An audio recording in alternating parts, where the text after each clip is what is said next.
300 years ago, the will of heaven appeared. Countless secret kingdoms and dungeons descended to Earth. Along with them came numerous powerful demons who proclaimed the apocalypse for humanity. After the initial chaos, the awakened emerged. The Job Changers possessed a powerful power that helped them defeat those monsters and save the world from its near destruction. To fight against the monsters, the Job Changers continued to explore the secret kingdoms in order to obtain wealth and materials. Nations began working hard to cultivate these Job Changers, allowing everyone to awaken at the age of 18. The day came to awaken a class for students turning 18. To awaken a class, one had to touch a magical blue crystal. Several students touched the crystal. One student named Wang Wei from the 3rd year of Class 2 failed to awaken a class and was labeled as a student without a class. Another student named Lai Wei from Class 3 of the year successfully awakened the Swordsman class. Another student named Wang Hao from Class 3 of the 2nd year successfully awakened the Crafter class. The awakenings were usually divided into 3 categories, according to their class: combat, support, and creation. The combat category was the most practical and everyone wanted to obtain it, while on the other hand, no one wanted to obtain the creation category, since in this category were those who couldn't fight and were considered the weakest and despised by everyone. Several more students touched the crystal and a student with purple hair became happy as he awakened the combat category called Magic Swordsman. On the other hand, another student became sad and started crying because he had awakened the creation category. He began to wonder why he had managed to awaken this class that was not good for combat. After the awakening ceremony was completed, the class range was also divided, usually into 4 categories: common, secret, and divine. Among them, a divine rank was the rarest. This rank could only be seen once every 100 years. It was our protagonist's turn, Jiang Chen, to touch the crystal and awaken a class. He touched the crystal and it began emitting a powerful light. Upon seeing this, the other students were astonished. A brown-haired boy pointed his finger at Jiang Chen and told everyone that he was the prodigy of the academy. Another student informed the others that this was a sign of an awakening.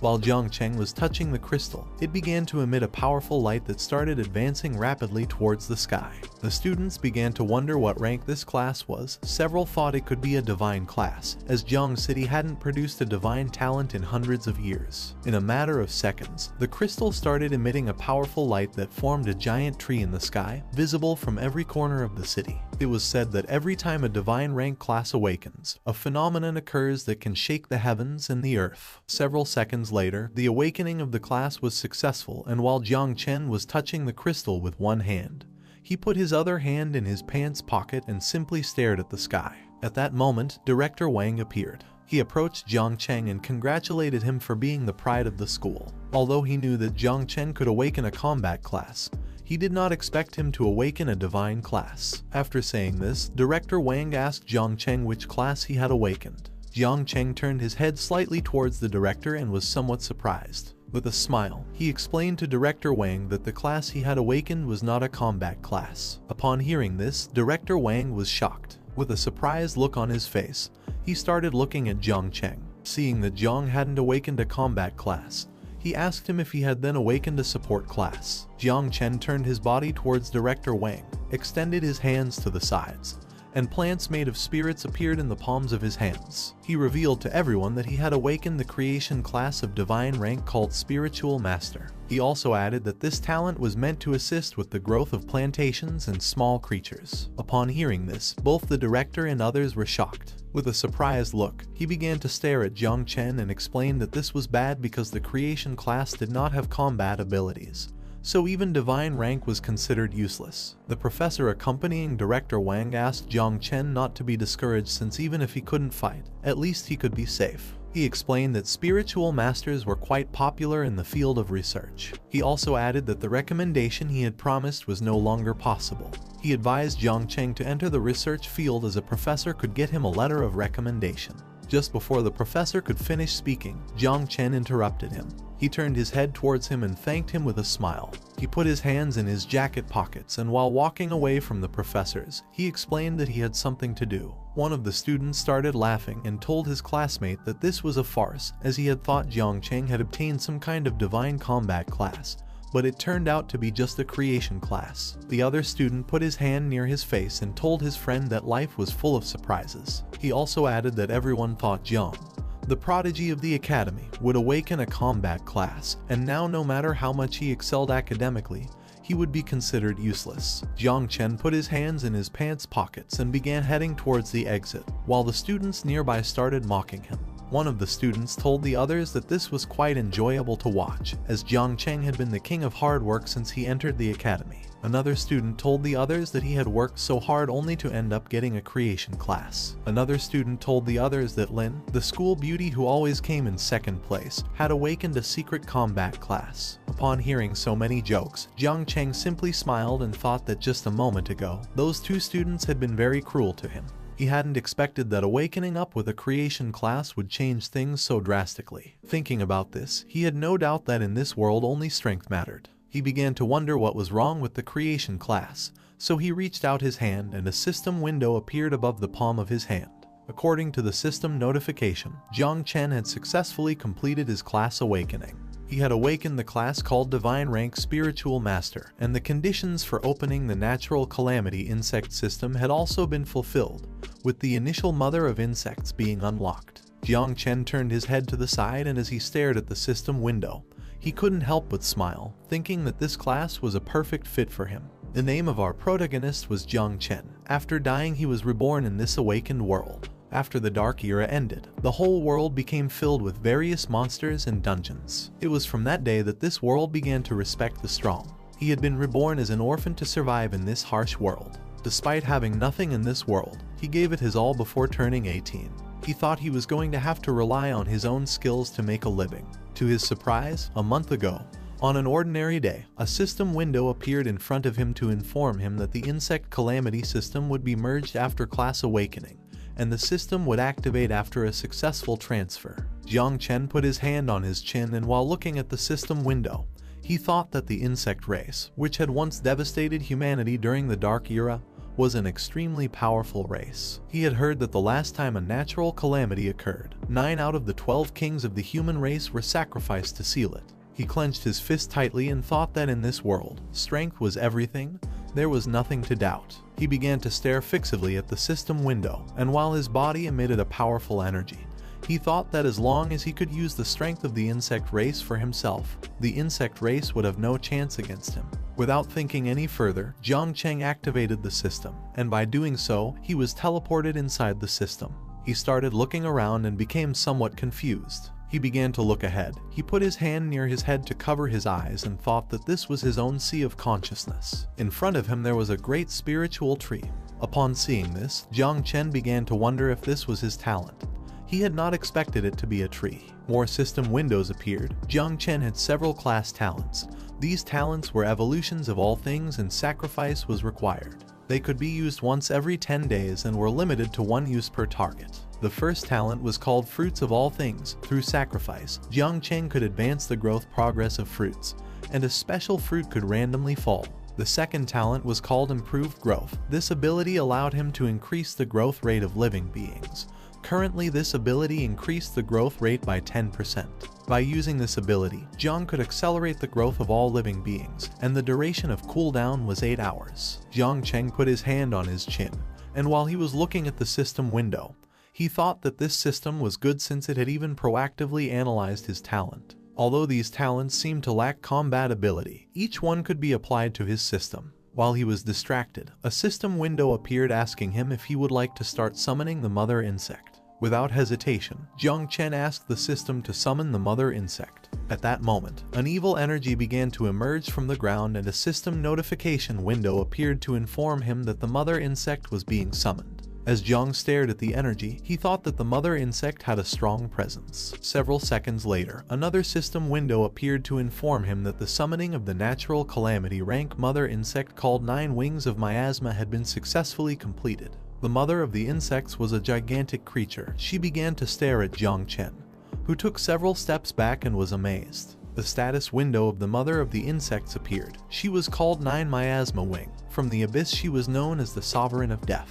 Once as a calamity, she caused a catastrophe as great as a natural disaster and then disappeared during the Third Era. The current devouring value of her was 0%. Jiang had a 100% affinity with the insect mother. Jiang had to proceed with the devouring and start breeding the next generation of insects to unlock abilities. The insect mother approached Jiang, who was amazed and began wondering why she was so enormous. The insect mother began to stare at Jiang and addressed him as a master. She introduced herself as Little Nine and explained that she was very hungry and wanted to devour fierce beasts. Another system window appeared to inform him that the growth rate of the insect mother had increased by 10%. Now, Jiang could use a sacrificial object to enhance this target. The first enhancement would not consume any sacrificial objects thanks to his talent. Jiang slightly raised his head, and while looking at the system window, he thought that now that he didn't need to use a sacrificial object, there was no time to waste. Without hesitation, he asked the system to upgrade the insect mother. The body of the insect mother began to envelop itself in a powerful green light, and while Jiang was observing this, he thought that she needed to devour in order to level up, so she wasn't going to be easy to please. The body of the insect mother started emitting a powerful aura, and quickly Jiang assumed an offensive stance. Little by little, the insect mother began to evolve and take on the form of a human woman. Several seconds later, the insect mother successfully evolved. Her body began to emit a powerful aura. She had white hair and wore armor. With a murderous look, she started staring at Jiang. Slowly, she began to advance towards Jiang, and a system window appeared above her head. The queen of the new plague had undergone a vital transition and leveled up. Along with leveling up, she gained new abilities. The first ability was called Nurture. With this ability, she could share the experience 10 times with the host. The second ability was called Poisonous Mist. With this ability, she could transform into deadly miasma, corroding everything. The third and final ability was called Communion. This ability allowed her to enhance all of the host's abilities by 20%. Upon seeing the form of the insect mother, Jiang was surprised. The mother insect gained momentum and pounced on Jiang to give him a hug. She explained to him that Little Nine had evolved. Jiang was somewhat confused as he didn't know what was happening. He turned his head slightly towards her and couldn't help but blush upon seeing that the insect mother had evolved into a human form. She stopped hugging Jiang, and he started stroking her head. She closed her eyes, clenched both fists, and referred to Jiang as a master. With a smile, she explained that Little Nine wanted to devour flesh and blood. While Jiang was stroking her head, a status window appeared above her head. Her name was Nine Miasma Wing, and she had 4 abilities: Poison Mist, Feed, Fury, and United. Currently, her devouring value was 0. Once the devouring value bar was filled up, she could start spawning offspring. She had 2 passive abilities called Experience Return and Attribute Enhancement. While Jiang was stroking Little Nine's head, he started looking at her stat window and thought that the spiritual master talent could accelerate the devouring growth of the insect mother, as well as her experience growth, which in turn would speed up his own improvement. Furthermore, the insect mother was capable of increasing all his attributes by 20%. Jiang's class in this system were a perfect combination. With this, he didn't need a combat class. He extended his hands to the sides, and a bunch of insects started coming out of the palm of his hands. He turned his head towards the insects and was amazed. As long as he killed and devoured quickly, he could soon have an army of insects. Jiang turned his head towards the great spiritual tree and thought about what the system message had just mentioned. Insects, abyss, a catastrophe as big as a natural calamity. Combined with this incomplete information, it was clear that this was not something that could easily be shown to others. Being discovered could lead him to his demise. He put his hands in his pockets, and while he was looking at the spiritual tree, for now he decided to use his class identity as creation, and the poisonous miasma abilities of the insect mother as cover to devour monsters and increase his strength. Hiding was not Jiang's style. He wanted to become strong enough to show off his skills to the world. While he was lost in thought, the sea of consciousness water began to move. Seeing this, the insect mother quickly jumped up and started flying. As they both looked at the water, Jiang explained to her that this could only mean one thing. At that moment, with a murderous look, the insect mother turned her head back and caught Jiang's attention. While she was looking back, she started to smile and explained to Jiang that she felt there was a threat. At that moment, Jiang exited the system space, and upon seeing what was in front of him, he was shocked. In front of him there was a man much taller than him. This man had black hair, a beard, and had a scar on his eye. The man approached Jiang and started staring into his eyes, remaining silent for several seconds. The man asked Jiang if the awakening phenomenon that the whole city had seen before had been activated by him. While Jiang was staring at the man, he clenched his teeth tightly and realized that he was at least a master rank or higher. He became alert and started wondering why he was being sought after. While the man was staring intently at Jiang, his body began to emit a powerful green aura. The people around approached, and even though the man was quite far away, they could feel his strong aura. They started wondering what level of awakened he was. Seeing that he was talking to Jiang Cheng, they began to wonder if there was some kind of conflict. The man began to stare into Jiang's eyes, and upon seeing this, he became somewhat nervous as it was quite strange. This man had been pressuring Jiang for a while now without even saying a word, and he didn't know if the man was testing him. At that moment, the insect mother appeared. While she was licking her finger, she approached Jiang and with a murderous look in her eyes towards the man, she told Jiang that this man was a threat to him. To her, the man seemed delicious and she wanted to devour him. Jiang panicked and knew something was wrong. His suspicions were not incorrect as several warning windows from the system appeared. The insect mother had detected a threat to Jiang. The system considered that the man would provide a high value for devouring, and the insect mother was about to start devouring him. Jiang's body began to emit a powerful aura, which started spreading in all directions. He quickly realized something was wrong because now Little Nine had detected a threat, and she was going to start attacking. Jiang's powerful aura reached the students who were previously mocking him. They began covering their faces with their arms and wondering why Jiang had such a cold and sinister aura. Jiang became furious. With a murderous look, he began to stare into the man's eyes. He realized that when the devouring value was low, the aggressiveness of the insect mother increased. To prevent this from happening, he needed to find some monsters for Little Nine to devour as soon as possible. Seeing the powerful aura emanating from Jiang, the man simply started smiling. And upon seeing the man's smile, Jiang quickly realized that he wanted to test his strength, but unintentionally activated the insect mother. The good thing was that Jiang was still able to suppress the insect mother. Without hesitation, Jiang suppressed the insect mother and a system window appeared. He had temporarily suppressed the insect mother and her devouring value was low, so that this would not happen again.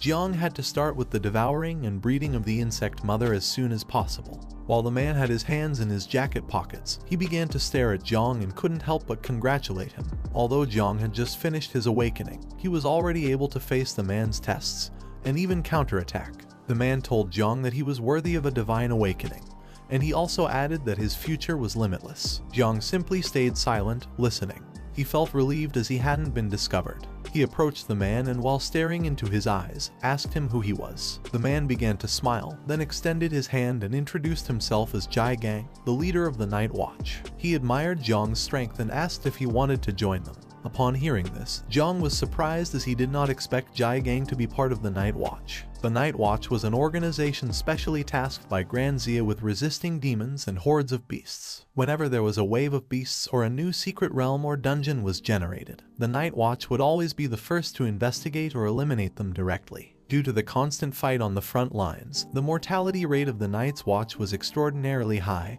and most people avoided it, but for Jiang it was different. The insect mother needed to continuously devour the flesh and blood of monsters to accumulate devouring value and produce offspring. Currently, Jiang needed an opportunity to confront large monsters, and once the devouring value was complete, the insect mother would start reproducing, and no one knew how much commotion she would cause. For this reason, the wild nature was a good place for breeding the insect mother. As long as Jiang joined the Night Watch, whether by devouring or reproducing, the risks they presented could be easily dealt with. While Jiang was looking at Jai Gang's hand, he couldn't help but smile since the Night Watch organization was perfect for him. The students started saying that the Night Watch had a high mortality rate. Most people didn't even go there, so the students thought that Jiang Cheng wouldn't join the Night Watch. Upon hearing this, Jai Gang forced a smile at Jiang and told him that all the rumors about the Night Watch were a thing of the past. In order to prevent Jiang from rejecting the offer, Jai Gang told him that as long as he was willing to join them,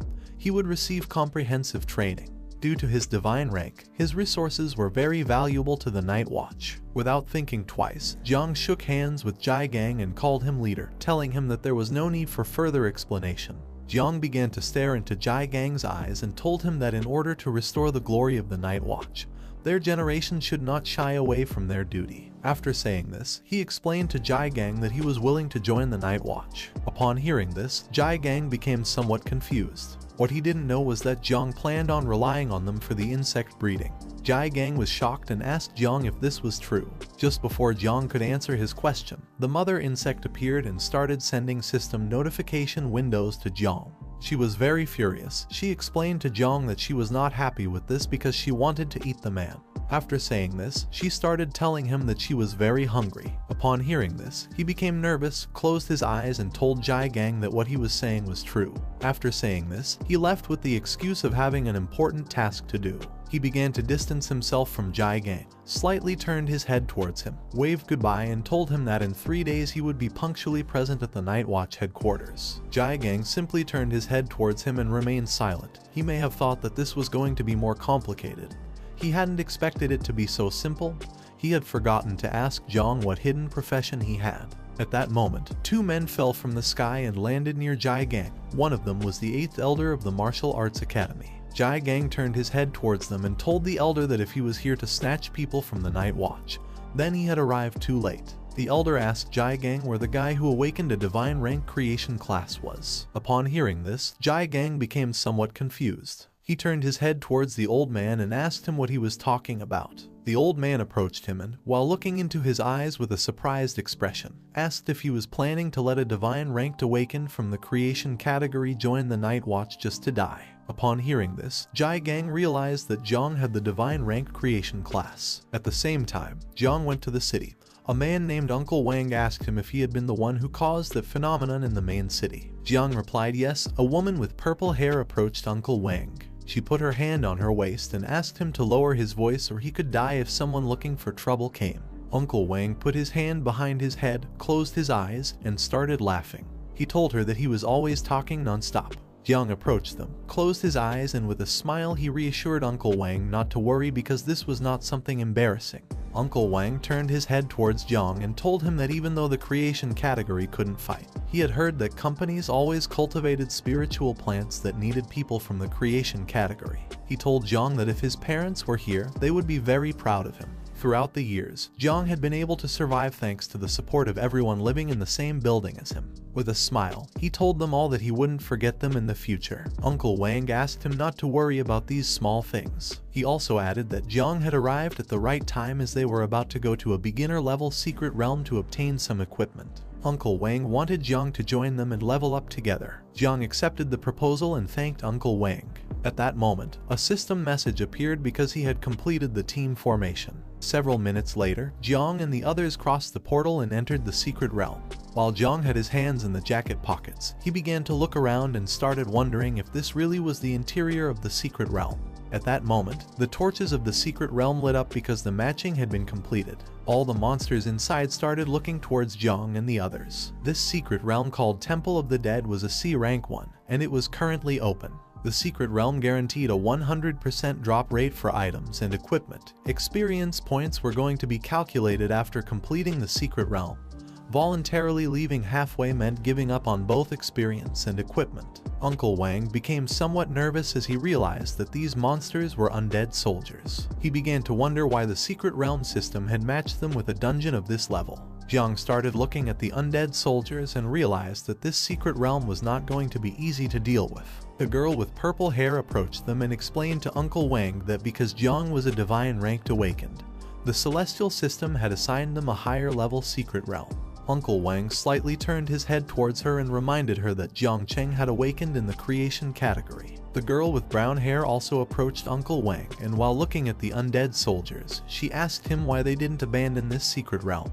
Just before she could finish speaking, Uncle Wang interrupted her. He began unsheathing his sword and told everyone that there was no problem, as they didn't come across secret realms of this level every day. He also added that this time, thanks to having Jiang with them, they would be lucky and get some great equipment drops. Seeing Uncle Wang unsheath his sword enraged the undead soldiers. Uncle Wang gathered momentum and while advancing towards the monsters, he asked Jiang to step back a bit since these undead soldiers were more dangerous than average C-rank monsters. Uncle Wang asked Jiang to stay behind while they advanced towards the core of the dungeon first. Uncle Wang attacked one of the undead soldiers with his sword, delivering a strong blow to its head. He turned his head back and asked Xiao Zai to quickly improve his talent. Upon hearing this, Xiao Zai clasped her hands together and activated her power, causing Uncle Wang's talent to improve. Thanks to this enhancement, Uncle Wang ended the life of the undead soldier monster. While Uncle Wang and the others were fighting, Jiang simply stood by watching from afar. He began to wonder if they fought against monsters every day just to survive.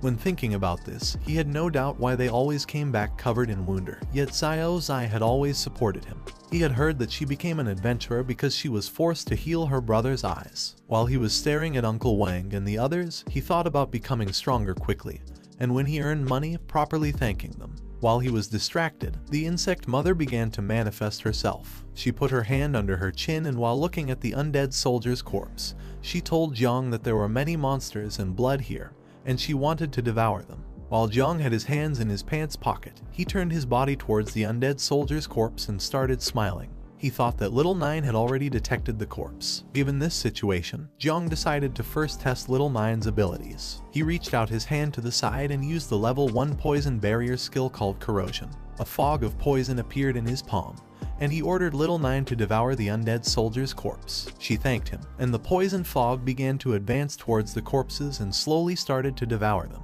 In a matter of seconds, the monster corpses began to disappear. Jiang realized that the monster corpses corroded as soon as they made contact with the poisonous fog. After seeing this, Jiang had no doubt that Little Nine's poisonous fog was very powerful. After Little Nine devoured the corpse, the devouring value rose to 10 points. The level of the monsters was too low, causing the growth rate to be slow, so Little Nine needed to devour more monsters. While Jiang had one hand in his pocket, he slightly turned his head back and thought that Uncle Wang and the other two were truly partners who had been working together for years. In such a short time, they had already advanced to the depths of the dungeon. Since the poisonous mist was an area skill and Jiang still couldn't control it accurately, there could still be accidental injuries. To avoid this, Jiang decided to follow Uncle Wang and the others from behind and take care of the monsters' corpses. At that moment, Little Nine caught his attention. She told Jiang that she felt something. Jiang turned his head to the side and saw more monsters starting to emerge from the ground. Little Nine told him that she sensed freshness and blood in that direction. These monsters were level 10 shadow lurkers. They had a strength of 20 points, agility of 15 points, defense of 10 points, and stamina of 5 points. These monsters were lurking in the shadows to hunt down the weaker stragglers. While Jiang was staring at the shadow lurker monster, he began to wonder if its name was in red because its level was much higher than his. However, in terms of attributes, these monsters were completely inferior to Jiang, who had the skill enhancement united. A statistics window of Jiang appeared. He had a devouring value of level 1. His identity was the Lord of Insects. His occupation was Divine Rank Spiritual Master, and he had 3 level 1 talents called Growth of All Things, Divine Evolution, and Ancestral Tree of All Things. Jiang possessed the insect mother named Little Nine, or better known as Nine Miasma Wing. She had a natural calamity level. He didn't have any equipment. He had 35 points in strength, 31 in agility, 27 in endurance, and 20 in constitution. His combat power score was 41 stars. Currently, he had 2 active passive abilities called Experience Return and Attribute Enhancement. The current devouring value was 100 and the current experience was 0. Jiang decided to test his skills. He reached out to one side and gave Little Nine the command to transform into a poisonous mist and follow him. She listened to him and transformed into a poisonous mist, which began to stick to the ground. At that moment, the monsters called Shadow Lurkers started advancing rapidly towards Jiang. He brought his hand close to his face, and while his hand was releasing the poisonous mist from Little Nine, he started staring at the monsters. Several seconds later, he began running towards them. Upon seeing this, the monsters tried to attack Jiang, but he dodged their attacks and in the process touched their bodies with his hand, infecting them with the poisonous mist. The monsters began to look towards the body part where Jiang had touched them, and upon seeing poisonous mist, they became confused. While Jiang was staring at the monsters, he extended his hand towards them, then clenched his fist tightly and started smiling. At that moment, Little Nine's poisonous mist grew thicker and slowly began to corrode the bodies of the monsters, gradually destroying them. Jiang simply turned his head towards the monsters and remained silently watching.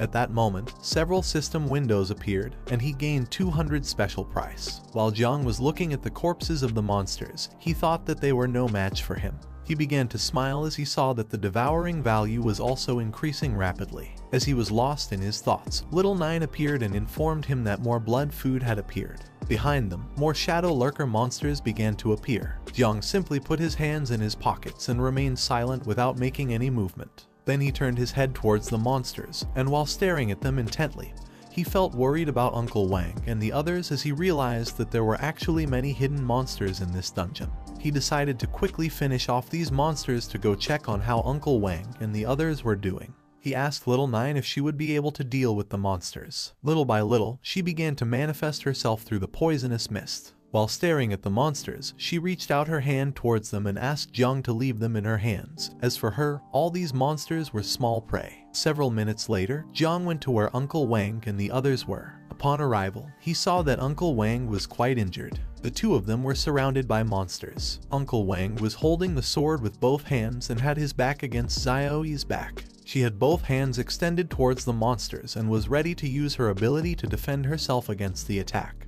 Gradually, the monsters began to advance quickly towards Uncle Wang and Xiaoyi, preparing to attack. While the blood from Uncle Wang's wound was falling onto his face, he clenched his teeth tightly, and while staring at the monsters, he explained to Xiaoyi that each time the monsters were becoming harder to defeat. Therefore, if they continued at this pace, there was no way they could defeat them and come out alive. Uncle Wang turned his head towards her and ordered her to find Jiang and leave here first. Upon hearing this, she turned her head towards him and asked what he was talking about. While he was distracted, an undead soldier gained momentum and started advancing quickly towards Uncle Wang with the intention of attacking him by surprise. While Uncle Wang held the sword with one hand and looked at Xiaoyi, he felt the presence of the undead soldier and began to wonder what was happening. Quickly, he turned his head towards the monster, and upon seeing that its sword was rapidly approaching his head, he clenched his teeth tightly and thought that this was not good. At that moment, Jiang appeared. He reached out towards the monster and used Little Nine's poisonous mist ability. Just before the undead soldier's sword could impact Uncle Wang, the poisonous mist stuck to its body and slowly began to corrode it, destroying it in the process. While little by little the body of the undead soldier was disappearing, Uncle Wang turned around, and upon seeing this, he was surprised and confused at the same time, and began to wonder what was happening. At that moment, Jiang asked Uncle Wang and the others if they were okay. Upon hearing Jiang's voice, Uncle Wang turned his head back, and upon seeing Jiang, he clenched his teeth tightly and remained speechless. As Jiang slowly approached them, he reached out his hand to one side and used Little Nine's poisonous mist, infecting the undead soldiers and destroying them in the process. While little by little all the undead soldiers were being corroded, Uncle Wang turned his body towards Jiang. While holding the sword with one hand, he stared at Jiang and asked him how a creation class awakened like him was able to do this. Jiang stopped in front of Uncle Wang, and while his body emitted a powerful energy, he turned his head towards him and explained with a smile that he had a hidden ability called Poisonous Mist. After saying this, he extended his hand to the side and used Little Nine's Poisonous Mist ability again. Seeing that Uncle Wang was injured, Jiang asked Xiaoyi and Xiaolai to quickly take him to the portal of the secret realm. He also added that he planned to stay behind to cover them. Upon hearing this, everyone was left speechless. With a surprised look, Uncle Wang started to stare at him and told him that even though Jiang possessed a divine class, this was too dangerous. Xiaoyi also began to look at Jiang with a surprised expression and asked him to join them instead of staying here fighting against the undead soldiers. While they were talking, Xiaolai simply put her hand near her mouth and remained silent. Jiang turned his back on them, and as his body emitted a powerful energy, he slightly turned his head towards them and reassured Uncle Wang not to worry because he wouldn't have any problems. After saying this, Jiang turned his back on Uncle Wang and the others, and as his body emitted a powerful energy, he slowly began to approach the monsters. At that moment, the system notified everyone that due to the number of people in the last level of the secret realm meeting the requirements, the boss of the secret realm was being summoned. While Uncle Wang was watching Jiang move away from them and advance towards the monsters, he tried to stop him, but just before he could speak, Xiaoyi interrupted him. She turned her head towards him and reminded him that Jiang was not a reckless person, so she asked him to trust him. After much consideration, Uncle Wang decided to trust Jiang. He threw him the sword and asked him not to forget to return it later. Upon hearing this, Jiang reached out and grabbed the sword, assuring Uncle Wang not to worry as he would return it later. This sword was called the Novice Conqueror's Sword. It had 25 speed points, 30 strength points, and a 2% attack speed bonus. It also had a passive ability that was already active. Jiang brought the sword close to his face and stared aggressively at the monsters. For him, this was great because now he could increase the attack range of the poisonous mist with Uncle Wang's sword. He activated the poisonous mist, causing it to slowly emerge on the blade of his sword. The undead soldiers gained momentum and attempted to attack Jiang, but in the blink of an eye, he evaded their attacks and using Uncle Wang's sword, cut the monsters into pieces, infecting them with the poisonous mist in the process. These monsters were no match for Jiang, as he was the best swordsman in the entire school. While Jiang was distracted fighting against the undead soldiers, a much stronger monster gained momentum and began to advance towards him at high speed. The monster unsheathed its sword, and as it slowly approached Jiang, it prepared to attack him by surprise. Although Jiang didn't initially feel the presence of the attack, once he turned his head to the side, he saw the monster approaching him at great speed. Jiang gathered momentum and made a big leap, dodging the monster's attack and causing its sword to strike the ground. The monster's attack was so strong that it even shattered the ground into pieces. Upon seeing that Jiang had dodged the attack, the monster began to stare at him with a murderous look, then tightly gripped the sword and, upon seeing that he was in the air, attacked again. Luckily, Jiang managed to block the attack in time using Uncle Wang's sword. However, due to the difference in strength, the sword that Uncle Wang had lent him broke in half, causing Jiang to be thrown backwards. Quickly, Jiang stepped on the ground and managed to stop his body in motion. Then he turned his head to the side and, upon seeing that Uncle Wang's sword had broken, he was surprised. This boss was stronger than he had imagined. Jiang was more worried about the sword than the boss, as he didn't know how to explain to Uncle Wang that his sword had broken. The boss of the secret realm was called Undead King and was level 15.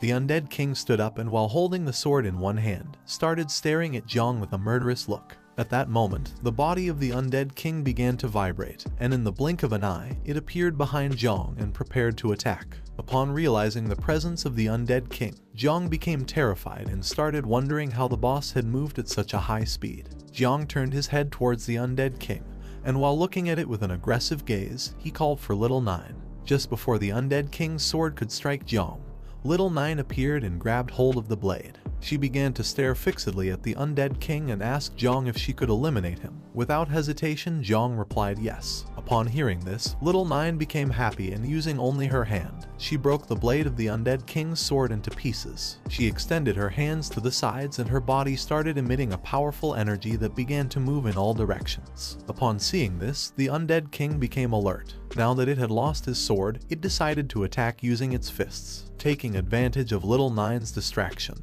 the Undead King began to advance quickly towards her with the intention of attacking her by surprise. At that moment, Little Nine opened her eyes and her body changed drastically. With a killer look in her eyes, she started staring directly at the Undead King and used the tentacles to defend herself. She adopted an offensive stance and, using her tentacles, she began to attack the Undead King with a series of blows. Her tentacles were as sharp as swords. Little by little, her sharp tentacles started to destroy the body of the Undead King. First, she cut off its left arm and then its right arm, and finally she cut off its head. She impaled the tentacle into the head of the Undead King, then turned around, and the boss's body fell to the ground. She took the head of the Undead King in her hand, and while her body was emitting a powerful energy, she began to approach Jiang. Seeing how powerful she was, Jiang couldn't help but smile. He couldn't believe that Little Nine was so calm in front of a secret realm boss. He thought that now that the boss had been defeated, the portal would open. Little Nine gained momentum and landed near Jiang. At that moment, an energy crystal appeared in front of him. While he stared at the crystal, he started to wonder what it was. The energy crystal began to rise in the sky and slowly started extracting magic from the corpses of the monsters. Upon seeing this, Jiang was amazed. Several seconds later, the energy crystal began to glow, causing a giant monster to appear. This monster was called Undead Tyrant, and it was 20 times bigger than Little Nine and Jiang. With a killer look, the Undead Tyrant began to stare at Jiang and Little Nine. Seeing that the crystal had transformed into a monster, he started to wonder if the energy crystal was the true boss of this secret realm. Jiang turned his head back, clenched his teeth tightly, and ordered Little Nine to destroy the energy crystal inside the Undead Tyrant. While the monster stared at Jiang, it began to roar. The monster struck Little Nine with a mace, but in the blink of an eye, she gained momentum and propelled herself off the wall, dodging the attack. Upon seeing that she had dodged the attack, the Undead Tyrant prepared to attack again. It attacked Little Nine once more, but she gained momentum and made a big leap in the air, evading the attack in the process. This caused the monster's mace to hit the ground, shattering it into pieces. While Little Nine was in midair, with a murderous look on her face, she began to stare intensely at the undead tyrant and then extended her hands towards it, causing sharp tentacles to quickly advance towards it. She began to attack the boss using her sharp tentacles, but effortlessly it dodged all the attacks as if nothing. Seeing that the undead tyrant, being such a large monster, was able to move at such high speed, Jiang was surprised. He clenched his teeth tightly and started thinking of a plan. Looking down at the ground, he saw several plants among the debris. Upon seeing this, he decided to take advantage and use his divine creation class called Spiritual Master. He began to stare at the plants and thought that he only had one chance. Jiang realized that the undead tyrant was too fast and each of its attacks were also powerful. The undead tyrant lifted the mace from the ground and gained momentum. For Jiang, it was like a raging bull that had gone out of control.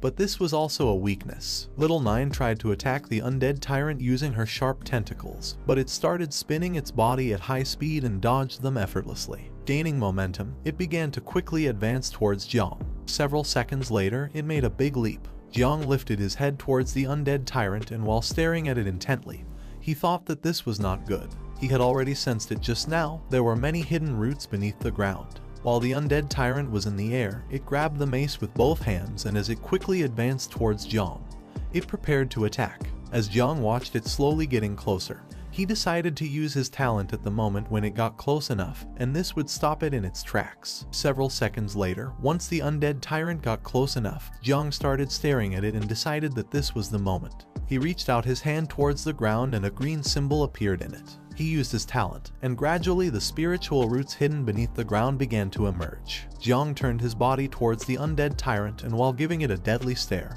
he extended his hand towards it. In a matter of seconds, 4 spiritual roots emerged from the ground and attacked the undead tyrant, piercing through its body in the process, and trapping it in midair, rendering it unable to move. While Jiang had his hand extended towards it, and his body was emitting a powerful aura, he began to look at Little Nine and told her that it was now her turn. In the blink of an eye, Little Nine reached the undead tyrant. She placed a hand on its head, and while preparing her claws with the other, she stared at it with a murderous gaze and responded to Jiang with the understood master. Upon realizing that Little Nine was ready to attack, its expression changed drastically as it realized that something bad was about to happen. It tried to defend itself, but it was in vain.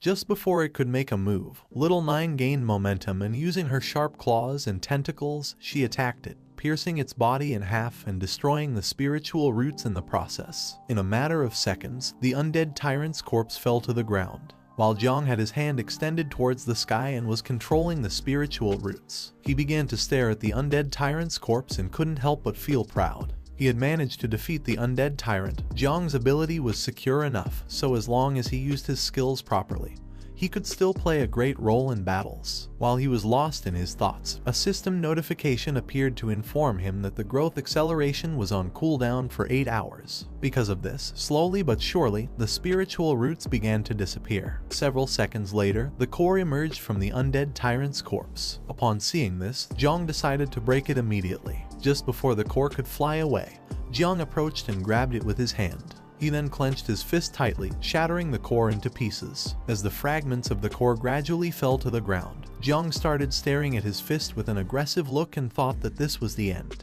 At that moment, several system notifications appeared, congratulating Jiang for clearing the C-rank secret realm called the Temple of the Undead. The system began calculating the contribution and a few seconds later, successfully generated the secret realm score. Jiang Cheng, who was level 0 and had the class of Spiritual Master, obtained an S rating in this secret realm.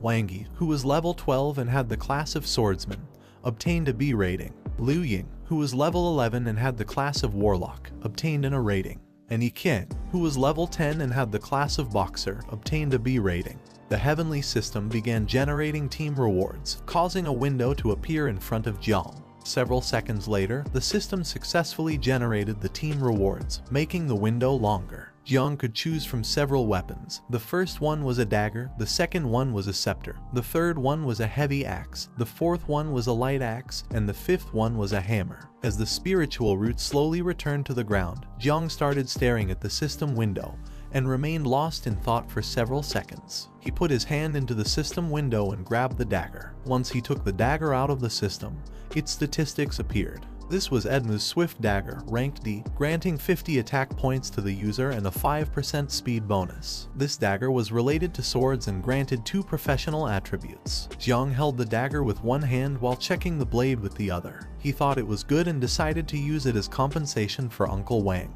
He turned his head to one side, and while looking at the system window, he thought there was a lot of equipment. It didn't take him long to realize that all of the equipment was geared towards combat. He wasn't sure if there was anything suitable for the creation classes. He approached the system window, put his hand inside the system, and decided to take a look at the attributes of each equipment. He grabbed the hammer from the system window, and once he pulled it out, the hammer hit the ground because it was very heavy. This hammer was called Call of the King, granting 100 strength points to the user and deducting 100 agility points due to its weight. The attribute of this weapon was that the user had a 10% chance to trigger 5 times more critical damage. While Jiang was trying to lift the hammer from the ground, he began to feel a new sensation. A notification window appeared to inform him that the experience was being rewarded. Upon seeing this, he quickly realized that the system was giving him the experience points he had obtained from this secret realm.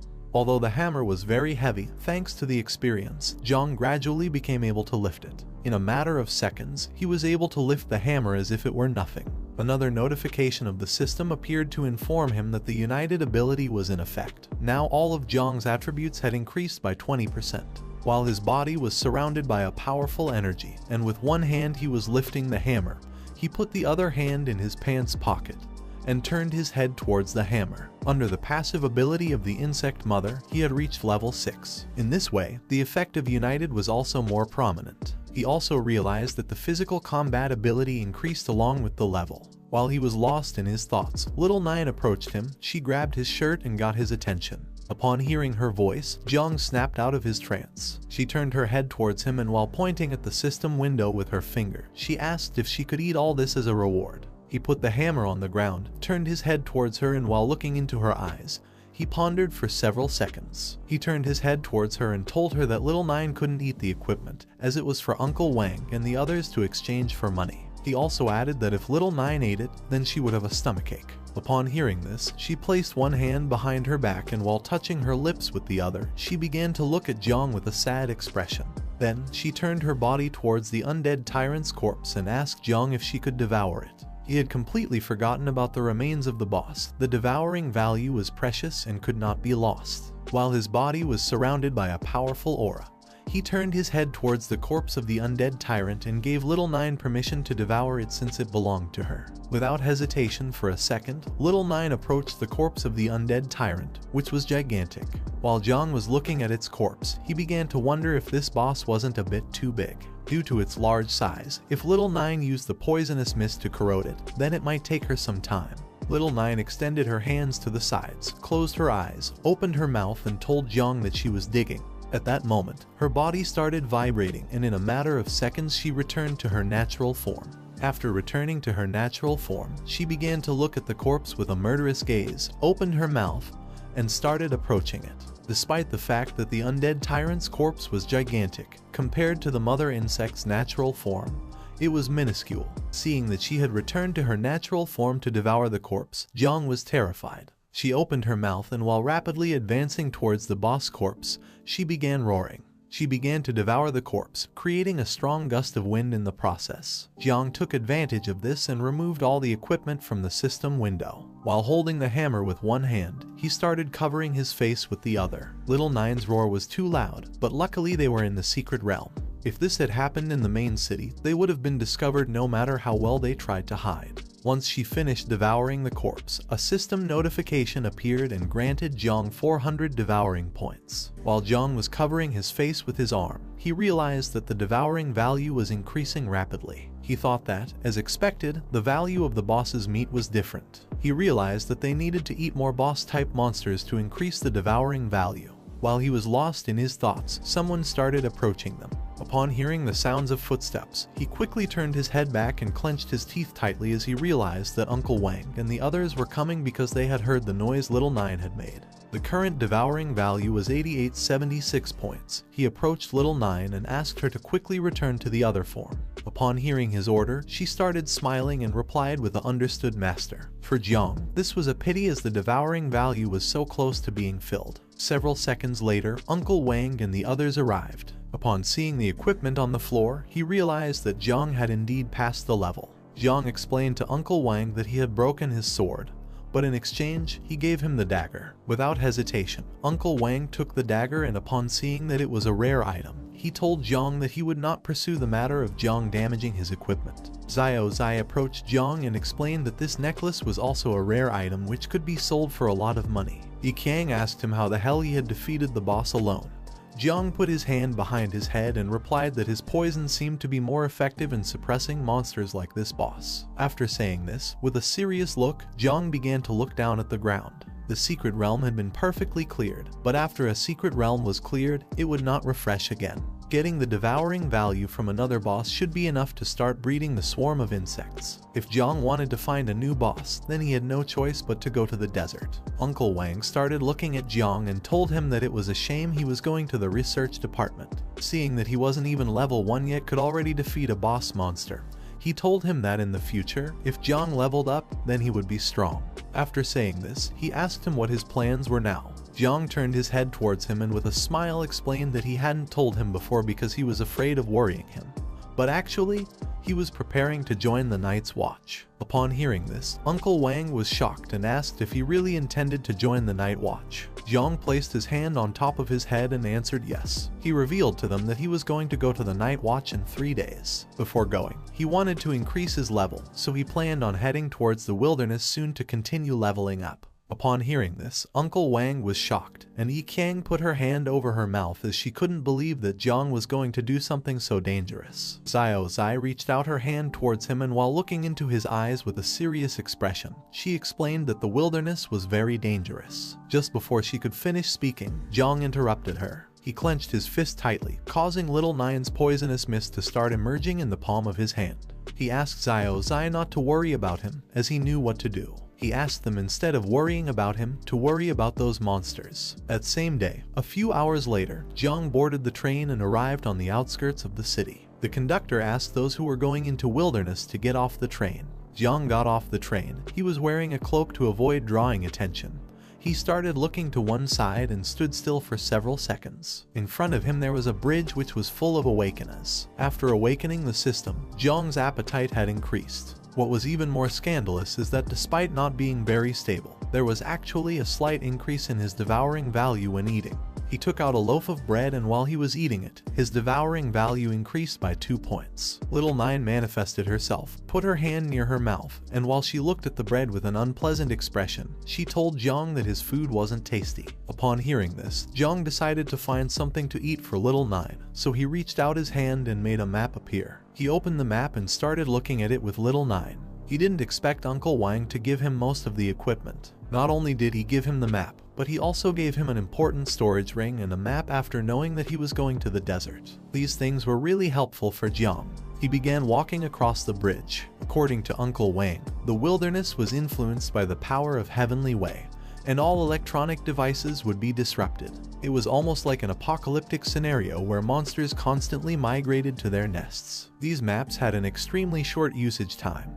Without the latest intelligence, it was difficult to find groups of monsters, let alone the bosses. Firebird and Thunder Rhinoceros were the most common ones and were easy to spot when they moved. It was said that this place marked with a question mark should be avoided as it was a very dangerous nest with higher risk. According to Uncle Wang, this goblin dungeon was the most suitable for him since it had a low level, enough monsters, and fewer people. While Jiang was looking at the map, he clenched his fist and with a smile decided to go, since with a map in hand, he would be able to find it quickly. While he was lost in his thoughts, someone caught his attention and ordered him to stop. Upon hearing this, Jiang became alert and turned his head back to see who it was. A man wearing a cloak placed his hand on Jiang's shoulder, then he stared at Jiang aggressively. He had been calling for him all this time, so he asked why he pretended not to hear him.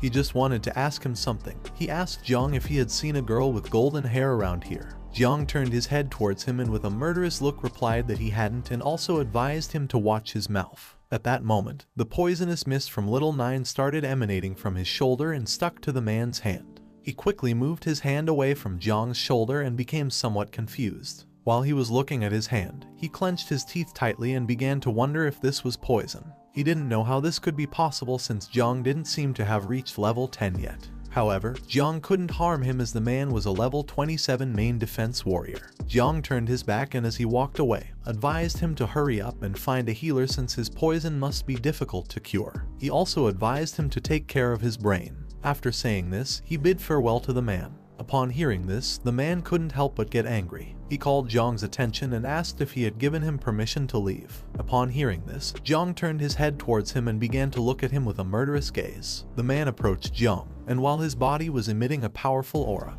he stared at him with a killer look and asked how dare he lay a hand on the Xiao family. Upon hearing this, Jiang began to wonder if he was referring to the Xiao family in the Battle of Heaven. Upon hearing the man's words, Jiang began to stare into his eyes and soon realized what was about to happen. His suspicions were correct. The man attempted to strike him with all his strength, but to his misfortune, Jiang had already anticipated it. He simply gathered momentum and leaped to the side, evading the attack, causing the man's fist to impact against the ground, shattering it into pieces. While Jiang was in the air and moving away from the man, he put his hand in front of his face and with an aggressive look, began to stare at the man and wonder what the Xiao family was. Seeing the man's attitude, Jiang realized that he wasn't normal. The man was very angry. He clenched his teeth tightly and while staring at Jiang with a murderous look, he began to approach him at high speed. He unsheathed his sword and couldn't help but praise him for being quite fast. Upon seeing that things had reached this point, Jiang removed his hood and extended his hand to the side, causing Little Nine's poisonous mist to appear. He began staring at the man intently and told Little Nine that it was no longer necessary to hold back.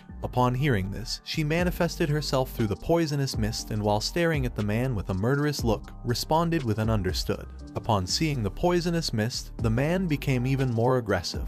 He started shouting and asking Jiang if he really believed he would scare him again with the same trick. Just before Jiang could teach this bastard a good lesson, someone appeared and addressed the man as Zheng Tai, reminding him once again that they had to act discreetly. Upon hearing the voice, Zheng Tai's expression changed drastically. He clenched his teeth tightly and as he slowly turned his head back, he couldn't help but feel afraid. Jiang simply stood silently observing and began to wonder what was happening.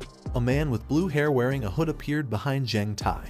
He was quite angry. He started staring at him with a murderous look and asked him what he was doing here. When he had asked him to search for someone, Zheng Tai was scared shitless. He clenched his teeth tightly, and as he slowly turned his head back, he began to tremble and tried to give an explanation. But just before he could speak, the man interrupted him, turned around, slightly turned his head towards him, and with a disappointing look called him trash that only caused problems. Upon hearing this, poor Zheng Tai became even more scared shitless, and just before he could utter a word, the man delivered a strong punch under his chin, causing him to start bleeding from his nose. This man was part of the Xiao family. While his body emitted a powerful energy, he turned his head towards Zheng Tai and with a murderous look reminded him once again that he was nothing but a dog of the Xiao family who had no right to use the name of the Xiao family. Immediately, Zheng Tai fell to his knees on the ground, bowed his head before him, and apologized, explaining that he would not forget it in the future. Now that there was going to be no action, Jiang put his hood back on, turned his head towards them, and silently observed them. Incredibly, he had not sensed the presence of the man. It didn't take long for him to realize that this guy was more dangerous than the previous warrior. While Zheng Tai was getting up, the man began to approach Jiang and apologized, explaining that his dog tended to bite things. He was willing to compensate the protagonist for this. Jiang simply asked him not to worry as it wasn't necessary. Upon hearing this, the man approached him and with a smile asked if he was going to go to the desert. The man approached him and while his body was emanating a powerful energy, he began to stare into his eyes and asked if he wanted to go to the desert together. Jiang simply started staring into his eyes and remained silent for several seconds. Then he turned his back on them and as he slowly distanced himself from them, he refused to go with him as he preferred to go alone. Upon hearing this, the man simply watched as Jiang walked away and remained silent. He thought that he was quite an interesting person. He knew that Jiang had awakened the divine class of creation called Spiritual Master. Once Jiang had distanced himself enough from them, Zheng Tai stood up, approached the man, and asked him if he should continue searching for the person he had been entrusted with. The man slightly turned his head towards him and while looking into his eyes, He replied that no, because by the time he finished, it would already be too late. Besides, he had already found the clues. The girl they were looking for had escaped from the city and probably wanted to cross the desert to reach the nearest station. He took off his hood using his hand, and as he was moving away from Zhang Tai, he asked him not to allow her to arrive alive at the inn, giving him the order to call back all scattered servants and come with him to the desert. Zhang Tai placed both hands on his chest, lowered his head, closed his eyes, and responded with a understood. Humans had spread widely across this planet and had built countless cities. However, with the arrival of the Awakened Era, waves of beasts, secret realms, and dungeons invading human homes led to the constant remodeling of ancient human dwellings with great power. Nowadays, only the awakened ones who sought power would return to these places to fight against monsters, level up, and obtain wealth. Now these places are known as wild lands. Jiang began to advance through the area, and along the way he came across a bunch of rats. Several hours later, Jiang arrived at a remote and destroyed part of the city. While he was walking, he started to feel as if he had gotten lost. He was heading towards the goblin beast's nest, and he had been walking for several hours already. It was already nighttime and he still hadn't arrived. Little Nine was hungry, so she hunted a rat, climbed onto Jiang's head, and while holding it in her mouth, she realized that it didn't taste good. She came to the conclusion that she couldn't eat just anything. Along the way, Jiang had seen many monsters, but now that he had reached this area, he couldn't even spot a strong monster. These monsters granted a very low devouring value if Jiang didn't find a beast boss nest, considering the time it would take him to return. He couldn't waste much time as it could delay his entry into the night watch. While Jiang was walking, he began to look ahead with a serious gaze and became lost in his thoughts. Just then, the sky started filling up with dark clouds until several seconds later, it started raining. At that moment, a giant spider lurking in the area noticed Jiang's presence, and as it slowly descended towards him, it began to stare at him with a murderous gaze. Jiang reached out his hand to the side, and as raindrops fell onto his hand, he realized that this rain was a magical fluctuation, which meant he had entered an area where some beast lairs were located. He couldn't help but feel joy because even though they had made a mistake in searching for the beast's nest, luckily they had found it. Now the only thing left was to quickly find the monster in order to completely fill the devouring bar for the first time. Several seconds later, Jiang turned his head back and saw the monster slowly approaching him. Both started to stare into each other's eyes and remained silent for several seconds. Little Nine manifested, and while she was staring intently at the monster, she asked Jiang if he wanted her to intervene. Jiang slightly raised his head, and while looking at the monster, he replied to her that it was not necessary since the level of this monster was not high and it only seemed to have a slightly larger body size than the other monsters. Taking advantage of this, the monster descended to the ground and began preparing its sharp legs to attack him. With a killer look, the monster began to attack Jiang using its sharp legs, but without much effort. He gained momentum and started dodging the attacks with small jumps as if nothing. Then, taking advantage of the moment, he gathered strength and took a big leap. In the blink of an eye, he appeared on top of the monster, clenched his fist tightly, and prepared to strike. The monster lifted its head and, upon seeing Jiang, became terrified and started wondering what was happening. Jiang struck the monster forcefully, causing its body to hit the ground, ending its life and destroying the floor into pieces. While Jiang was lost in his thoughts, Little Nine appeared. She placed her hand on her forehead and informed him that more monsters had appeared. Upon hearing her voice, he snapped out of his trance, turned his head to the side, and was surprised. The sound of his strike had caught the attention of all the other monsters hiding in the area. While Jiang was standing on top of the monster's corpse, the giant spiders began to approach him. Upon seeing this, he reached out his hand to the side and used the poisonous mist, summoning the dagger he had obtained earlier in the secret realm. While he and Little Nine were staring at the giant spiders, he told her that it was time to enjoy a good meal. Both of them started staring at the giant spiders with a killer look, and he asked her if she was ready, to which she responded without hesitation that she was. Jiang activated Little Nine's poisonous mist, gained momentum, and in the blink of an eye, attacked the spiders using his dagger, cutting their bodies into pieces and infecting them with the poisonous mist in the process. As they advanced, their levels also increased rapidly. If they kept fighting monsters on the way back, they could at least level up 2 more times. In a matter of seconds, the monsters began to die. Those who had not received a mortal wound died due to the poisonous mist, which started corroding their bodies. In the blink of an eye, all the monsters died, forming a pile of corpses. Jiang approached and asked Little Nine to devour the remains of all these monsters. She became quite happy, extended her hands to the sides, and thanked him. At that moment, she started looking to one side and informed him that something big, powerful, and delicious was approaching. Upon hearing this, he also turned his head to the side, and upon seeing that Little Nine was quite excited, it didn't take him long to realize that what was approaching was the boss. Jiang turned his head in the direction from which the boss was approaching, extended his hand, and with a murderous look, used the poisonous mist and gave Little Nine the order to attack. The boss began to approach them, and its shadow started becoming visible through the fog. Upon seeing this, Little Nine did not disobey the order and attacked the boss. Several seconds later, it began screaming in pain. Upon seeing that the boss had a woman's voice, Jiang turned his head towards it and became somewhat confused. It turns out that Little Nine had made a mistake, as the one approaching them was a woman and not the boss. Due to Jiang's attack, part of the woman's clothing ripped, and within seconds she fell backwards onto the ground unconscious. As he stood there observing her, he began to wonder what kind of magical creature this was. Several seconds later, the woman regained consciousness, opened her eyes, and while looking at the sky with a surprised expression, she began to wonder where she was and what was happening. She started to sit up with the help of one hand, placed the other on her head, and as she gradually regained consciousness, she began to wonder what kind of place this was. She remembered not having come here, while she had her hand on her head, and slowly was trying to understand the situation.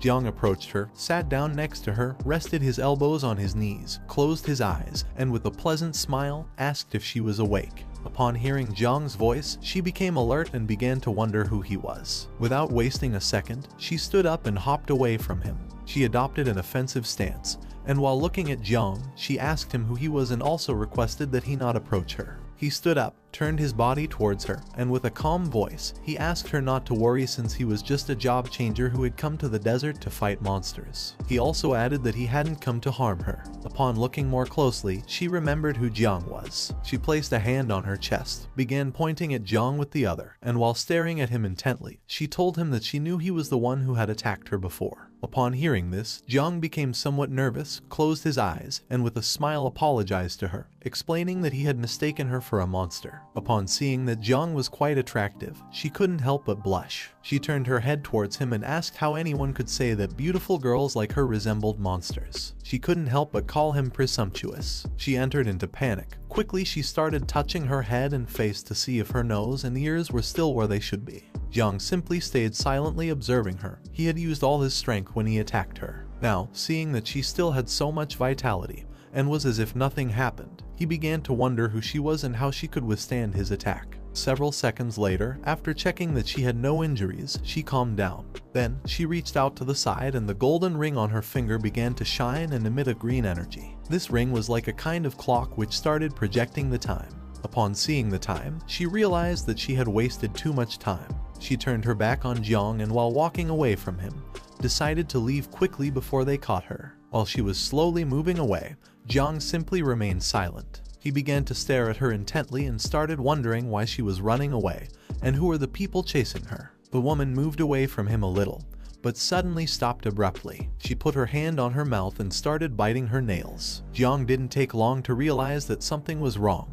He approached the woman and seeing that she was very nervous, asked if there was any problem. As terror started to take hold of her, she slightly turned her head back, closed her eyes, and forced a smile at him. She replied that there were some monsters ahead and since she wasn't very good at fighting, she decided to retreat and let Jiang deal with the monsters. In a matter of seconds, she stopped being nervous, turned her back to him again, waved goodbye and told him that this was it and decided to leave. Upon seeing this, Jiang's expression changed drastically. With a confused look, he started looking at the woman and thought that her acting skills were truly a pity. At that moment, it started to rain and the woman left. Jiang began walking around the area and thought that if there were monsters ahead, it was good because this was exactly what he wanted since these monsters were not opponents for him.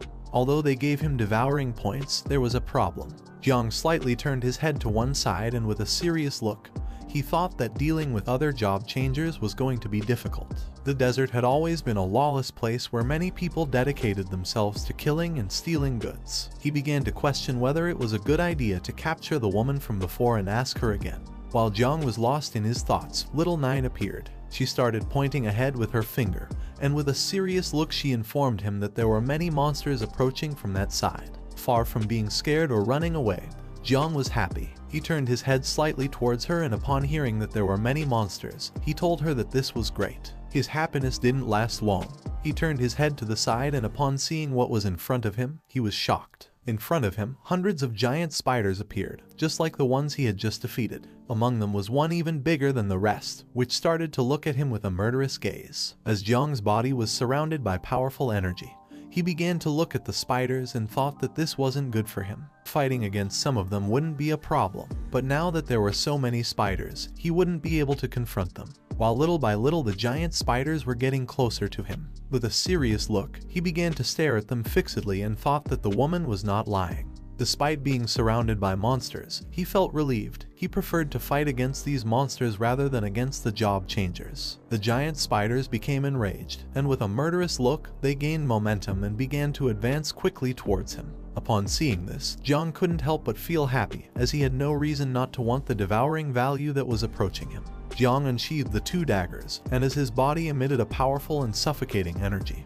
he began to stare fixedly at the monsters, giving Little Nine the command to activate the poisonous mist. She did not disobey the order and responded with a "understood." At that moment, her poisonous mist began to emerge from the daggers he was holding. In the blink of an eye, the giant spiders approached him, opened their mouths, and prepared to attack. While Jiang's body was surrounded by poisonous mist, he stood still for several seconds. One of the giant spiders tried to attack him, but Jiang moved at an incredible speed, and using the daggers and Little Nine's poisonous mist, he gained momentum and in the blink of an eye, pierced its body, splitting it in half and infecting it with the poisonous mist in the process. While he was in the air, he slightly turned his head back, and while staring fiercely at the monsters with a killer look, he thought this was strange because he didn't know why these monsters had become much faster than before. While Jiang was distracted, another giant spider gained momentum and began to advance towards him at a high speed. As it slowly approached him, it started staring at him with a murderous look and prepared to attack. Jiang didn't take long to feel the presence of the giant spider. Quickly, he slightly turned his head back, and upon seeing that it was trying to attack by surprise, he was somewhat surprised. But for the giant spider's bad luck, Jiang was not going to stand idly by.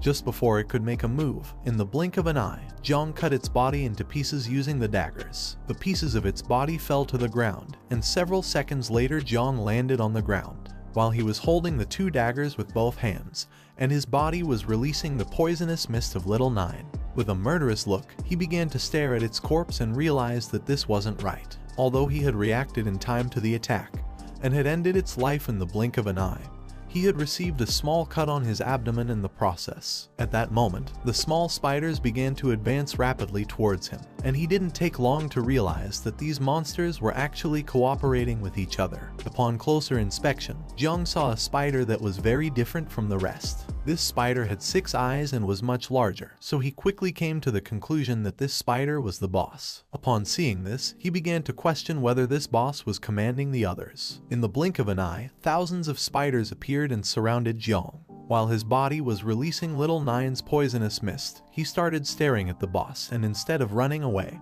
he simply stood still. Jiang finally understood that the thousands of monsters living in this area had the same strategy, both in numbers and tactics. So it was not surprising that no one came here. With a serious look, Jiang began to stare at the boss and thought that the only way to defeat these small monsters was by killing the boss. Upon seeing the number of monsters present, he thought this was going to be a bit difficult. While he was lost in his thoughts, Little Nine emerged through the poisonous mist and placed her hand on his shoulder, getting his attention. As she slowly manifested herself, with a serious look on her face, she began to stare directly at the boss and explained to Jiang that she was able to understand the situation. She revealed that these monsters were trying to challenge their master. Upon hearing this, Jiang became somewhat confused. He turned his head slightly towards her and asked what she was talking about. Little Nine thought that these monsters were really arrogant. She extended her hands to the sides, started looking up at the sky, opened her mouth, and let out a loud roar. Upon hearing Little Nine's roar, the spiders finally realized that she was the insect mother, and without a second thought, all the little spiders began to flee. Seeing the spiders fleeing in disarray, Jiang was somewhat surprised and started wondering if the reason could be that these monsters were also insects. Little Nine approached Jiang, slightly turned her head towards him, and informed him that she had severed the connection between the boss and the little spiders. Jiang did not expect that Little Nine's skills could be used in this way. Now that the monsters were disoriented, it was going to be much easier for him to defeat them. He extended the 2 daggers to the sides, and while staring at the boss with a murderous look, he praised Little Nine for doing a good job and decided that it was time to finish off the boss once and for all. Upon hearing this, Little Nine began to return to her original form. She started staring at the boss with a murderous look and replied with a "Understood, Master." While Jiang's body was releasing the poisonous mist from Little Nine, he gathered momentum, took a big leap, and ordered her to follow closely. In the blink of an eye, using his daggers, he ended the lives of several monsters, cutting their bodies into pieces. He no longer had to worry about anything since without the boss's control, these monsters were in disarray. Jiang began to move at a high speed towards the monsters, and using his daggers, he started cutting their bodies into pieces. Now that the monsters were scattered and disorganized, they no longer posed a threat to him, so he didn't need to waste any more time. In a matter of seconds, Jiang finished off several monsters. Then, he gathered momentum, took a big leap, and as he was advancing quickly towards the boss, he thought that now there was only one objective left. The boss opened its mouth, and with a murderous look, it began to stare at Jiang and roar. Jiang decided not to back down and return the gaze. He prepared himself to attack and thought that the boss was the one who could provide the highest devouring value. The boss tried to defend itself, but it was in vain. Just before it could make a move, Jiang descended upon it and swiftly attacked its head with both daggers, infecting it with Little Nine's poisonous mist in the process. Despite the difference in size, within seconds, it lost its life and fell to the ground. Jiang landed on top of the boss's corpse. As he held both daggers in his hands, his body began to emit the venomous mist of Little Nine. He stared fixedly at its lifeless body and decided that it was time to breed the swarm of insects. Jiang approached the boss's corpse, started staring at it intently. He couldn't believe that he had finally defeated it. At that moment, a system window appeared to congratulate him for leveling up. Now he was level 14, had a power evaluation of 127 stars, and the passive abilities and level up effects were still in effect. Jiang clenched his fist, and it began to glow. He slightly lowered his head towards it, and with a smile he thought that as the level increased, the strength also continued to increase. He had 127 stars, which meant that his individual combat power was already almost equivalent to that of a level 25 professional in the combat class. He began to turn his head back, and thought that now he only had to devour the corpses of the monsters and obtain devouring points. Seeing how powerful Jiang was, and feeling the power of the mother insect, the small spiders started fleeing from the area. They were intelligent monsters and were fully aware that they had no chance of winning against Jiang. He turned his head back, and upon seeing the little spiders fleeing, he thought there was no longer any threat. It didn't take him long to realize that these spiders had understood the situation and were therefore escaping.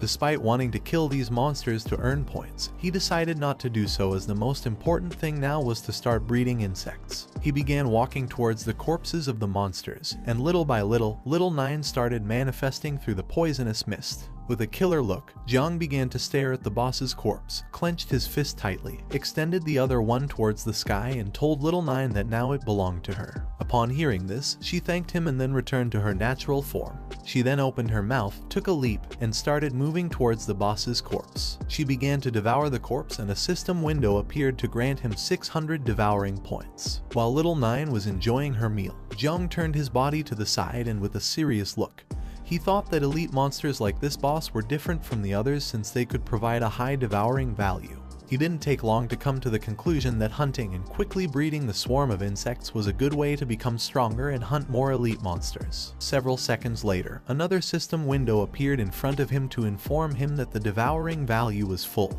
The system asked him if he wanted to start the insect breeding. Jiang began to look at the system window, and upon seeing how quickly the devouring value had filled up, he was amazed. He soon realized that elite monsters gave much more points than normal monsters. Several seconds later, Little Nine returned to her human form, knelt before him, placing one hand on her knee and the other on the ground. Then she bowed her head before him and informed him that Little Nine was already ready to reproduce. She asked him to allow her to continue following him with a much stronger power. While Jiang's body was emanating a powerful aura, he turned his head to the side and remained silent for several seconds, lost in his thoughts. He slightly turned his head towards her, and with a smile, he decided it was time to start breeding the insects. At that moment, a system window appeared to inform him that Little Nine had already started the first generation of mass insect breeding.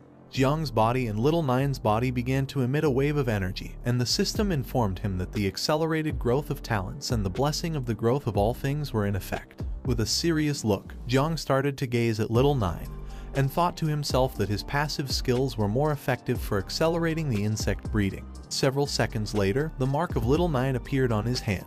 Upon seeing this, he didn't take long to realize that this was a new ability. His assumption was correct as a system window appeared to grant him 2 new exclusive abilities called Insect Nest and Dominion.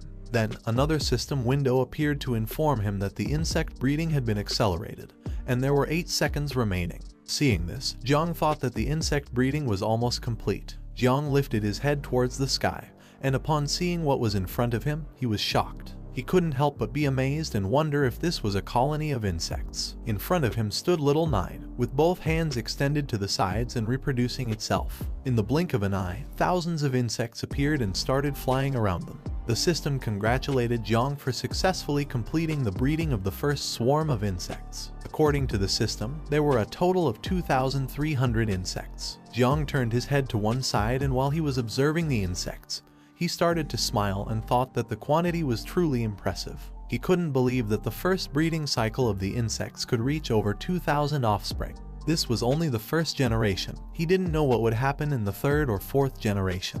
One of the insects approached Jiang. Sensing its presence, he turned his body towards it and began to caress its head. He really liked these insects. However, their abilities and Little Nine's were different. He noticed that the insects had also acquired some new skills. The insect status window appeared. It was called Son of 9 Wings of Miasma. It had 4 abilities. The first one was Poisonous Mist that allowed it to corrode and devour everything it touched. The second one was Camouflage. This ability allowed it to camouflage itself using the reflection of its wings. The third one was Frenzy. When it used this ability, the devouring value was continuously consumed, in exchange temporarily increasing strength and speed.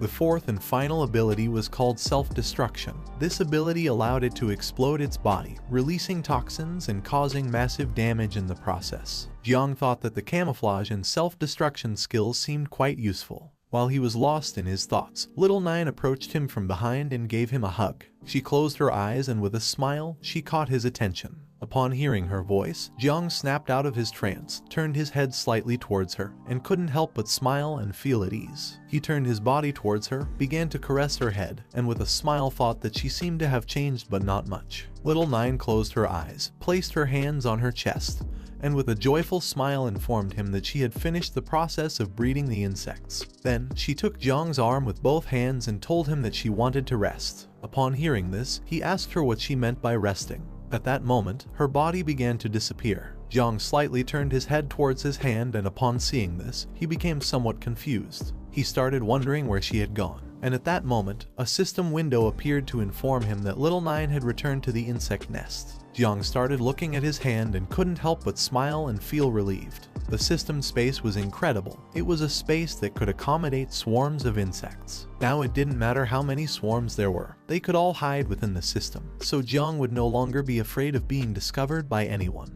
The insect nest was a new ability that he had acquired. It was an ability that was granted at maximum level, which meant that it couldn't be leveled up. Jiang activated Little Nine's mark, started looking at his hand and saw that she was sleeping peacefully. He realized that after reproduction, insects needed to sleep. Jiang remembered that he had just acquired a new ability called Dominion, so he decided to test it out and see how it worked. He extended his hand to the side and activated the skill. As he did this, his body began to emit a powerful and suffocating energy, and his eyes started to shine.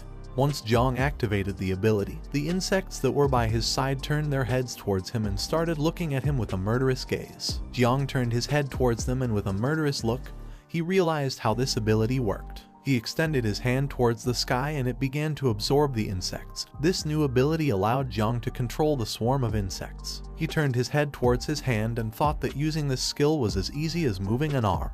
While Jiang's eyes were shining, he started looking ahead and was amazed. By using this ability, he could also use the senses of the insects. Now Jiang could perceive the world in the same way insects did. As he looked around, he saw that this place was filled with monsters, hidden and ready to stalk their prey. Jiang turned his head to one side, and upon seeing the behavior of the insects, he couldn't help but smile. He realized that they were also excited. With a killer look, Jiang and the insects began to stare at the monsters. While his body was surrounded by Little Nine's poisonous mist, he gave them the order to attack as it was time to test their new abilities. Upon hearing his command, thousands of insects destroyed a nearby building into pieces to attract the attention of all the monsters in the area. Their plan worked, as all the monsters near the area turned their heads towards where they were and slowly started approaching to see what was happening.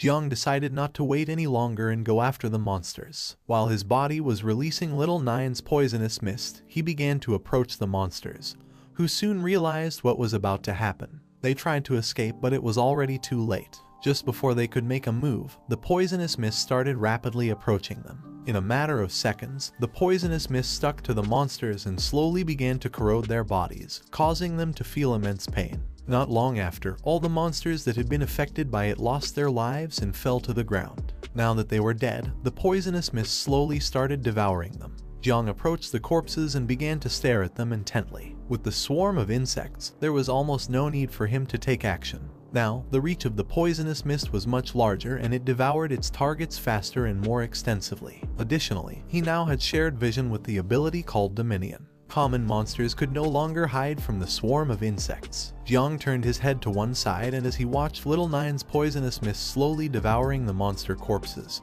he started to smile and thought that soon he would be able to breed more insects. He remembered that he hadn't looked carefully at how much devouring value was needed for the next insect breeding. Thinking about this, he opened the system window. Upon seeing what had appeared on the system interface, Jiang was shocked and began to wonder what was happening and what this was. At the same time, a man arrived at an abandoned warehouse that was near where Jiang was and informed his leader that he had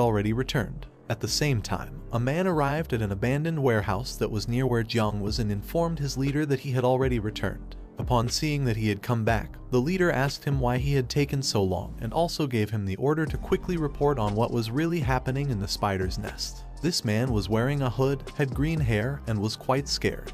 He informed his leader that the spider's nest had been annihilated by someone mysterious and unknown, with a crushing annihilation that left not a single monster alive. His superior, who was a tall man with braids, couldn't believe what his ears had just heard. He turned his head towards his subordinate and with a surprised look asked if this was some kind of joke. He couldn't believe that someone had completely annihilated the spider's nest. Another man who was by their side approached them, and upon hearing this, he was shocked. The man with green hair approached them, and with a serious look, he replied that this was true, adding that the city of monsters was in ruins. Upon hearing this, their leader put his hand on his chin, began to look towards the ground. He was unable to believe that the nest had been razed to ashes. This was too terrifying to hear. Although at first he questioned if the culprit could be a member of the Night Watch, he later dismissed this idea as it was not the style of the Night Watch. He came to the conclusion that the responsible party must be some secret operation from a hidden family or a powerful assault group.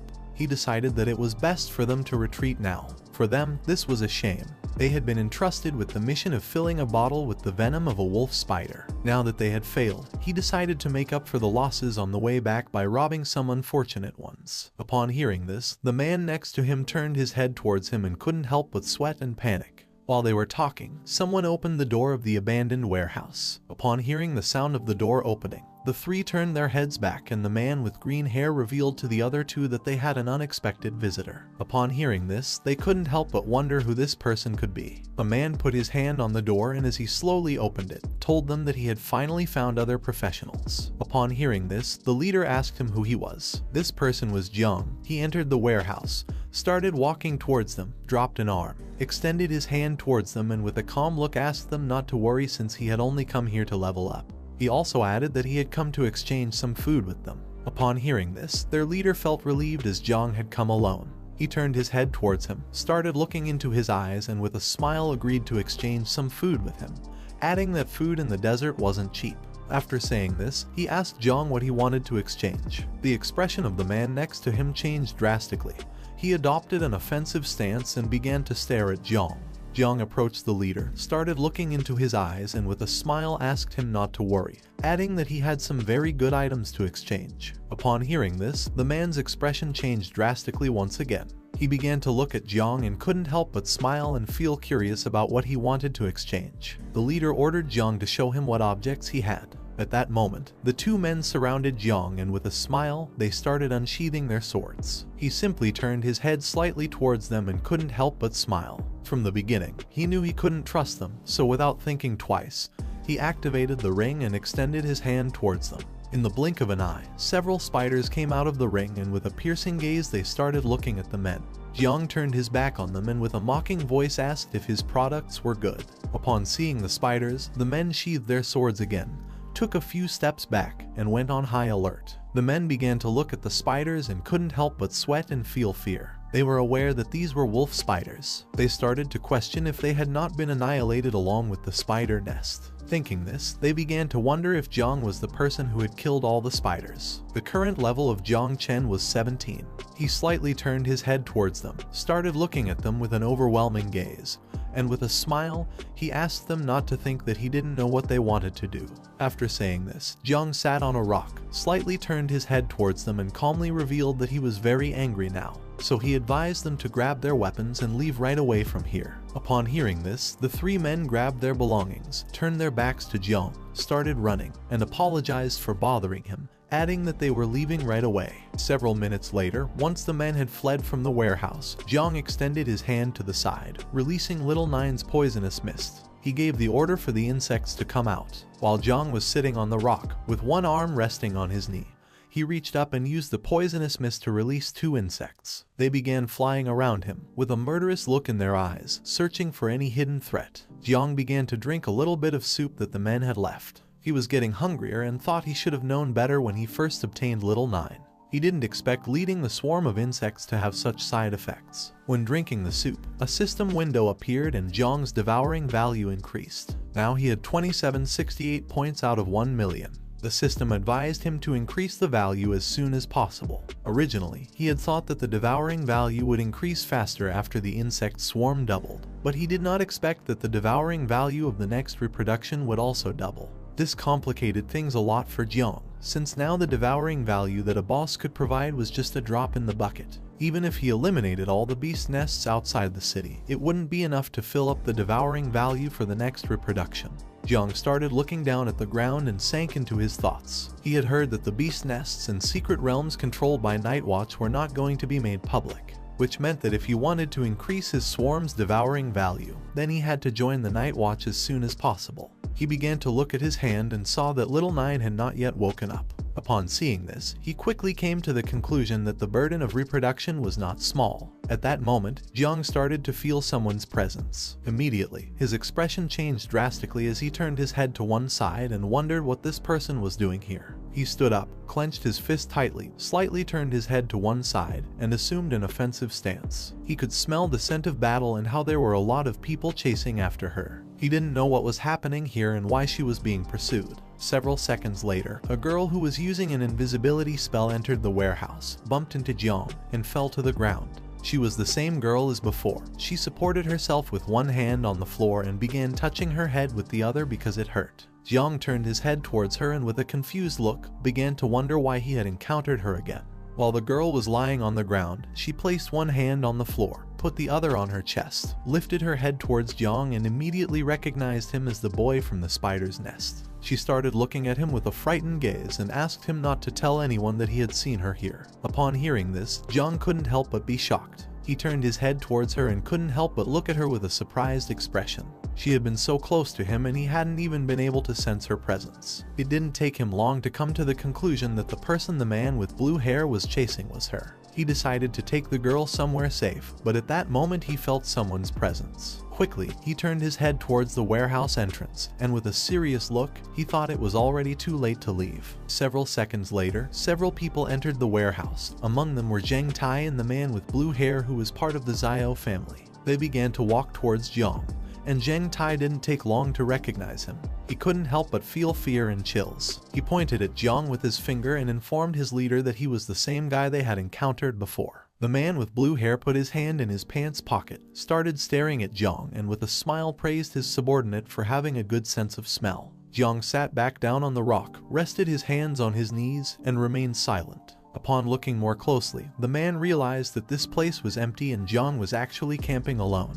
With a gaze filled with anger, Zheng Tai began to look at Jiang and asked him if a girl had entered the warehouse a moment ago. He ordered him to respond immediately or else this time he was going to kill him.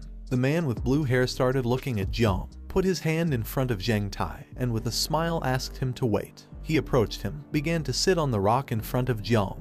He knew that he was from the spiritual master class. He noticed that Jiang had leveled up very quickly. It had been less than a day since they last saw each other, and he was already level 16. The man became more and more interested in Jiang. He decided to set this topic aside and explained that he now had something urgent to do.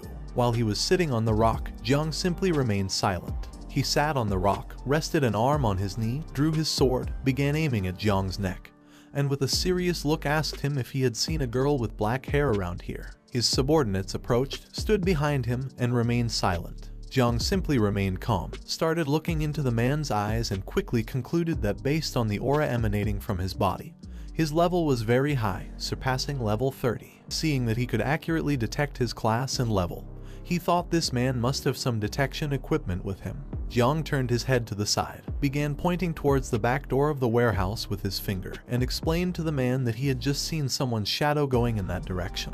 He also added that because he wasn't of the perceptive class, he wasn't sure if that was the person they were looking for. Upon hearing this, the man started to stand up and tentatively decided to believe him.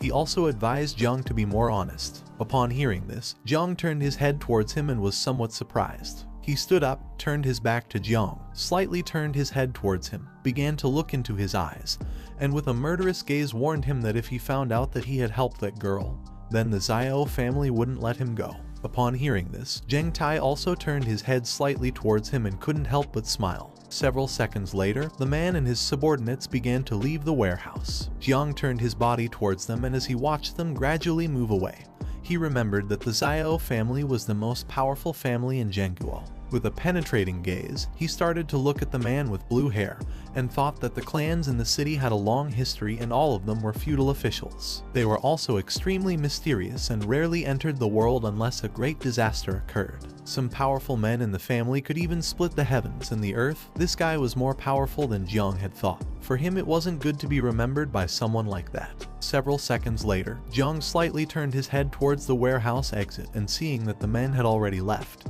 he decided to leave as well since it wasn't good for him to stay in this place. The girl came out of her hiding place, approached Jiang, put her hands on her hips, and thanked him for saving her. Jiang stood up, turned his body towards her, and remained silent. He quickly grabbed her arm, and upon seeing this, the girl panicked and started wondering what he had planned to do. Jiang approached her, started looking into her eyes with an aggressive gaze, and told her that she almost fooled him like last time. Since he had helped her again this time, he asked how she had gotten in trouble with these people. With Jiang so close to her, she couldn't help but blush. She began looking at him and explained that her family had a huge debt. The guy planned to take away the things they were escorting and kill them all, but he didn't expect her to escape. He was afraid that the news would leak out, so he was chasing after her for this reason. After explaining this, she asked Jiang if he wanted to silence her. Upon hearing this, Jiang let go of her hand, turned his back on her, and began to walk away from her. Upon seeing this, she placed a hand on her chest, extended the other towards him, and told him that she would always remember that he had helped her and that she would also be very grateful to him in the future. While he was distancing himself from her, he closed his eyes, clenched his fists tightly, and told her that he didn't want to get involved in her affairs. At that moment, Jiang abruptly stopped, opened his eyes, and thought that something was not right.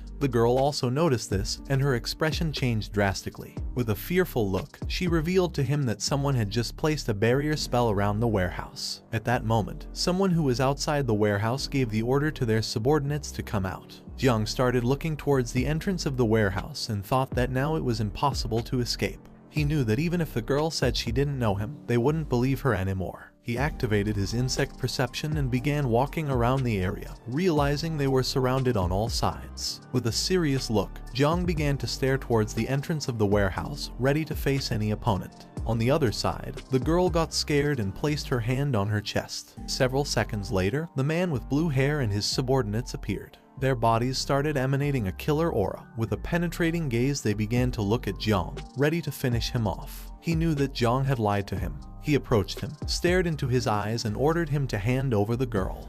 He called Jiang a bastard and told him that he knew he had lied to him. He gave the order to his subordinates to catch the girl. With a serious look, Jiang simply started looking at him and remained silent. Upon seeing the man with blue hair, the girl's expression changed drastically. She began to look at him and couldn't help but panic and be terrified at the same time. She explained to Jiang that he had already taken everything that the Luo family owned. After saying this, she asked the man why he wanted to kill her so badly. He started looking at the girl and calmly asked if he really needed a reason. Upon hearing that she belonged to the Luo family, Jiang turned his head towards her and began to stare at her intently with a serious look. Jiang and the girl were on the second floor of the abandoned warehouse, while the man with blue hair and his subordinates were on the first floor. She clenched her fist with one hand, extended the other to the side, started staring at the man and told him that if he killed her, then the Luo family would never forgive him. She also added that they would never let him live in peace. Jiang, who was standing behind her, simply dropped his arms to his sides and just kept watching the man. Upon hearing this, the man with blue hair couldn't help but burst into laughter. He asked her if she truly believed that a family like the Luo family was capable of doing this. At that moment, his subordinates began to look at the girl and couldn't help but smile. While he had one hand on his waist, he lowered his head, put the other hand over his face, and couldn't help but laugh at the thought that a second-rate family with a little money really took themselves seriously. He revealed to the girl that without the protection of the Xiao family ancestors 100 years ago, the Luo family would have been annihilated long ago. Upon hearing this, one of his subordinates unsheathed his sword and the others started laughing. Zheng Tai crossed his arms, stared at Jiang intently, and couldn't help but smile. After saying this, he removed his hand from his face, lifted his head, and with a serious look, he told her that in the eyes of the Xiao family, they were no different from humble peasants. He also added that for him, they were just cattle that the Xiao family could slaughter. Upon hearing this, Jiang turned his head towards him and with a look filled with hatred, began to stare at him intently. He couldn't help but become enraged. He couldn't believe that a person could be so arrogant. The man extended his hand forward and his palm started emitting a powerful red energy which began to rise towards the sky. Then, he looked at the girl and with a smile asked her what could the Xiao family investigate if there was nothing to find. Several seconds later, the energy he had released began to create a powerful barrier around the abandoned warehouse. This ability was called the Dragon Prison Formation of the Xiao family. The girl looked up at the sky, placed a hand on her chest, clenched her fist, and couldn't help but be astonished and panic as she now didn't know how she was going to escape from here. Jiang lifted his head and upon seeing the barrier, he couldn't help but be amazed. To him, the man with blue hair was someone very interesting. While Jiang and the girl were standing on the second floor of the abandoned warehouse, Zheng Tai unsheathed his sword, started staring at the girl, and prepared to attack. He asked the others to listen carefully to the young master and not leave anyone alive. The others responded with an understood. The man with blue hair, who was standing next to Zheng Tai, simply remained silent. Several seconds later, Zheng Tai prepared to attack, but at that moment, the man with blue hair stood in front of him and put his hand up to indicate for him to stop. Then, he began staring at Jiang and with a smile told him that the girl from the Luo family must die today. He remained interested in Jiang as he was fully aware that he possessed the divine rank creation class. After saying this, while he was still looking at Jiang, he explained to Zheng Tai that the creation class called Spiritual Master was a very rare profession. He wasn't like other people who didn't know what it was. Then, he reached out his hand to the side and with a smile decided to give Jiang the opportunity to obtain everything under the sky today. He extended his hand towards Jiang and gave him the order to capture the girl, in exchange for sparing his life so that he could serve the Xiao family. After saying this, he asked Jiang what he thought. Upon hearing this, the girl who had her hands on her waist couldn't help but be shocked. On the other hand, Jiang dropped his arms to his sides and remained silent for several seconds. Jiang began to look down at the ground and couldn't help but smile and praise him, as the bastards of the Xiao family were really good at making suggestions. The girl turned her head towards him and upon seeing this, she couldn't help but panic, wondering if Jiang was really going to accept his proposal. With a murderous look, Jiang stared at the man with blue hair and rejected his offer, mocking him by telling him that the Xiao family could go to hell. After saying this, he tightly clenched his fists, and while his body was releasing the poisonous mist of Little Nine, with a serious look he told him that he refused. He also asked him if he could come for him if he was looking for a fight. The girl turned her body towards Jiang, brought her hands close to her chest, and upon seeing that his body was surrounded by the poisonous mist, she couldn't help but take a few steps back and become terrified. She began to wonder what was happening. Upon hearing that Jiang had rejected his proposal, the man with blue hair couldn't help but become enraged, as this was a dishonor to him. He gave the order to his subordinates to finish him off. Upon hearing the order, they unsheathed their swords, gained momentum, took a big leap, and began advancing quickly towards Jiang. While in midair, Zheng Tai started looking at him and asked the others to be careful, as Jiang wasn't easy. While little by little they were getting closer, Jiang simply stayed silently observing them without making any movement. Several seconds later, they approached the second floor, and Zheng Tai, upon seeing that Jiang's body was surrounded by poisonous mist, revealed to the others that he could use poison and advised them not to attack directly. Upon seeing that they were ready to attack, the girl hid behind Jiang. At that moment, Jiang deactivated the poisonous mist, extended his hand towards them, and while his body was surrounded by a green energy, he began to stare at Zheng Tai with a serious look and revealed to him that not only could he use poison but also the talent ability of his. Upon seeing this, the girl took several steps back, placed her hand on her chest, turned her head towards Jiang, and couldn't help but feel somewhat confused, as she didn't know what this power was. In the blink of an eye, several green spiritual roots began to emerge from the ground. Zheng Tai approached Jiang, grabbed the sword with both hands, and prepared to attack. But at that moment, he looked down at the ground, and upon seeing the spiritual roots, he was shocked and couldn't help but wonder what this ability was. The spiritual roots grew enormous, and in an instant, they entangled around Zheng Tai's and the others' bodies, rendering them immobile. They panicked as they didn't know what was happening. Jiang, who had his hand extended towards them, revealed that his ability was the evolution of all things. Little by little, the spiritual roots began to tighten Zheng Tai's body. He quickly grabbed the roots with his hands and started looking at Jiang, unable to help but wonder what was happening. Seeing how strong the roots were, he realized that his class was of divine rank. He was also confused because he remembered that Jiang could use poison as well. He decided not to stand idly by, unsheathed his sword, held it with both hands, and used all his strength to cut the roots around his body into pieces. Upon seeing this, the others also began doing the same as him. He advised them to attack the roots since they were very fragile. The spiritual roots began to fall to the ground near the man with blue hair, who started to push them away using his hands. He didn't take long to realize what was happening. With a surprised look, he shouted and called Zheng Tai an idiot, explaining that this was just a distraction. He also added that Jiang was ready to attack. Jiang took advantage of Zheng Tai and the others being distracted to release the insects, which began to look at them with a penetrating gaze. While his body was surrounded by poisonous mist, he reached out his hand to the side, stared at him intently, and explained that it was already too late. The girl sat on the floor, resting her hand on it, lifted her head, and upon seeing the insects, she was surprised. While Zheng Tai's subordinates were busy cutting the roots, the insects began to approach them. He turned his head to one side, and upon seeing the insects, his expression changed drastically. He couldn't help but sweat and be shocked, wondering what these things were. The insects began to move at a high speed and started attacking them. Zheng Tai blocked the attack using his sword, but unfortunately for him, the insects were so strong that in a matter of seconds, they destroyed his sword. Upon seeing this, he was in shock, unable to believe that Jiang had actually destroyed his weapon. Upon closer inspection, he realized that it wasn't poisonous mist at all, but rather summoned monsters. At that moment, an insect began to approach him from behind and it prepared to attack.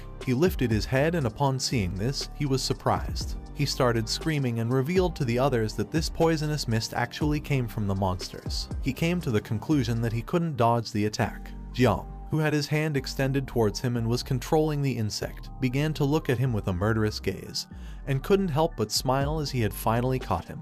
Just before the insect could attack Zheng Tai, someone approached him and put their foot on his shoulder, called him trash, and asked him get lost. He turned his head to the side, and upon seeing this, he became somewhat confused. Upon seeing this, Jiang also became somewhat confused and amazed at the same time. This person was none other than the man with blue hair. He unsheathed his sword, grabbed it with one hand, gained momentum, took a big leap, and as he slowly advanced towards Jiang, he used the first form of Kongning's 9 forms. By doing this, his body began to emit an orange aura. While Jiang's body was surrounded by Little Nine's poisonous mist, he simply remained silent. The girl who was sitting on the ground next to him put her hand in front of her mouth and became terrified.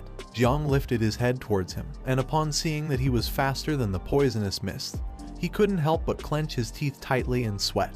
He used the secret technique of the Xiao family called chasing dragons. At that moment, a dragon made of spiritual energy manifested itself and began to stare at Jiang. It clenched its teeth tightly and attacked him. Its attack was so powerful that it destroyed the area where Jiang was into pieces and created a smoke screen in the process. While with one hand he was holding the sword and had it extended towards Jiang, he began to stare at him fixedly and with a smile called him a bastard. He knew it was going to be difficult to deal with him, but luckily his level wasn't very high and his speed wasn't fast enough. He thought that by using this blade alone he would be able to defeat him. But to his surprise, several seconds later, once the smoke cleared, his expression changed drastically. He was in shock as he couldn't believe what his eyes were seeing. Luckily, Jiang was still alive, thanks to the girl using her hidden profession ability called Earth Eternal Shield and creating a shield around them. While she had her hands extended towards the shield, it began to crack. She closed her eyes and while blood was coming out of her mouth, she explained to Jiang that she was in a lot of pain. Jiang, who was standing behind her, began to look at her with a surprised and dumbfounded expression. He realized that she was actually a defensive type. The man with blue hair had forgotten about her, but now seeing that she had blocked his attack using the shield, he couldn't help but become enraged. He started looking at her aggressively, clenched his teeth tightly, and prepared to attack again. Jiang began to look at him and thought that this was a good opportunity to attack. He extended his hand to one side, releasing the poisonous mist. Several seconds later, he landed on the ground. At that moment, several insects began to approach him quickly from behind. One of his subordinates, who was lying on the ground, reached out towards him and caught his attention to ask him to be careful. While holding the sword with one hand, he turned his head back and upon seeing the insects approaching quickly, he became alert. At that moment, he grabbed one of his subordinates by the hood. Upon seeing this, the subordinate became somewhat confused as he didn't know what was happening. While with one hand he was holding the sword, with the other he grabbed his subordinate by the hood and placed him in front of himself to use him as a shield. Since the insects were not very smart, they attacked his subordinate instead of him. The insect's attack was so powerful that their bodies were thrown backwards. His subordinate was seriously injured. While his body lay beside him, he placed a knee on the ground, leaned the sword against the ground, rested his arm on the other knee, and began to look down at the ground and cough. Jiang came down from the second floor, started approaching him and couldn't help but think that he was a nasty bastard for using one of his own men to block the attack. The insect's attack pierced the man's chest who was lying on the ground. Even though he was badly injured and bleeding from his mouth, he was still alive. He began to cough and caught his master's attention. He stood up, started approaching Jiang, slightly turned his head towards his subordinate, and thanked him for enduring the attack for him. He thought that he had not educated him in vain, and upon seeing that he was still alive, he couldn't help but praise him and think that he was truly strong.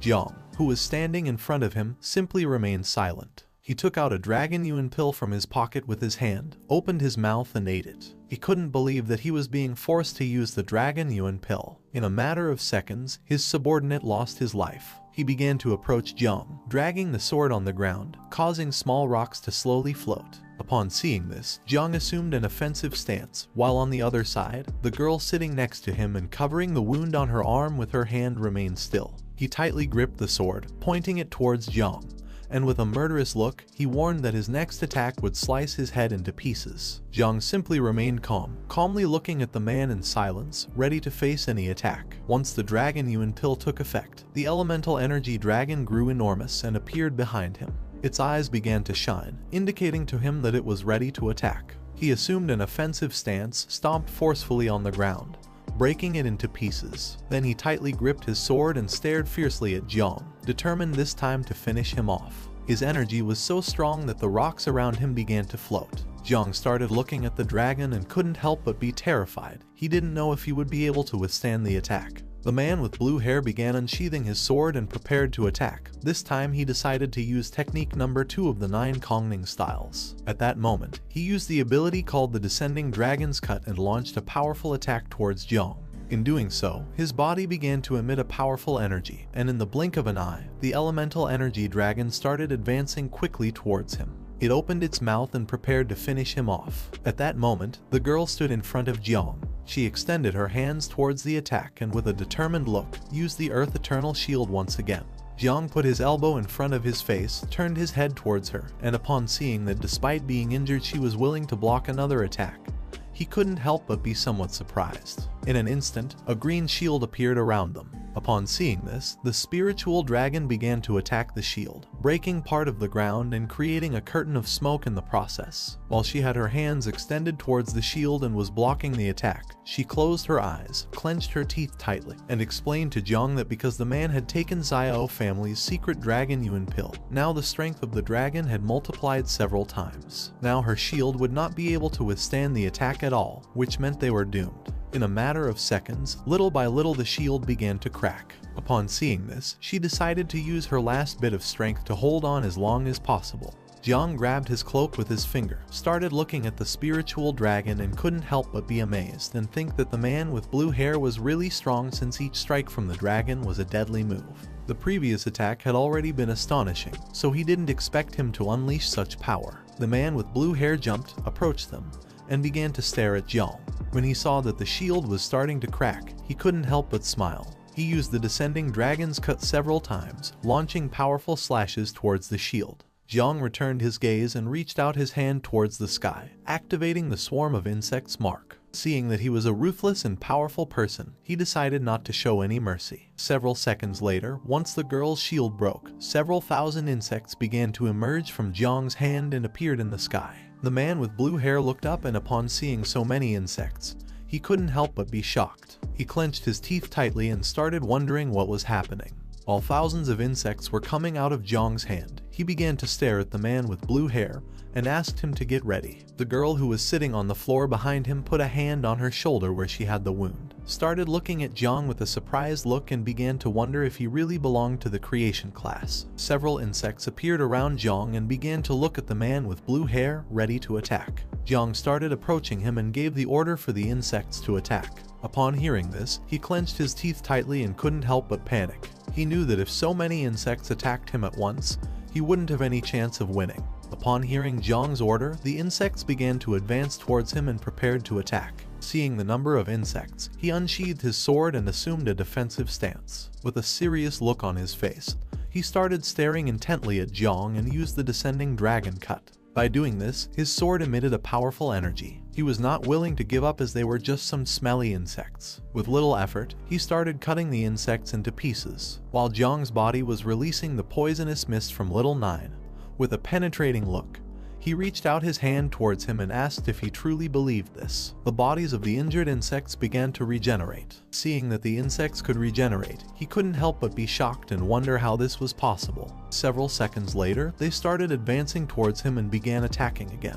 He began to defend himself from the attack using his sword, in the process cutting the bodies of several insects in half, which quickly started to regenerate again. Upon seeing this, he couldn't help but panic as he couldn't believe that he truly couldn't kill them. While the insects were emerging from Jiang's body, with a serious look on his face, he began to stare at him intently and decided to see how long he could endure. The girl who was behind him turned her head towards him and with a surprised look, she couldn't help but be shocked and wonder how powerful he was. Upon hearing Jiang's mockery, he became furious, swinging the sword forcefully and using once again the skill descending dragon cut, cutting the body of an insect that was in front of him in half. The spiritual dragon manifested again, opened its mouth, and began devouring the insects. He had used this attack because the dragon could continue devouring the insects without allowing them to regenerate. While he had his guard down, one of the insects approached him from behind and gave him a strong bite on the arm, poisoning him and causing him to drop his sword in the process. Upon feeling the bite, he turned his head to the side and upon seeing the insect, clenched his teeth tightly and thought that this was not good at all.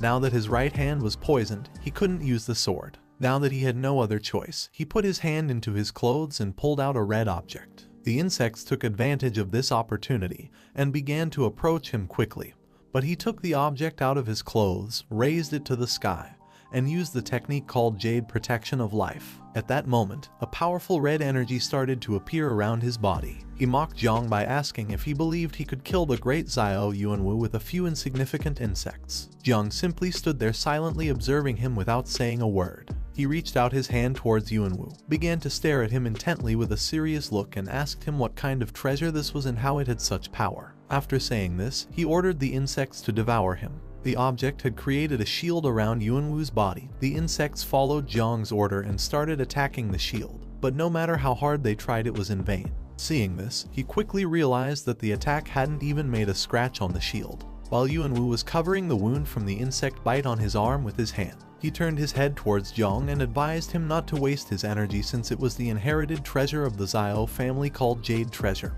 which had divine powers. Jiang refused and ordered the insects to attack again. Yuanwu stared at him and explained that once the Jade Treasure was activated, the shield could block all external attacks. With this shield, Jiang would not be able to harm him anymore. Jiang simply remained silent. While the insects continued to attack the shield, Yuanwu began to approach them. Upon seeing that he was able to control the insects and bring him to the point of using the ancestral treasure, he couldn't help but praise him for being amazing. He also added that even if Jiang used all his cards up his sleeve, he wouldn't be able to harm him. Seeing the man approaching, the girl stood up and grabbed Jiang by his clothes. Within seconds, he started bleeding from his mouth and approached Jiang. With a smile, he decided to make him an offer one last time. As long as Jiang was willing to follow and obey him, he could allow him to join the Xiao family and grant him the Xiao surname, something many dreamed of achieving. After saying this, he asked Jiang to think it over carefully and not miss out on this opportunity. Jiang began to look at him with a calm gaze and remained silent, thinking for several seconds. He started to stare fixedly at Yuanwu and couldn't help but get angry when he saw that he had become accustomed to being conceited, to the point where he couldn't even see the situation he was in. Upon hearing this, the girl turned her head towards him and with a confused look, began to wonder what Jiang was up to. He approached Jiang, extended his hand to the side, and with a smile asked him to stop bragging. It didn't matter to him if Jiang accepted or not because even if he couldn't kill him today, he could do it any other day. With the influence of the Xiao family throughout the country, he wouldn't be able to hide or confront them. Jiang began to stare at Yuanwu intently and with a smile, he reminded him of his own words that one couldn't investigate if there was nothing to find. After saying this, he asked him what could happen if he died without leaving any trace. At that moment, a giant tentacle struck the ground. Upon hearing this sound, Yuanwu slightly turned his head back and with a gaze filled with terror, he started wondering what was happening. This tentacle belonged to the insect mother. She emerged from the swarm of insects and appeared behind them. Upon seeing how enormous she was, the girl fell to the ground. Yuanwu looked up and upon seeing how huge and terrifying she was, he started sweating.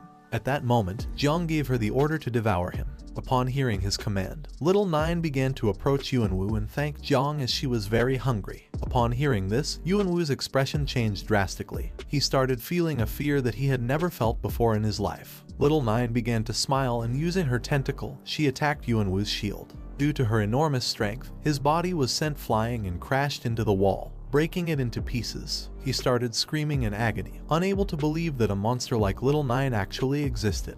He asked Jiang what kind of monster she was. With a calm look, Jiang explained to him that Little Nine had just finished reproducing herself, so he and the jade were exactly what she needed to satisfy her hunger. Little Nine began to repeatedly hit Yuanwu using her tentacle, creating a large curtain of smoke in the process. In a matter of seconds, the shield started breaking into pieces. He opened his mouth and started screaming in pain, questioning why the shield had broken so easily. He began to bleed from his mouth and fell to the ground. He couldn't believe that this was happening. Now the fate of the Xiao family and the jade were going to disappear. Now that the shield had been broken, Little Nine started to stare at him intently. She began to bring her tentacle closer to him and decided to deliver the final blow. With a cold expression, Jiang remained silently observing this. Little Nine attacked Yuanwu, destroying the ground into pieces in the process. Her attack had been so powerful that all that was left of Yuanwu was a pool of blood. She began to lift the tentacle from the ground, and Jiang thought that no one should find out about this since Yuanwu was now dead. He started walking, reached his hand towards the sky,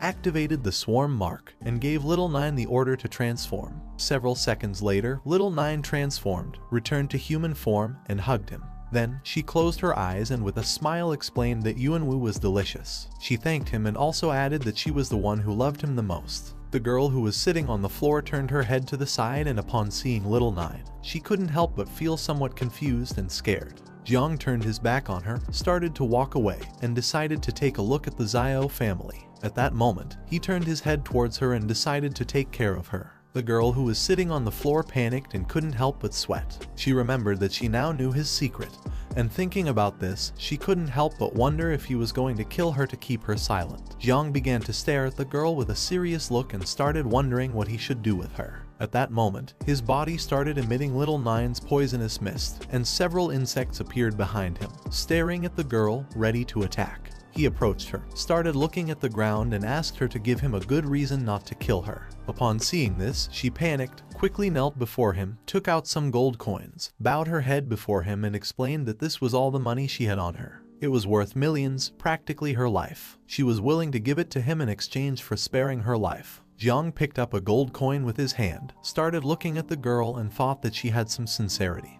But since she knew too much and also lied, he decided that it was best to eliminate her. She stood up, closed her eyes, raised one hand towards the sky, and swore by her name Luo Sandow that if she lied to him, then the heavens could punish her with 5 thunders. Jiang was somewhat confused as he didn't know whether to believe that her name was Luo Sandow, since she always told lies without thinking about the consequences. Luo Sandow approached him, handed him her identification card, and looked at him with a sincere gaze. She explained to him that what she was saying was true. She didn't know what her parents were thinking when they gave her this name, but she really wasn't deceiving him.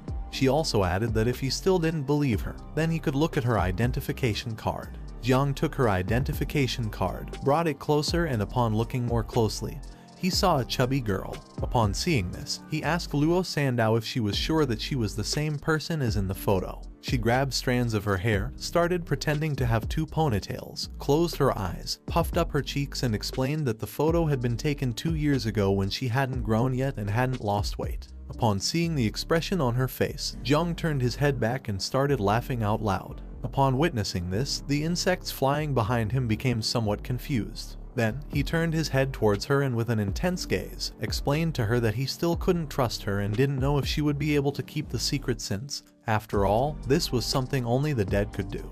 Just before he could finish his sentence, she jumped, used the storage ring causing a portal to appear. While she had one hand in the portal, with the other she took out a scroll, and started approaching Jiang.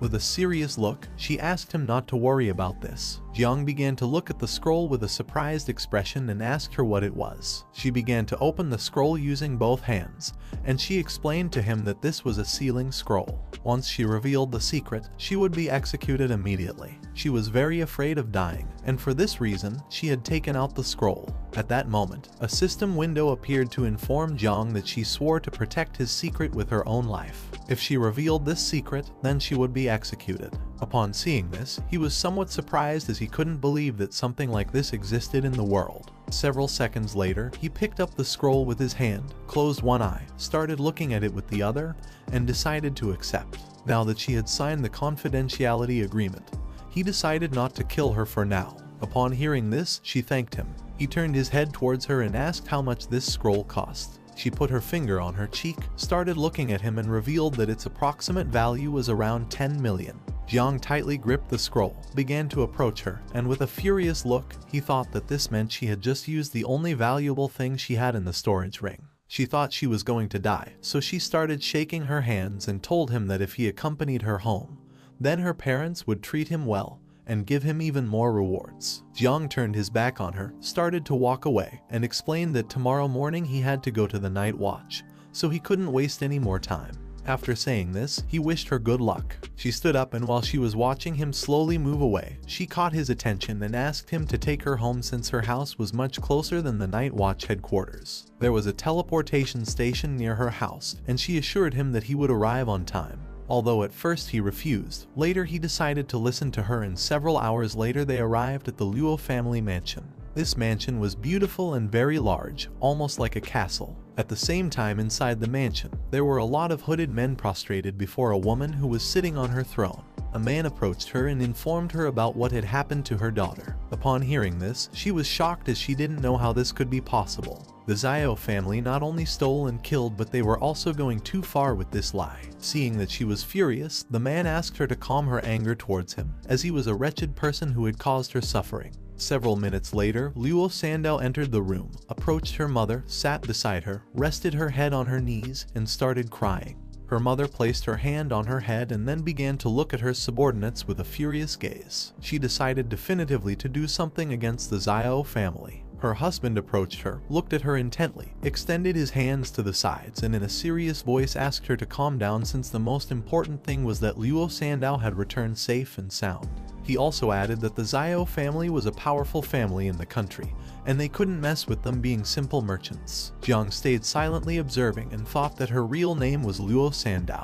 Her father turned his body towards Jiang, handed him a black card, closed his eyes, and with a smile thanked him for saving their daughter. He also asked him not to get rid of this black card. The mother turned her head towards him, closed her eyes, and with a pleasant smile told him that he was their benefactor. She had prepared a meal for him so that he could eat peacefully and then leave using their teleportation, which was very fast. Jiang took the black card, closed his eyes, and with a smile told them that he wasn't going to eat. But at that moment, his stomach started growling. He turned red, put his hand behind his head, and with a smile decided to eat a little. Upon seeing this, her father pointed out the place where the food was and decided to organize it immediately, while on the other side her mother put her hand near her face, closed her eyes, and began to smile. The best chefs in the Luo family prepared the food. In several minutes, Jiang ate several dishes until he stacked them one on top of another to form a column.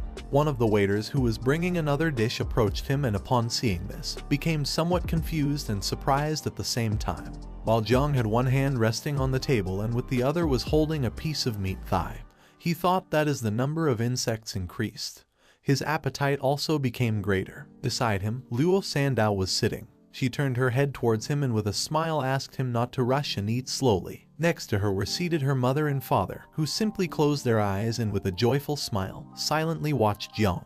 Jiang started eating even more. She began to look at him and couldn't help but blush and be somewhat surprised. Her mother, who was enjoying a cup of tea, explained to her father that their daughter said Jiang belonged to the creation class and had divine rank. For her, he was very strange because she didn't know how he had been able to save their daughter from the hands of the Xiao family. Her father put his hand under his chin, started looking at Jiang, and explained to her that although their daughter didn't want to say it, he was sure that Jiang had hidden abilities and wasn't as useless as he seemed. He also added that he was handsome. Both began to look into each other's eyes and with a smile, they thought that if he could help them fight against the Xiao family and protect their daughter for her entire life, then he could be the perfect person. Her mother approached Jiang and with a pleasant smile asked him if he had a girlfriend.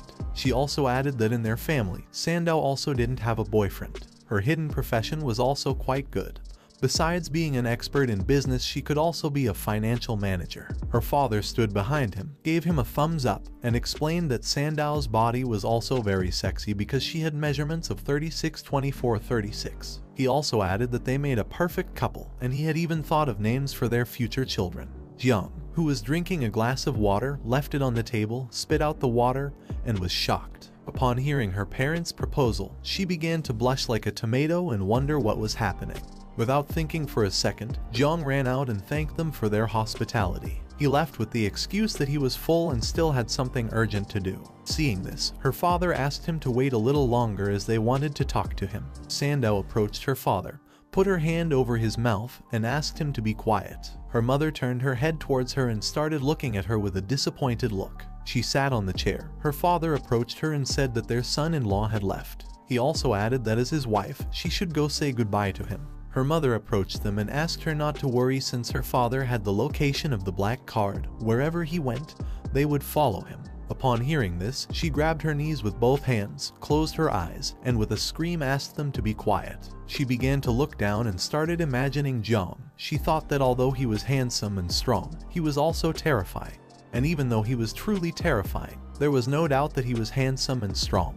At the same time, in the Xiao family, Xiao Yuanshan, the head of the family, learned that his grandson Qianwu had died. Upon hearing this news, he couldn't help but become furious. With an angry look on his face, he ordered his subordinates to thoroughly investigate the murder. He didn't know who had done it and believed that Xiao Zhangguo was responsible. So he ordered his other grandson to immediately send someone to investigate him. While a man was prostrated before him, another man named Xiao Beihan, who had one hand in his pants pocket, began to approach his grandfather. He extended his other hand to the side and explained that Yuanwu was already over 20 years old and had only reached level 30 of the second transformation, so he was useless. After saying this, he asked him what was lamentable about the death of a useless person and told his grandfather that it wasn't worth getting so angry about it. Xiao Yuanshan, who was sitting in his chair with both hands resting on his knees, started looking at Xiao Beihan and told him that Yuanwu was truly mediocre, nothing compared to him. Therefore, it wasn't a pity that he was dead. He also added that in the end, he was the grandson of him. Even to hit a dog you had to look at who its owner was. He would like to know who in the country had enough courage to kill someone from the Xiao family. Upon hearing this, Xiao Beihun began to smile, extended his hand forward, and his hand started emitting an evil energy. He asked his grandfather not to worry about this trivial matter since after finishing the Tianjiao camp issue, it didn't matter who was guilty. He would take care of it in place of him. At the same time, Jiang went to the night watch office. He opened the door and entered where Jai Gang and several other people were. He turned his body to one side and was somewhat surprised to see that Jiang had arrived. He began walking towards them, putting his hand behind his head, introducing himself as Jiang Chen, the new member of the night watch. He couldn't help but wonder why there were so many people here. Jai Gang approached him, placed his hand on his shoulder, closed his eyes, extended the other hand to the side, and with a smile told him that they had been waiting for him. Upon hearing this, Jiang was somewhat surprised. Jai Gang decided to introduce him to the new key members of their group. The first one was Yu Xiaok, a level 45 healer who was in the second stage. She used to be the youngest, but now he had taken away that position from her. Upon hearing this, she put her hand near her mouth, started looking at Jiang, and couldn't help but blush and think that he was very handsome. This was the first time she had worked with someone so good looking. The second member was Duan Feng, a level 49 archer who was also in the second stage. He didn't talk much but was quite conceited. He put his hand on his hip, placed the other one near his forehead, and with a smile told him that he was delighted to meet him. The third member was Chu Buling, a level 49 warrior. Although his body was small, he was strong and a great talker. He approached Jiang, stood in front of him, closed his eyes, and with a smile explained to him that having a professional member of divine level was an achievement enough to boast about for a lifetime. The fourth member was a woman named Jane Tang, a master who was in the third stage. She was level 61 and belonged to the fire class. She was also a sub-commander. She approached them, placed her hands on Chu Buling and Jiang's heads, began to caress them, and with a pleasant smile asked them to call her Aunt Tang in the future. She assured them that they would have meat to eat every day. With a pleasant smile, Jiang introduced himself as a humble awakened from the creation class. He asked how he could deserve so much enthusiasm from them. Deep down, he knew that even if it was clear, even if it was of divine level, the spiritual master's creation class was not well regarded by people. Jai Gang put one hand in his pocket, extended the other to the side, and told him that there was nothing wrong with being of the divine level spiritual master creation class. He asked him not to pay attention to idiots who had no good eye and only said nonsense. They all trusted him. Jane Tang put her hands on her hips, turned her head towards him, and with a smile told him that he was special because he had chosen to be one of them. The Night Watch. From now on, this would be his home. Jai Gang approached him, put his arm on his shoulder, and decided to talk about the main issue. He extended his hand to one side and with a serious look, explained that if he wanted to enroll in the Tianjiao training camp, he had to have a level higher than 20. He didn't know if Jiang was. With a calm look, Jiang revealed to him that now he was level 17. Upon hearing this, he couldn't help but be somewhat surprised to see that he had changed job just 3 days ago and was already level 17. He grabbed Jiang by the shoulders, closed his eyes, started laughing out loud, and thought that he had not made a mistake in choosing him. He believed that Jiang truly had divine talent and it wouldn't be difficult for him to advance 3 levels in 3 days. He decided to enroll him in the Tianjiao Genius Camp right away. Jai Gang opened his eyes, turned his head to the side, and saw everyone else staring at him with a serious expression. He put his hand in his pocket, turned his body towards Jiang, and with a serious look asked him if he had gotten into trouble with someone very dangerous in the last 3 days, as there was an unknown third-grade master investigating his whereabouts using their divine class. He turned his head to the side, started looking at the ground, and upon hearing that a third-grade master was investigating him, he couldn't help but wonder if it could be a member of the Xiao family. Jai Gang crossed his arms and told Yu Xiaok that he was leaving the rest in her hands. Upon hearing this, she responded with a understood. Then, she raised her hands towards the sky, causing a green energy to emanate and form a barrier. She turned her head to the side and explained to everyone that she had placed a protective barrier against espionage around the headquarters so that they could all speak freely without worrying about being spied on. Jiang simply stood still, began to look at her, and couldn't help but wonder what kind of power this was. In a matter of seconds, her power started expanding in all directions, causing the protective barrier to become increasingly larger. Jai Gang approached Jiang, placed his hand on his shoulder, closed his eyes, and with a pleasant smile asked him if there was something he was hiding, adding that they were all here to help him. The others listened attentively in silence. Jiang lowered his head, began to touch his head with his hand, and with a sad look revealed to everyone that yesterday he had killed Xiao Yuanwu from the Xiao family. Although he had completely eliminated the traces in the body of him, he wasn't sure if the Xiao family had other methods of investigation and tracking. Upon hearing this, everyone was shocked. Jane Tang began to look at Jiang with a terrified expression and asked him if he had really eliminated a member of the Xiao family. Jai Gang reached out his hand towards him, started looking at him with a surprised expression and asked him if he had killed Xiao Yuanshen's grandson, the cultivator who was in the 8th stage of Zhenguo. Chu Buling couldn't help but be shocked and started wondering how strong Jiang was to have killed a member of the Xiao family. Jiang, who was touching his head with his hand, upon seeing their expressions, thought that he had now caused problems for everyone. Jai Gang began to look at Jiang and explained to everyone that it was well known that the Xiao family had committed many evil acts. The young members of the Xiao family had caused many problems in recent years. He couldn't help but praise him for doing good by protecting people. He crossed his arms and with a serious look, he remembered that the power of the 8th transformation was undoubtedly terrifying. But according to what he knew, his last grandson was Xiao Yuanwu, the most incompetent and least favorite of him. That being said, it was possible that old Xiao Yuanshen would not personally intervene. Jane Tang, who had one hand on her waist, extended the other towards him and started looking at him with a determined gaze. She asked him not to worry because if the Xiao family sent someone, they, the Night Watch, would protect him since they were not weak. Jiang began to look at Jai Gang with a pleasant gaze and couldn't help but smile and feel happy. He was an orphan, and even though he had had neighbors who had helped him since he was little, this was the first time he felt like having a home. Jai Gang turned his back on him, started to walk away, slightly turned his head towards him and thought that even if Xiao Yuanwu was useless, he probably had already reached the 2nd level of cultivation. He quickly approached Jiang, grabbed him by the shoulders, started looking into his eyes, and with a surprised look asked him how he had managed to kill someone of level 30 in the combat class, being an awakened person of level 17 in the creation class. Jiang became somewhat nervous, started sweating, extended his hand towards him and asked him not to get too excited because actually, at that moment, someone had helped him.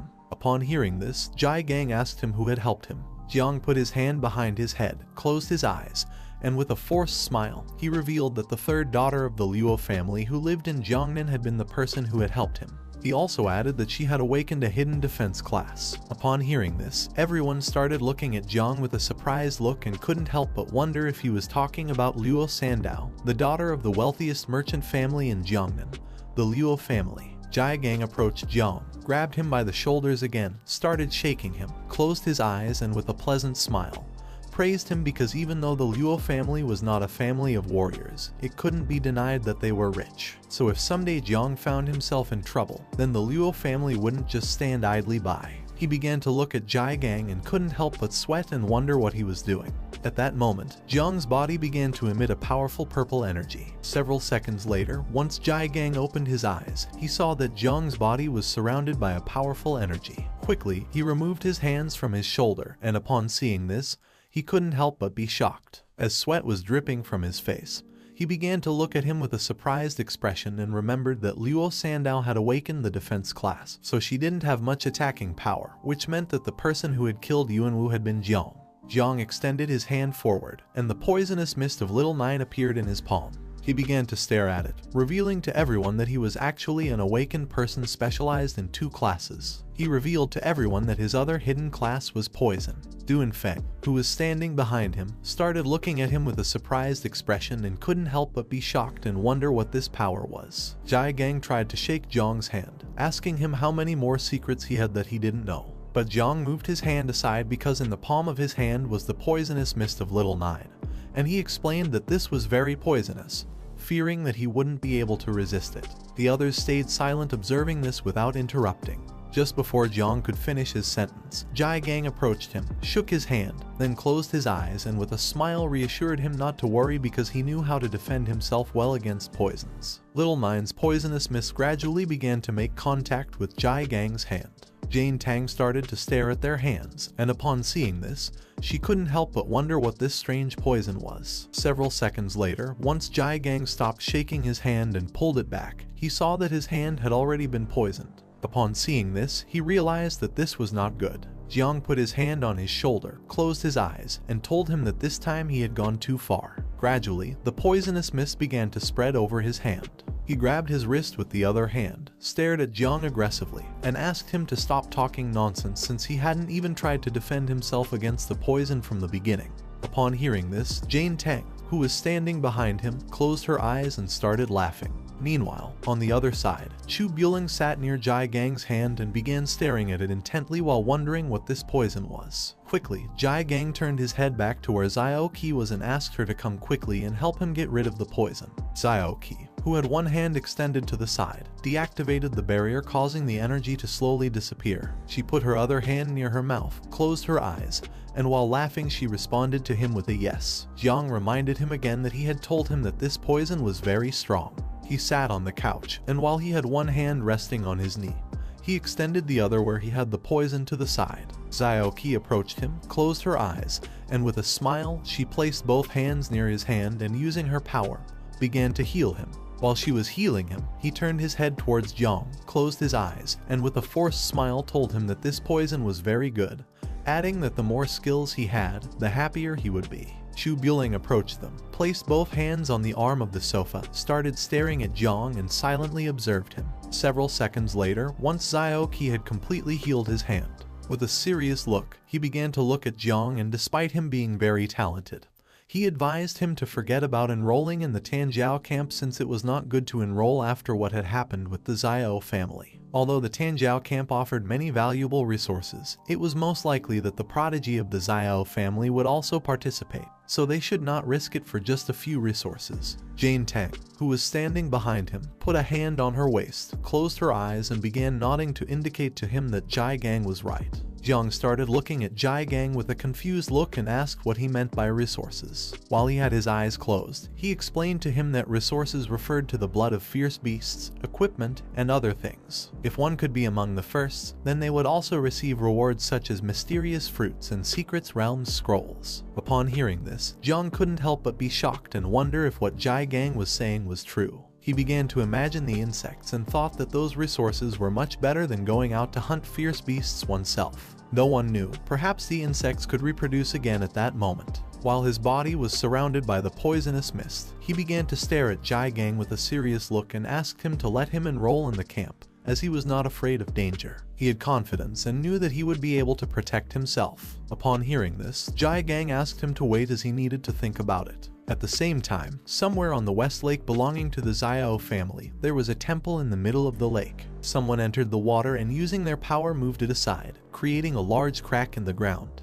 This person started approaching the temple. This person was Xiao Jia Tanjiao's son named Xiao Beihan.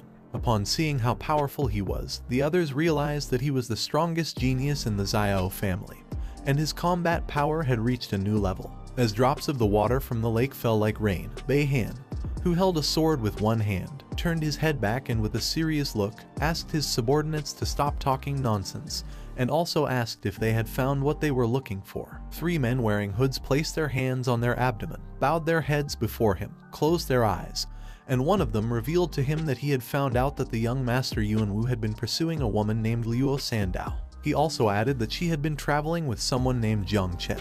Beihan slightly turned his head back and with a serious look remembered that the girl from the Luo family was not from the combat class. He asked his subordinate who this guy called Jiang Chen was. The man revealed that Jiang Chen had awakened a creation class of divine rank. The last thing they knew was that he had gone to the Night Watch headquarters. One of the men placed a hand on his chest, bowed his head before him, closed his eyes and revealed that they had discovered that he and Luo Sandao had enrolled in the camp.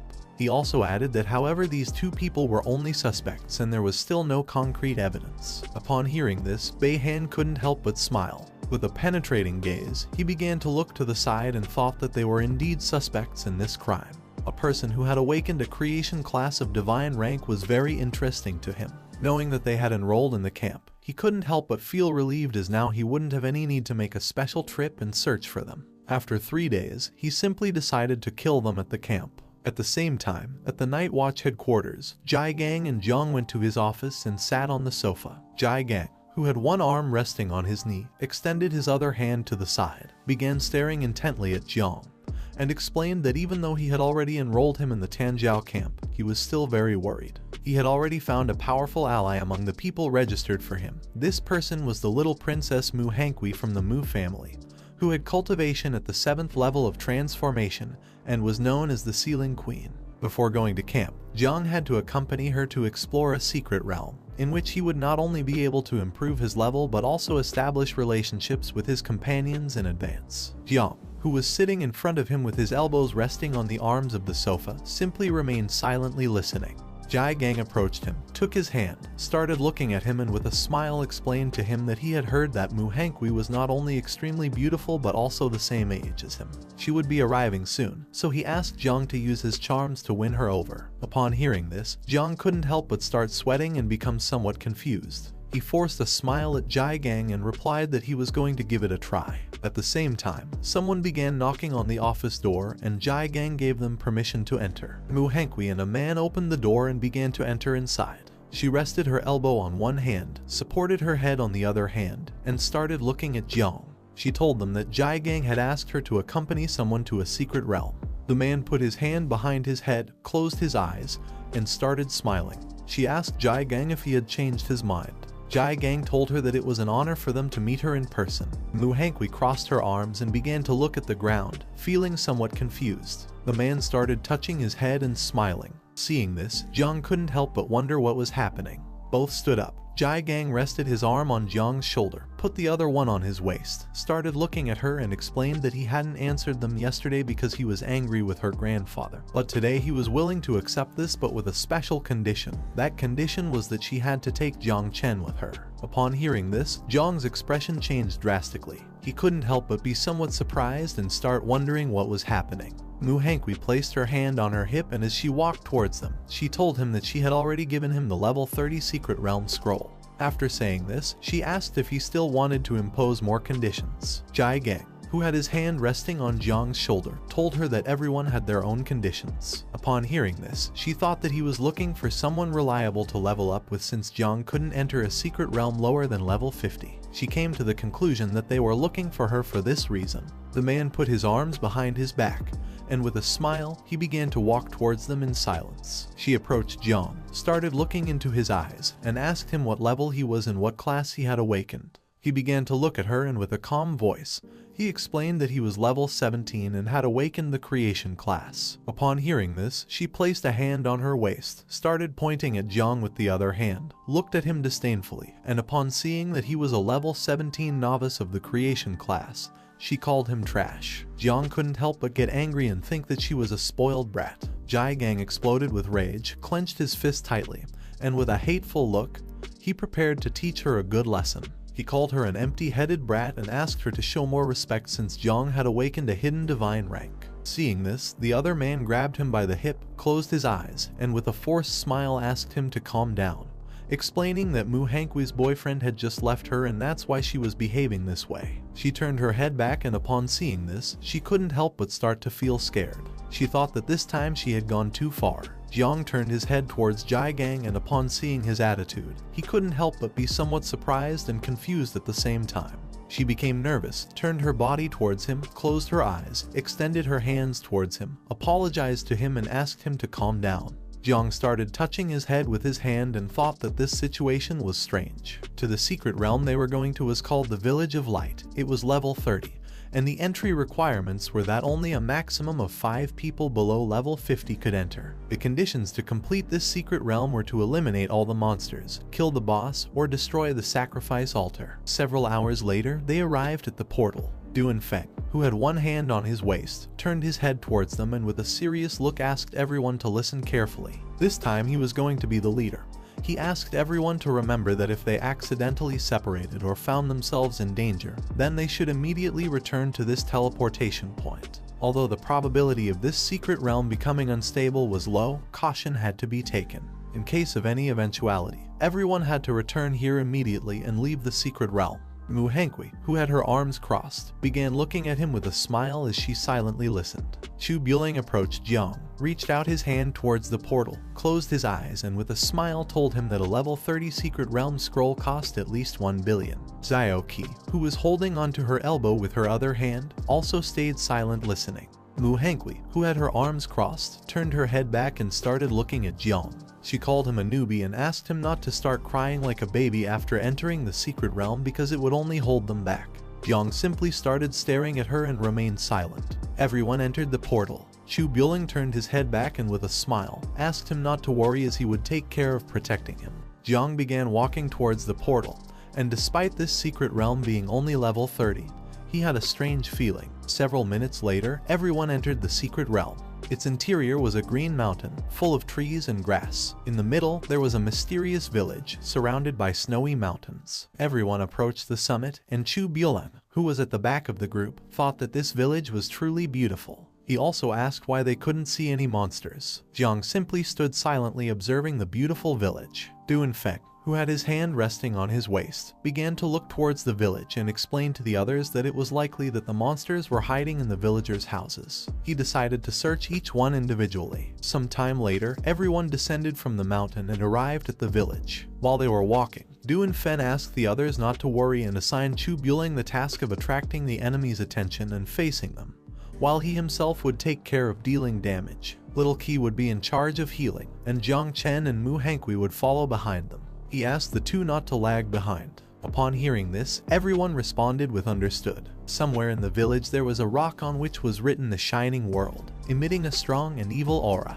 Duanfeng, Xiao Qi, and Jiang approached the stone. Duanfeng raised his hand to the sky, signaling them to stop. He realized that this stone was suspicious, so he asked them to be careful. Xiao Qi, who was standing beside him and holding the magical staff with both hands, explained that she disliked the atmosphere of this village a lot. She concluded that it had a dark nature. Jiang simply remained still and didn't say a single word. Xiao Qi decided to first apply a purification buff to the village. She closed her eyes, extended her hand towards the sky, and her hand began releasing blue magic. The buff she had applied started spreading throughout the entire village. Jiang brought his hand closer to his face, started looking at the magical dust, and with a surprised look thought that this buff was incredibly powerful since it not only cleared people's minds but also significantly increased their attributes and energy. At that moment, the wind started to blow and a cloud of smoke began to form.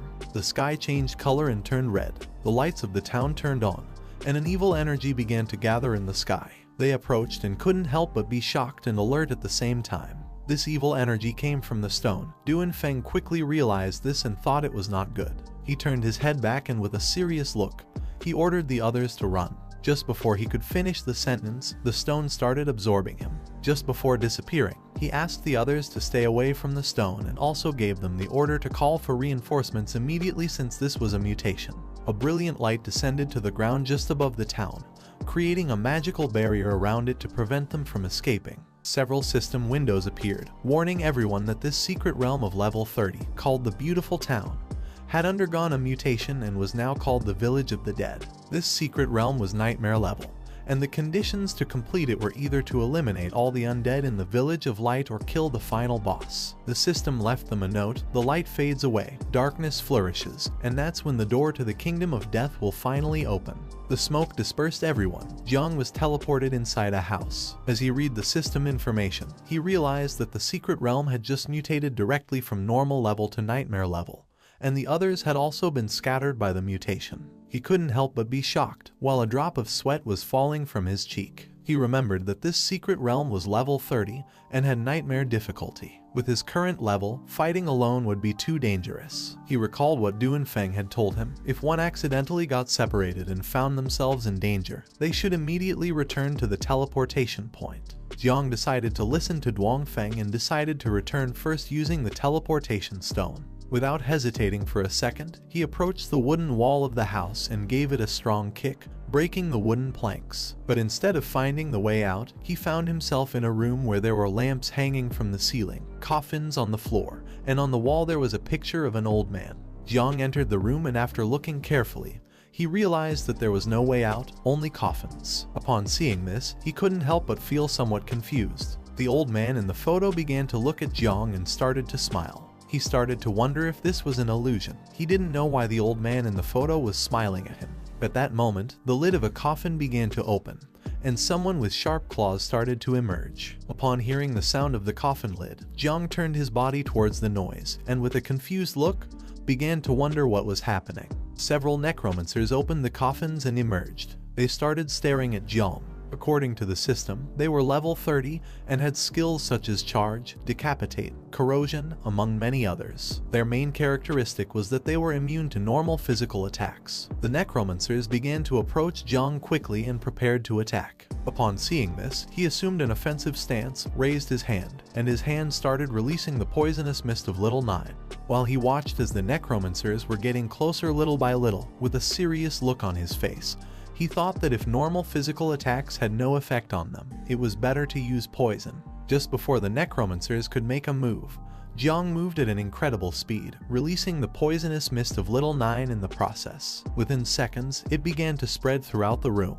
After doing this, he left the house, took a leap and landed on the roof of another house. In a matter of minutes, the necromancers came out of the house unharmed as if nothing had happened. He stood up, started staring at them intently and thought that indeed poison was also considered a physical attack, which didn't have much effect on necromancers. To deal with them, he needed to rely on the help of a mage. He had to find a way to meet Xiaoqi as soon as possible. While he was lost in his thoughts, Little Nine manifested herself. She clenched her fists and brought them close to her chest. She began to look at the necromancers with a hungry gaze, opened her mouth, and as drool was dripping from it, she asked him if she could devour them. Upon seeing that she had appeared and wanted to eat the necromancers, he couldn't help but be somewhat surprised. With a confused look, he asked her if she would be able to devour the necromancers. He also added that devouring was also considered a physical attack. The necromancers began to approach the house. While Little Nine's body was surrounded by a powerful aura, she started looking at them and explained to Jiang that she was going to be able to eat them. For her, they were delicious. Jiang started looking at the necromancers and gave her permission to go ahead and try eating them. But he also asked her not to push herself too hard. If she found herself in trouble, he would help her escape. Upon hearing this, she gathered momentum and with a murderous look, began to advance towards the necromancers, thinking that they were simply food. Jiang, who was standing on the roof, started to watch her and couldn't help but think that she was impressive. Just before the necromancers could make a move, Little Nine began to move at an incredible speed, piercing through their bodies, cutting them into pieces, and devouring them in the process. She sat on the ground, pulled her knees together, placed her hands under her cheeks, closed her eyes, and with a smile, started to enjoy the meal and feel as if she were in heaven. To her, they were very delicious. Upon seeing this, Jiang couldn't help but be amazed. He began to look at her with a surprised expression and remembered that she came from the abyss, so essentially she was like an undead, both belonging to darkness. Now that he had the divine evolution, she could grow and become the mistress of the abyss, whose essence surpassed these necromancers completely. Upon remembering this, Jiang extended his hands towards the necromancers, and at that moment, his body began to emit Little Nine's poisonous mist. He started looking at her and smiled because she was capable of devouring the necromancers. He decided it was time for the other insects to also come out and enjoy a good meal. Jiang's body began to emit a powerful energy, releasing the swarm of insects. He gave them all the order to separate and also asked them to be careful not to be discovered by his companions. In the blink of an eye, thousands of insects emerged from his body and started attacking the necromancers. The insects began to attack and devour the necromancers. A system window appeared to inform him that his spiritual pets had killed 3 low-level necromancers, granting him 15,021 points. Little Nine also started devouring them, obtaining 4,602 points. As the insects were slowly devouring the necromancers, another system window appeared and congratulated Jiang for leveling up. He went from level 17 to level 18, gaining 1 point in each attribute and 10 potential points. Jiang entered the house again, extended one hand to the side, clenched his other fist, started looking at it and couldn't help but smile when he saw that this was too fast. In just a few seconds, he had obtained over 500,000 experience points and leveled up. He thought that this secret realm was simply a paradise tailored for him. Now that there were no necromancers in the house anymore, he turned his head back and decided to investigate the old man's strange photograph. Before, the old man was smiling, but now he was terrified and trembling with fear. Jiang approached the photo, put his hands on his waist, started looking at it and with a smile asked the old man why he wasn't smiling. Little Nine manifested herself. She started looking at the photo and informed Jiang that everything outside had been eaten. He began to point at the photo with his thumb, and with a smile he praised Little Nine for having done a good job. He asked her to look at the photo and also if she could devour it. Upon hearing this, she started looking at the photo with a hungry gaze. Seeing this, the old man became even more afraid and couldn't help but start trembling. At that moment, the old man's photo exploded into pieces, leaving them in shock. They couldn't help but wonder what was happening. A system window appeared. They had successfully scared off the level 35 elite Death Guardian. As a reward, the system granted them 8701 experience points. The pieces of the photo fell to the ground. Jong and Little Nine started looking at the pieces and felt a little depressed. At the same time, somewhere else in the village, someone hit a necromancer in the face with a bow. This person was none other than Duan Feng. Several necromancers surrounded him, but he drew his bow, held it with both hands, clenched his teeth tightly, and with a determined look began to swing it forcefully, hitting one of the necromancers in the process. Another necromancer tried to attack him by surprise, but he reacted in time and using the sharp string of the bow, he cut its hand. He couldn't help but feel fortunate since he had a longbow as a weapon. Otherwise, he wouldn't have been able to deal with these undead creatures. He began to worry about the others, especially Jiang Chen, who was not even level 30. If something really bad were to happen, he didn't know how he would explain it to his boss. While he was lost in his thoughts, a system window appeared in the sky to inform him that his teammate had killed a lower level Spectre and an elite rank Guardian of level 35. As a reward, he obtained 12,161 points. Duan Feng lifted his head, started looking at the system window and couldn't help but be shocked. He began to tremble and started questioning what was happening and who was doing this. A horde of necromancers appeared and started chasing him. He grabbed the bow with one hand and began to flee. He clenched his teeth tightly and with a serious look, he remembered that this was a secret realm that had mutated. He didn't know who was killing so many monsters in seconds. He came to the conclusion that the responsible person could not be someone weak. At first, he thought it could be Chu Bulo, but then dismissed him since his physical attributes were very passive. Then he thought it could be Zioki, but dismissed her as well since she was a mage who could restrain necromancers but wouldn't be able to kill them in seconds. He immediately ruled out Jiang since he was low level. He had awakened the poison and growth class of all things, which would have no effect against the undead. With a surprised look, he began to look ahead and started questioning if the person who was killing the monsters was Mu Hankui. He didn't know if she was that strong. The necromancers slowly started closing in on him. Seeing this, he began to run even faster. Now that there was someone on the team who could defeat the monsters instantly, he thought there was time to save the others. He asked Jiang to hold on a little longer. At the same time, in some other place in the village, someone put their hand on the wound they had on their shoulder. This person was very injured. She was none other than Mu Hankui. Behind her there was a horde of necromancers who were chasing her. She was very injured, with scratches all over her body. While she was holding the wound on her arm with her hand, she opened her mouth and started bleeding. She was very desperate because she didn't want to die. She was the only one who had a hidden profession in her family. She still had to participate in the Young Talents camp and revitalize her family. Her hopes for life slowly began to fade away. Soon, she would run out of energy. She couldn't even use her primary ability called Speed properly. She started crying because she wanted to go home and didn't want to die. At that moment, she saw several necromancers running away, and upon seeing this, she began to question whether it was her teammate who had just killed the undead. She started walking even faster, and several seconds later, she reached the end of the alley. At that moment, Little Nine's poisonous mist began to appear from around the corner. Upon seeing this powerful energy, she couldn't help but be somewhat surprised and feel relieved. Thinking that she was saved, she just had to hold on a little longer. But for her bad luck, her strength completely ran out, causing her to fall to the ground. While she had both arms supported on the floor, she closed her eyes, and as blood was dripping from her mouth, she thought this wasn't good. The necromancers began to approach her and prepared to attack. Seeing this, she panicked, extended her hand forward, and with a desperate look started asking for help. At that moment, Jiang appeared, and with a serious look, he began to stare at her. Upon seeing that the person from whom the necromancers were fleeing was Jiang, she couldn't help but be shocked. She started reaching out her hand towards him, and with a surprised look, she couldn't help but wonder what was happening and how it was possible for him to be so strong.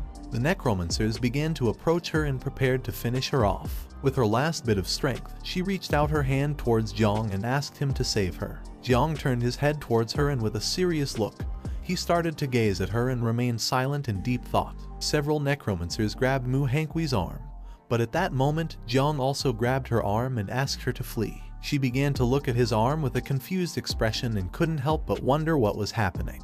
Using all his strength, Jiang pushed Mu Hangui aside and threw her backwards, saving her from the necromancer's attack. While he had one hand extended backwards, he stared intently at the necromancers and asked her to get away from here and stop interfering. She started running backwards, and then suddenly she tripped and fell to the ground. Several seconds later, while she had one hand on the ground, she began to sit up, started wiping her face with the other hand. And while one eye was closed, she began to look at him with the other and thought that Jiang Chen was crazy. A purple energy appeared, and upon seeing this, her expression changed drastically. She couldn't help but be shocked and started wondering what was happening.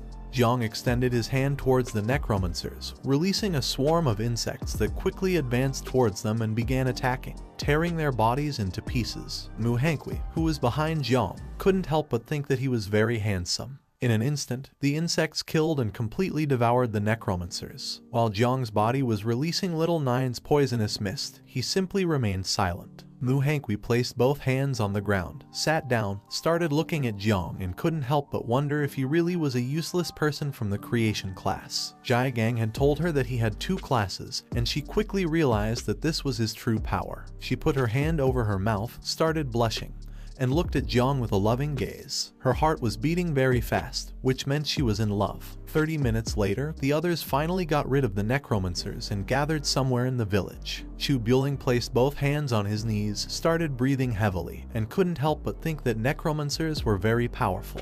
Duanfeng began touching his head with his hand and with a confused look thought that this was very strange since he hadn't come across another necromancer since he had left that house. Xiaoqi, who was holding the magical staff with both hands, turned her head towards them and asked Duanfeng if it could be possible that Mu Hangui had the ability to control necromancers. They also didn't know if she had awakened any hidden class, which was very strange for her too. She started pointing to one side with her finger and, with a surprised look, drew the attention of the others and informed them that there were traces of a fight, which meant that the battle had ended recently. Chu Buling began to look in the direction she was pointing and couldn't help but feel somewhat confused. Duanfeng also started looking, but he was more concerned about Jiang as he didn't know if he was okay. Not far from them were some remains of the necromancers, covered by Little Nine's poisonous mist. They approached the area, and Xiaoqi, who was holding the magical staff with one hand, stood there speechless upon seeing that these were indeed remnants of the necromancers. Duanfeng couldn't help but panic. He asked the others to quickly search for Jiang, as if something were to happen to him, none of them would be able to take the responsibility. After this, the 3 dispersed throughout the village and began searching for Jiang. Several minutes later, they started following the traces and turned a corner. Upon seeing what was in front of them, they couldn't help but be shocked. Duanfeng was in shock. He couldn't believe what his eyes were seeing. Xiaoqi was somewhat surprised and began to wonder what was happening. In front of them there was a street with small stairs, and on these stairs sat Jiang, who had both elbows resting on his knees and his head supported on his hand. Beside him was Mu Hangui. She clenched her fists tightly, sat behind him, and started massaging his back. Near them, on the ground, there were more remains of necromancers. Chu Buling, who was behind them, asked Duanfeng if that was Jiang. Xiaoqi began pointing to the sky with her finger and, with a surprised look, told him that it was indeed Jiang. Duanfeng started looking at Jiang with a confused expression and asked the others not to move because this was too strange. He didn't understand how the granddaughter of a king could be giving back massages to Jiang Chen as if she were a servant. He came to the conclusion that these 2 were probably illusions created by the boss of this secret realm. Mu Hangui clenched her fists, stood behind Jiang, and started giving him a massage. Both of them looked ahead and saw Duanfeng and the others. Upon seeing that they had arrived, Jiang stood up, pointed to one side with his thumb, and explained to them that the boss was in the backyard of the village. Far from feeling relieved, they adopted an offensive stance. Duanfeng took out his bow and with a serious look ordered them not to move. Chu Buling clenched both fists and prepared to attack. Xiaoqi tightly held the magical staff, stared at Jiang, and asked him to answer the question they were going to ask first. Upon hearing this, Jiang and Mu Hangui couldn't help but feel somewhat confused. She stood up, positioned herself in front of him, extended her hands to the sides, looked at them with a serious gaze, and told them that if they wanted to harm Jiang, then they would have to step over her dead body first. He began to look at her with a confused look and couldn't help but wonder what she was doing and why she was behaving this way. Jiang put his hand on her face, pushed her aside, stood in front of her, closed his eyes, placed the other hand on his chest, and with a smile explained to Duanfeng that he knew what they were thinking. He revealed to everyone that he wasn't any monster, he just had a little more charm. They didn't respond, and upon seeing this, he told them that their boss was named Jigang and Aunt Tang cooked very well. Xiaoqi approached him, placed both hands on his chest, and asked if he was injured. He started touching his head with his hand, closed his eyes, and began to smile. Chu Bulan couldn't help but feel relieved to see that he really was Jiang and wasn't hurt. On the other hand, Du Feng remained somewhat confused. Mu Hongqi, who was hiding behind Jiang, grabbed his cloak with one hand and, while blushing like a tomato, asked the others not to be angry with her because she was just being obedient. Jiang turned his head towards her and with an angry look asked her to tell the truth and stop lying. Upon hearing this, Xiaoqi was somewhat surprised as she did not expect this from him. Du Feng began to smile and thought that he really had the skills to conquer women. Chu Bulan also started to smile and thought that he was hopeless. Jiang began to feel overwhelmed and with a shout, told them that it was enough already. He also asked if they didn't want to defeat the boss. In response, the others started to smile and changed the subject by saying yes. Some time later, they arrived at the backyard of the village. With a determined look, Jiang gave a strong kick to the door while the others simply remained silent. They opened the door and started entering the backyard. In front of them stood the boss of this secret realm, who was giant and had a murderous gaze. It slightly lowered its head and began staring fixedly at Jiang. A system window appeared and informed everyone that this boss was called the God of the Undead, had a boss rank, and was level 40. Jiang raised his head and began to stare at the boss, silently contemplating. Everyone started looking at the boss and couldn't help but be shocked. With a serious and determined look, Du Feng revealed to them that this was the level 40 boss. He also asked them to be careful as he would attract its attention first. He assigned Mu Hongqi with the task of protecting Jiang.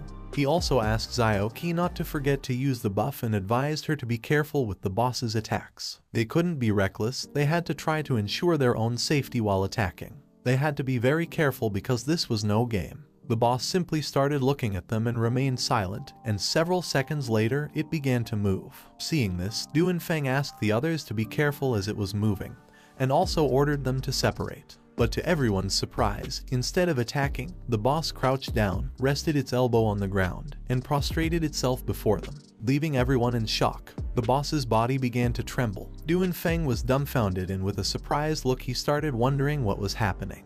Chu Bulan was also astonished. He was surprised because he didn't know why the boss was begging for forgiveness. Jiang took a step forward, extended his hand towards the boss, and his body began to emit Little Nine's poisonous mist. They were all injured, so he decided to take care of the boss. He knew this was a good opportunity, so he called Little Nine and told her it was time to eat. In the blink of an eye, Little Nine manifested in the form of the insect mother. She opened her mouth and prepared to devour the boss. It lifted its head, looked to one side, and upon seeing this, it couldn't help but be shocked. Little Nine began to devour the boss while Jiang simply remained silent and started smiling. Several system windows appeared. He had killed the boss called God of the Undead, and as a reward, the system granted him 76,690 experience points. Little Nine also transferred her 31,224 experience points to him. Thanks to the experience points, he went from level 25 to level 26. Each of his attribute points improved and he also obtained 10 potential points. In the blink of an eye, she completely devoured the boss, and her poisonous mist began to return to Jiang's body. Another system window appeared and congratulated everyone for defeating the boss and completing the secret realm called Village of the Undead.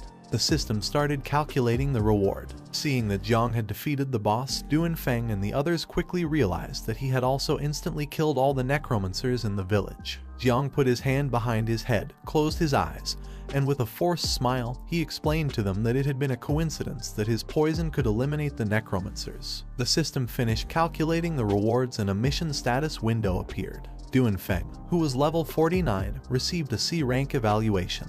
Chu Bulan, also level 49, received a D rank evaluation. Xiaoqi, who was level 46, received a D rank evaluation. Mu Hongqi, who was level 36, received an E rank evaluation.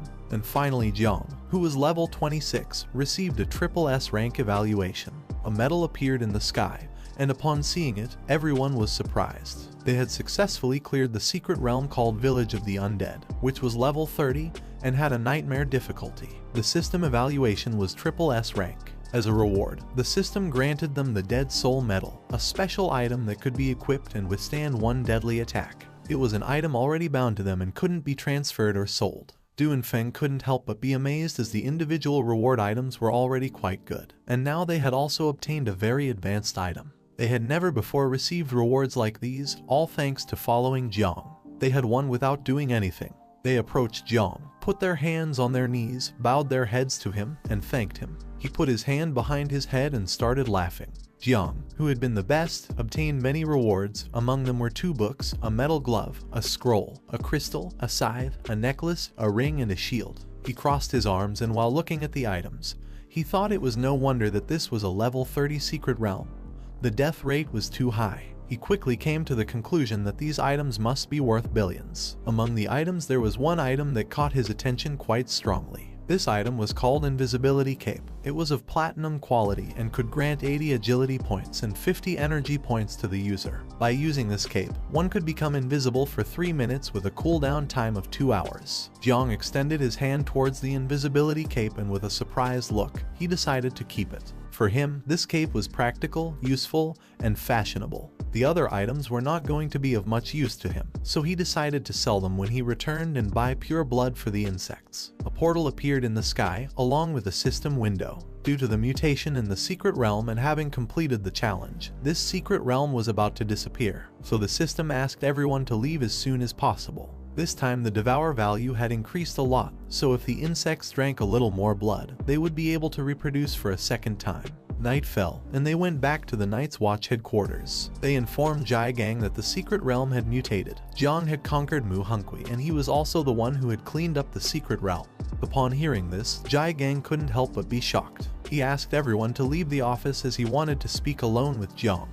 Feng, who was standing behind Jiang, responded with a understood. Several minutes later, when everyone left, Jiang entered the office. Jai Gang turned his body towards him and with a serious look asked him to confess and be honest, as this way he would be treated leniently. But if he resisted, then he would be severely punished. Jiang became somewhat confused, and with a trembling voice, he asked him what he meant by being honest. Jai Gang started staring into Jiang's eyes. He had told the others that the Venom class could counteract necromancers, but Jai Gang knew this was just an excuse to deceive Feng and the others. He knew that Jiang was pulling his leg. While Jai Gang's eyes were shining, with a sinister look he asked Jiang to tell the truth and also asked him what he was hiding. He began to look at him with a confused gaze and couldn't help but wonder what was happening. He started sweating, and little Nine manifested in his consciousness. She was also terrified. He didn't know if the insects were about to be discovered. They were an ancient celestial plague, and if people found out about their existence, he didn't know if they would forgive him.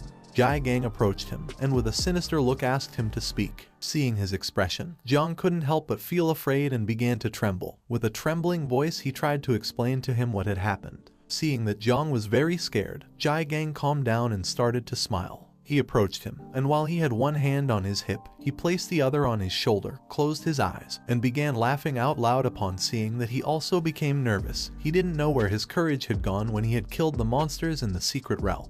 Jiang started sweating like crazy. He began to look at Jai Gang, and it didn't take long for him to realize that he was pulling his leg.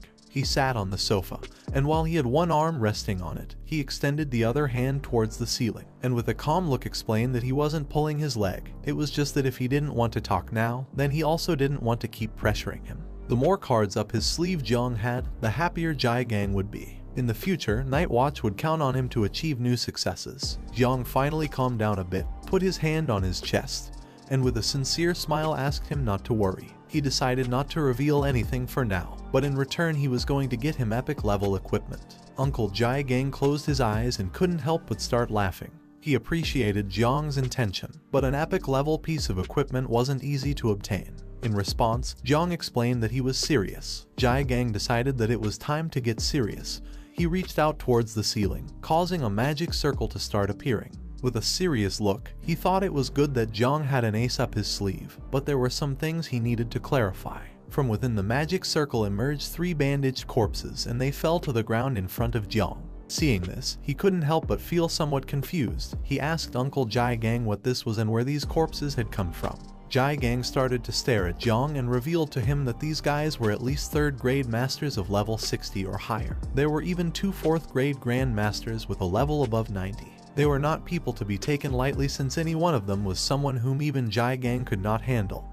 He was just a corpse collector. Jiang became somewhat nervous, and as a drop of sweat was falling from his cheek, he began to look at the corpses and with a terrified look asked Jai Gang if all these guys wanted to kill him. With a calm look, Jai Gang asked him to stop talking nonsense, as these guys had gone to kill Mu Hankyu, but they had all been secretly eliminated by her protectors. Jiang turned towards him and with a confused look asked why these guys wanted to murder Mu Hankyu. In response, he took out a scroll, and while holding it in his hand, asked him to read the content. Jiang took the scroll with both hands, opened it and began to read. This scroll was a great summer hunting classification.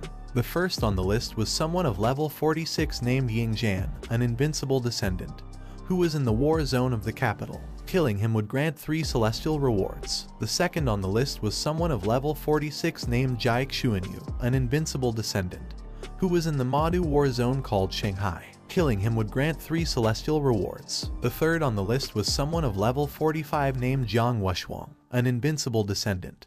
He was in the war zone south of the Yangtze River called Jiangnan. Killing him would grant 3 celestial rewards. The 12th on the list was someone of level 41 named Xiao Beihan, a national defender descendant. He was in the war zone south of the Yangtze River called Jiangnan. Killing him would grant 2 celestial rewards. Jiang did not know what this great summer hunting list was. All were names he had not heard before. Looking a little more closely, he noticed the name Xiao Beihan. With a surprised look, he asked Jai Gang if this was not a member of the Xiao family that protected the country. He began to look at Jiang with a serious expression and responded that yes, all of them were the most outstanding geniuses of his generation's camp, and Xiao Beihan was one of them. He was also going to participate in the Tanjiao camp of the 8 war zones, and Xiao Beihan was going to be with Jiang in the Yangtze River Southern War Zone. With a serious look, Jai Gang explained to him that if one was in the 7th transformation, they were considered as king protector. If one was in the 8th transformation, they were considered as country protector, and if one was in the 9th transformation, they were considered invincible. The top 100 prodigies of Great Xia were at least descendants of sealed kings. Mu Hankyu, being one of the 12 descendants of sealed kings in Jiangnan, had only been able to occupy position 77. On the scroll, there was also information about her. She was ranked number 77, a descendant of the sealed king, and she was in the Jiangnan war zone. Killing her would grant a celestial level reward. Jai Gang began to look at Jiang and explained that if the descendants were powerful, then much more so would be the Xiao family that ruled the country. Several minutes later, Jiang finished reading the entire scroll, approached Jai Gang and returned it to him. With a serious look, he asked if he had shown this to him so that he wouldn't be too unprepared in the Tanjiao camp. He took the scroll with his hand and replied yes, the greater the power he displayed, the more dangers he would expose himself to. He asked Jiang not to expose himself recklessly unless absolutely necessary. He clenched his fist tightly, started looking at the ground with a lost gaze, and explained that the other geniuses had the backing of great powers, but his uncle, Jai Gang, although he had a good master, had not learned the arts well and so far was only a 3rd level master. He feared he might not be able to protect Jiang adequately. He began to walk and told Jai Gang that he would take this into account and would try not to reveal his power to anyone in the Tanjiao camp. He started looking at the ground again and thought that Uncle Jai Gang not only did not blame him for hiding his power, but was also making great efforts to protect him.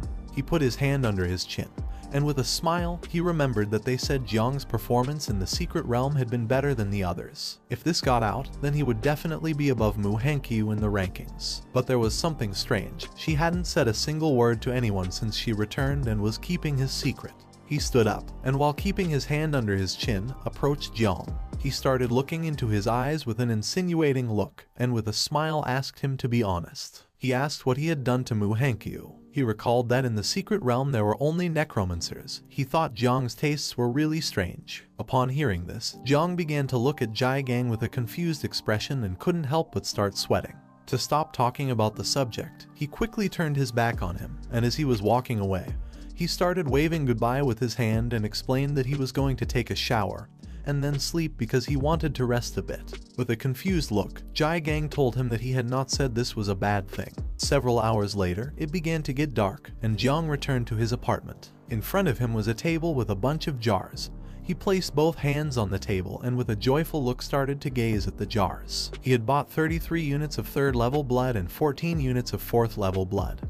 He had sold most of the equipment to get this. This should be enough for the insects to reproduce in the 2nd generation. He took a jar, removed the lid, began to pour the purple blood on his arm, and with a smile asked the little insects to come out as it was time to eat. He decided to start first with the refined 3rd level blood. This was equivalent to devouring a master of 3 human transformations with a level above 60. To extract just 1 jar required hundreds of ferocious beasts. He told the insects that their father had made a great effort for this. Little Nine didn't take long to smell the scent of blood. She manifested herself, climbed onto Jiang's head, started looking at his arm with a hungry gaze, and explained to him that she also wanted to eat. While the blood was floating around his arm, he began to look at Little Nine with a cheerful look and asked her not to eat now, as it was still a long way before she could reproduce. Upon hearing this, she became sad, grabbed Jiang's hair with both hands, closed her eyes, and started crying like a little girl. Seeing this, he couldn't help but feel somewhat confused. He grabbed her with his hand, lowered her from his head, and threw her on the table on top of a jar. He closed his eyes, and although at first he didn't want to, in the end he also let her eat. She grabbed the lid off the jar, and with a hungry look, thanked him, saying that he was the best. She removed the lid from the jar, put a straw inside it, and started drinking. She was level 18 and was in the process of leveling up to 19. While she was drinking, Jiang grabbed another jar of blood, removed the cap, and began pouring the blood into his arm again. This was level 4 blood, equivalent to a great human master of level 90 or higher. Upon smelling the blood, the insects emerged from his body and began to drink the blood. A system window appeared and informed him that the reproduction process of 9 miasma wings insect larvae had begun. Each insect could reproduce a total of between 40 and 60 larvae. The divine evolutionary acceleration was in progress. More insects came out of his body and started to drink the blood. And several minutes later another system window appeared to inform him that the insect reproduction process had been completed. Now there was a total of 100,000 offspring. At that moment, Jiang's hand began to release Little Nine's poisonous mist, which was made of insects. He started looking at his hand, and upon seeing this, he couldn't help but feel somewhat confused. With a surprised look, he went on alert and began to wonder what was happening. Several seconds later, the insect larvae began to emerge through his hand. He grabbed his hand to prevent the insects from coming out, but it was in vain. The 100,000 insect larvae emerged and started flying around his apartment, devouring everything in their path. Jiang began to look at the ceiling, and upon seeing this, he couldn't help but panic and thought that the insects were rebelling. He clenched his fist tightly, extended it towards the ceiling, gritted his teeth forcefully, and gave the order to all the insects to return to the insect nest and stay still, as he had not asked them to come out. The insects began entering his arm and started returning to the insect nest. When looking to one side, he saw that the insects had begun devouring everything. They had devoured the painting and part of the table. He did not take long to realize that the insects were terrifying, and it was dangerous to let them out while at home since they were capable of destroying it. On the table lay Little Nine. She was licking a jar of blood and enjoying every drop. With an angry look, Jiang scolded her for thinking only about eating instead of taking care of her mischievous offspring. He turned his head to the side and his statistics window appeared. Currently, he was level 26, had the identity of Sovereign of Insects, had the profession of Divine Rank Creation, and his talents were Growth of All Things level 1, Divine Evolution level 1, and Ancestral Tree. Little Nine's statistics window also appeared. She was a level 21 insect mother, or also known as 9 Wings of Miasma. She was disaster level. She had an offspring count of 100,000 units, and her combat power evaluation was 197 stars. Upon seeing that she had a combat power of 197 stars, Jiang couldn't help but feel joyful and start to smile. This had improved too quickly. She was almost at the level of a 3rd level master. While his body was surrounded by powerful energy, he clenched his fist tightly and thought that everything was ready. Now it only remained to wait and go to the Tanjiao camp tomorrow, reach level 30 all at once, and complete Little Nine's second reproduction. Jiang started to imagine the sexy Little Nine, and with a joyful look he thought that at that moment, he was going to be able to obtain a new mother insect. At the same time, Jane Tang returned to the headquarters of the Night's Watch. With a surprised look, she asked Jai Gang if he wanted her to seek out Tiandao Wang for him to intervene. She didn't know if it was necessary to make such a fuss over Jiang Chen's matter. Jai Gang was sitting in front of her on the sofa. While he had one hand resting on the arm of the sofa, he put the other under his chin and explained to her that he was doing this just in case. He knew that in the war zone south of the river, Jiang would meet with the prodigy of the Xiao family, Xiao Beihan. The most dangerous thing was that there were no secrets that could be hidden in Tanjiao camp. He started looking at the floor and with a sincere look explained to her that there was something in Jiang that terrified him. He was worried about Jiang's poison. He knew he was hiding many secrets from them. With a serious look, she began to stare at Jai Gang. She couldn't believe that this was possible and also asked him not to scare her. She began to remember what had happened a long time ago. 600 years ago, the Devourer caused disturbances and Great Zia created the forbidden professions. Once discovered, users of forbidden professions were eliminated directly. She stood up, and with a look full of terror, she explained to him that if Jiang Chen really had a forbidden profession, then it would be revealed at the moment of awakening. She believed that Jai Gang was just being paranoid. Jai Gang clasped his hand with the other hand, started looking at the ground with a look full of terror, and thought that he hoped it was as she was saying, that only he was being paranoid. The next day, Jiang left his apartment and went to a forest. Then he took out a map, held it with both hands, and while looking at it, began to question which way was the right one. He wasn't sure if he had gotten lost again. At that moment, someone shouted loudly for help. Jiang, who was trying to find the way, started looking back and with a confused look began to wonder who was shouting. Behind him there was a giant tree. On the ground beside it there was a sword. At the top of the tree, there was a man with white hair holding onto a branch. He was asking for help because he was afraid of heights. Jiang turned around, started looking up, and upon seeing the man, he remained silently thinking. He decided to help him. He extended his hand towards him and used the ability called Growth of All Things, Vine. By doing this, several branches emerged from the ground and began to advance towards the man. Just before he let go of the trunk and fell from the tree, the branches wrapped around his body, preventing him from falling. Several seconds later, the man finally landed on the ground. He placed both hands and both knees on the ground, and while panting heavily, he explained to Jiang that he had been quite scared. He just wanted to save a bird's nest. He had thought that nest didn't seem high up, but upon climbing realized it was really very high. Jiang approached him, started looking at him, and while a drop of sweat was falling from his cheek, remained somewhat confused seeing that the man was afraid of heights yet still decided to climb the tree to save a bird's nest. He didn't know if this man was an idiot. The man stood up. He was an older man. He extended his hand towards Jiang and with a pleasant look thanked him for saving him and also asked what he wanted in return. Jiang, who was lost, asked the man if he knew how to get to the Tanjiao camp. The man turned his back on Jiang, and as he was walking away from him, closed his eyes and with a smile began to ask him to follow since he too was going to the Tanjiao camp because he had a task there. He put his hand behind his head, thanked him, and decided to follow him. Jiang started to follow the man, extended his hand towards him and decided to ask a bit about him. He asked him if he was also a job changer. He was somewhat confused since the man carried his sword behind his back instead of storing it in the system inventory. He started walking in front of Jiang and explained that he actually wasn't a job changer but just an enthusiast who liked practicing with the sword. He turned his head towards Jiang, started looking him in the eyes and with a cheerful smile, explained that when he was young, he didn't have the talent, and after failing to change job, he fought and struggled for almost 10 years and still wasn't even able to afford buying a bathroom in the city. At that moment he was completely desperate and ran to the mountains, found a small abandoned cabin, climbed on top of a table and prepared to hang himself.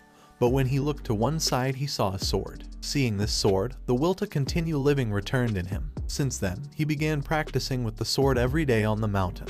Practiced drawing the sword for 20 years and fencing for 30 years, and then suddenly he had a revelation.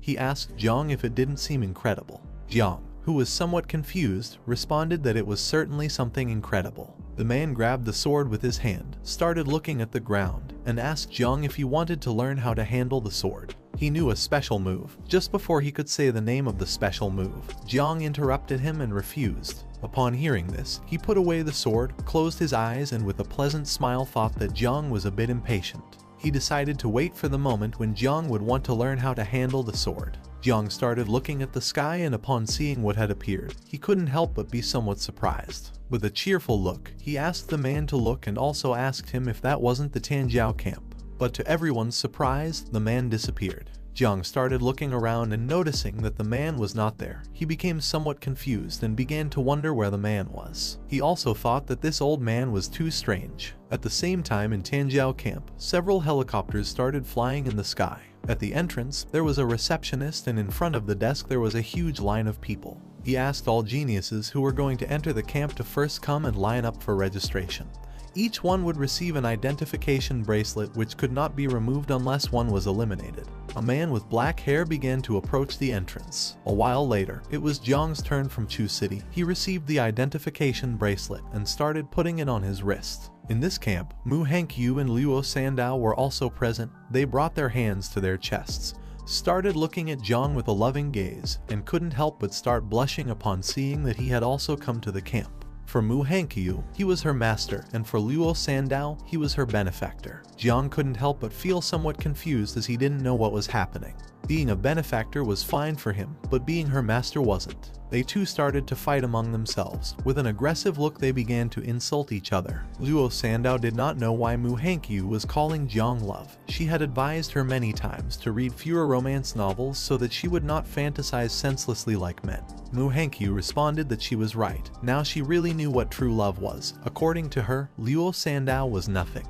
While the two of them were fighting, Little Nine manifested herself. She took out a piece of watermelon, closed her eyes, and while she was eating it, explained to Jiang that she was enjoying watching the two of them fight. Jiang remained silent as this information was overwhelming for him. Lu Sandao began pointing at her with her finger and asked why she was so close to Jiang without any reason. Mu Hankyu approached him, grabbed his arm, started mocking Lu Sandao, and asked her to stop being so narcissistic since she wasn't following him. According to her, Jiang had the final say. Jiang did not say a single word. Upon seeing this, Lu Sandao began to point at her with her finger and with a mocking smile told her that she had said this a long time ago, and now it had come true. Mu Hankyu started touching the tips of her fingers. She began to look at the ground and explained to her that Jiang was very handsome. Luo Sandao approached her, put a hand on her shoulder, closed her eyes, and while laughing asked her if they were good friends again now. Mu Hankyu started to look at her and explained that she felt they were now both better friends and rivals in love. They could only be considered friend-enemies. Seeing this, Jiang began to sweat and thought that girls were very strange. At that moment, a loud bang was heard not far from them. Everyone started looking towards the direction of the bang and saw a curtain of smoke. As the curtain of smoke was disappearing, Jiang began to wonder what was happening. Luo Sandao started to look a little more closely and realized that someone was fighting. The same man we saw at the entrance of the camp appeared. He started rolling up his sleeves, clenched his teeth tightly, and with an aggressive look, began to ask who was fighting. Not everyone had entered the camp yet and someone was already fighting. He didn't know if this person was looking for death. Jiang, who was behind him, started staring at him intently and realized that he was the patrol instructor. He didn't know if the instructors had third-level strength. The instructor approached the place of the fight, but someone gave him a strong punch in the stomach, causing his body to be thrown backward. Seeing this, Jiang couldn't help but stay in shock. The instructor's body was thrown backward and fell to the ground. He put his hand on his chest, opened his mouth, and while bleeding, gave the order to the others to notify the superiors, as this was getting out of hand. Luo Sandao was left speechless upon seeing that a third-level master had been thrown into the air in a second. With a surprised look, she began to wonder who had hit the instructor. With a serious look, Mu Hankyu revealed to her that they were the standouts from Jiangnan's war zone. A woman with red eyes, who was wearing assassin clothes, appeared. She put her hand on her hip, started staring at the instructor and remained silent. Her name was Tang Ying. She was an assassin. Her strength was extremely terrifying. She was the youngest assassin of Tianjilu. It was said that recently she had assassinated a great level 4 master in Sakura country. Another man who had red hair appeared, his body surrounded by powerful energy.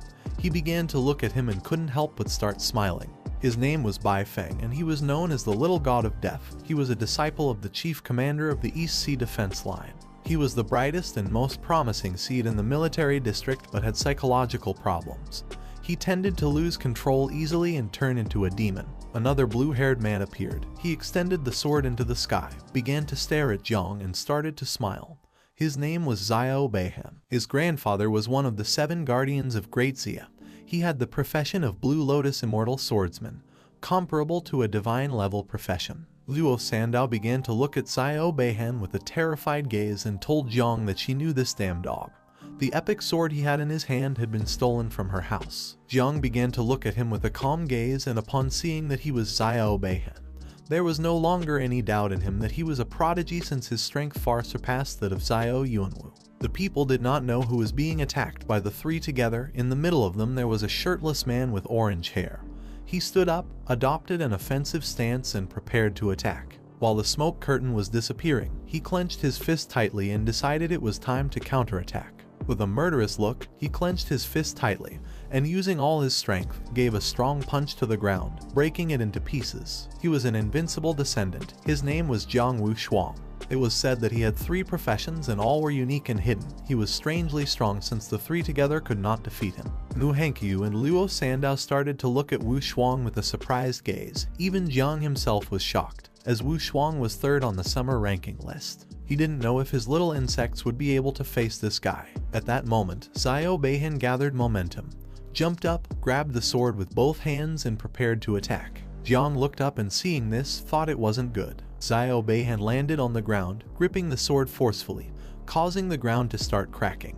He was very close to Luo Sandow, but luckily Jiang grabbed her by the hip, jumped and dodged his attack. Xiao Beihan started staring at Wuxuang with a serious look and praised him since his wind fist was very powerful. Jiang started looking at Xiao Beihan and caught his attention. Xiao Beihan began to sheath the sword, and upon seeing Jiang he was somewhat surprised. He had heard that he had been the one who killed Xiao Yuanwu.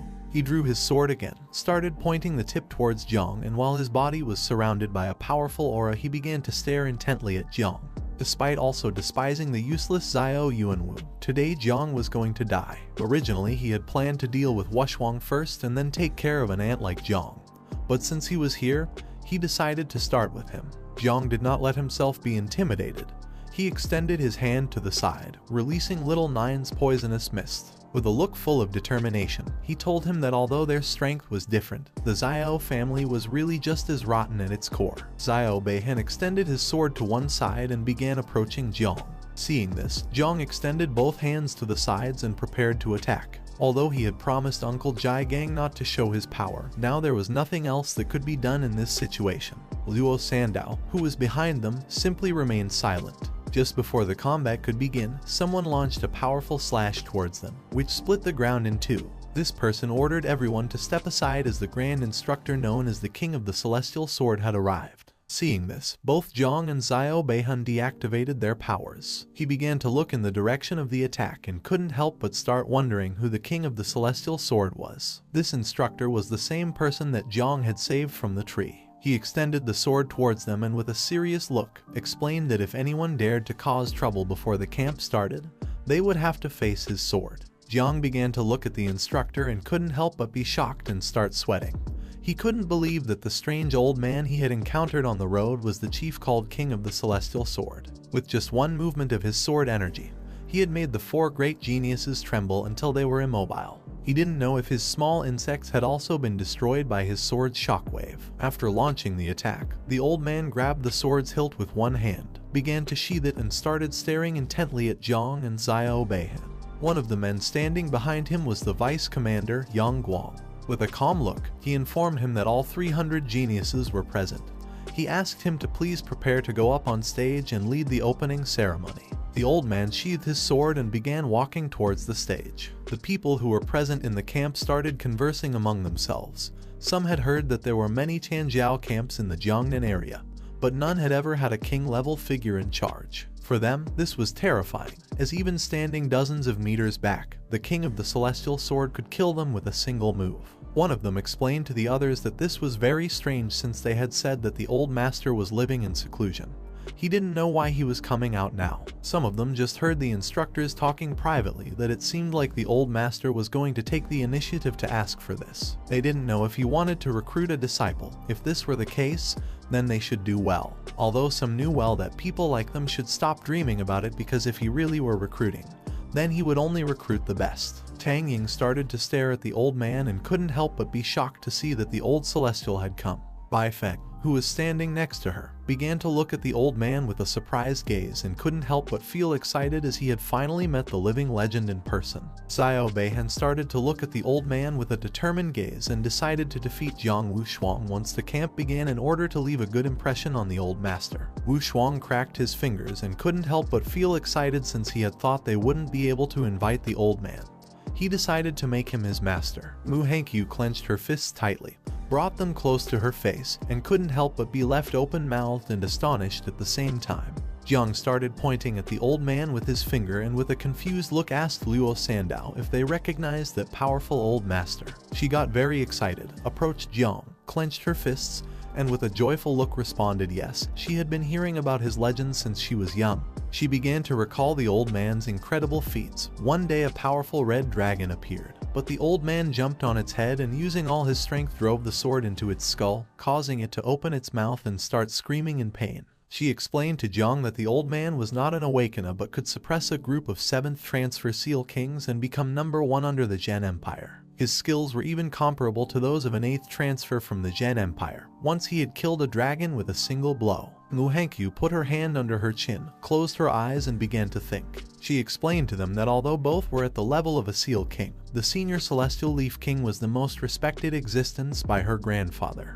Her grandfather once asked her to become his disciple, but he rejected her. At first she was very frustrated but then heard that many descendants of the Gen Empire and Invincibles had also been rejected. Jiang started looking at the old man and with a confused look asked them if they were sure it was very difficult to become his disciple. Mu Hankyu approached Jiang and with a sincere look asked him if he was joking. As far as she knew, Jiang Wushuang and Bai Feng had been rejected by the Sword God before. Jiang had seen Jiang Wushuang and the rest of their abilities. It was unimaginable how difficult it was to become a disciple of the old man.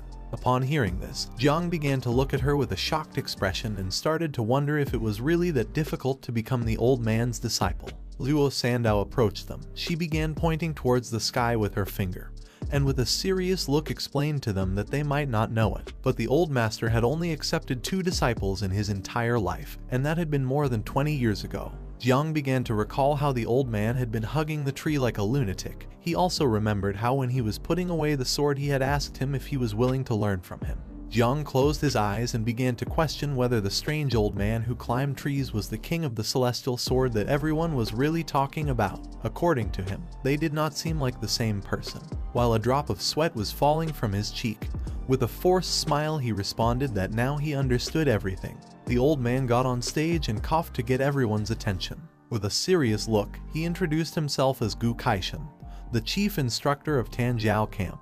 He put both hands on the table and reminded everyone that, as they all already knew, the Tanjiao camp in their Jiangnan area had been performing below average in recent years because the fights here were just a farce. If one did not dare to give it their all here, in a real battlefield with real dangers, they would only end up dead and without burial. He revealed to everyone that there were more and more monsters in this world. He grabbed the microphone tightly and with a smile told them that they needed more capable geniuses. Therefore, to better showcase and unleash their geniuses' abilities and make a better selection.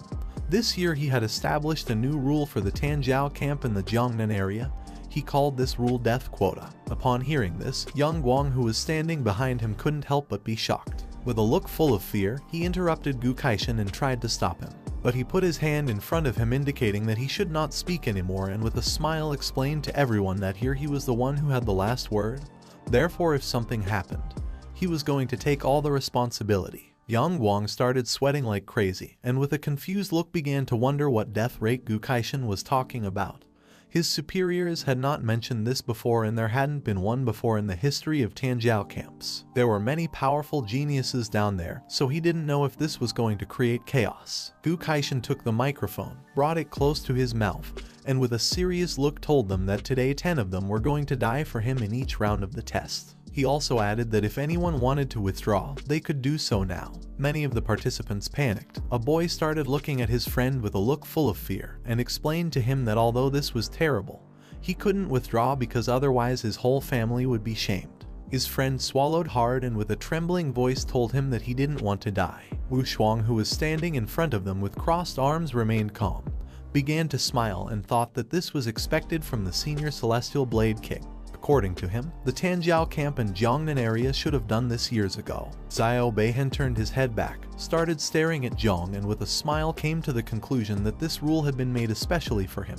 When the camp starts later, he was going to be able to fulfill 2 of the old master's quota. Jiang started looking at Xiao Beihen and began wondering what this guy was plotting. With a calm look, he concluded that with this quota, even if the conflict escalated later and he killed Xiao Beihen, Uncle Jai Gang and the others wouldn't have to worry too much. Several minutes passed and no one withdrew. Seeing this, Gu Kaishan, who was holding the microphone in one hand, put his other hand on his waist and couldn't help but start smiling since according to him it seemed like everyone had some pride. Behind him stood the 4 vice commanders. He extended his hand to one side and with a shout, announced that the entrance evaluation to the camp had officially begun. There were 300 people in the first round, half of them were going to be eliminated. He grabbed the hilt of his sword, and while unsheathing it, with a serious look he explained to them that within the camp, 150 advancement flags had been randomly hidden. He also added that he didn't care what methods they used to get the flags. The round was going to end at dawn on the second day, and those who had the flags would advance to the next round.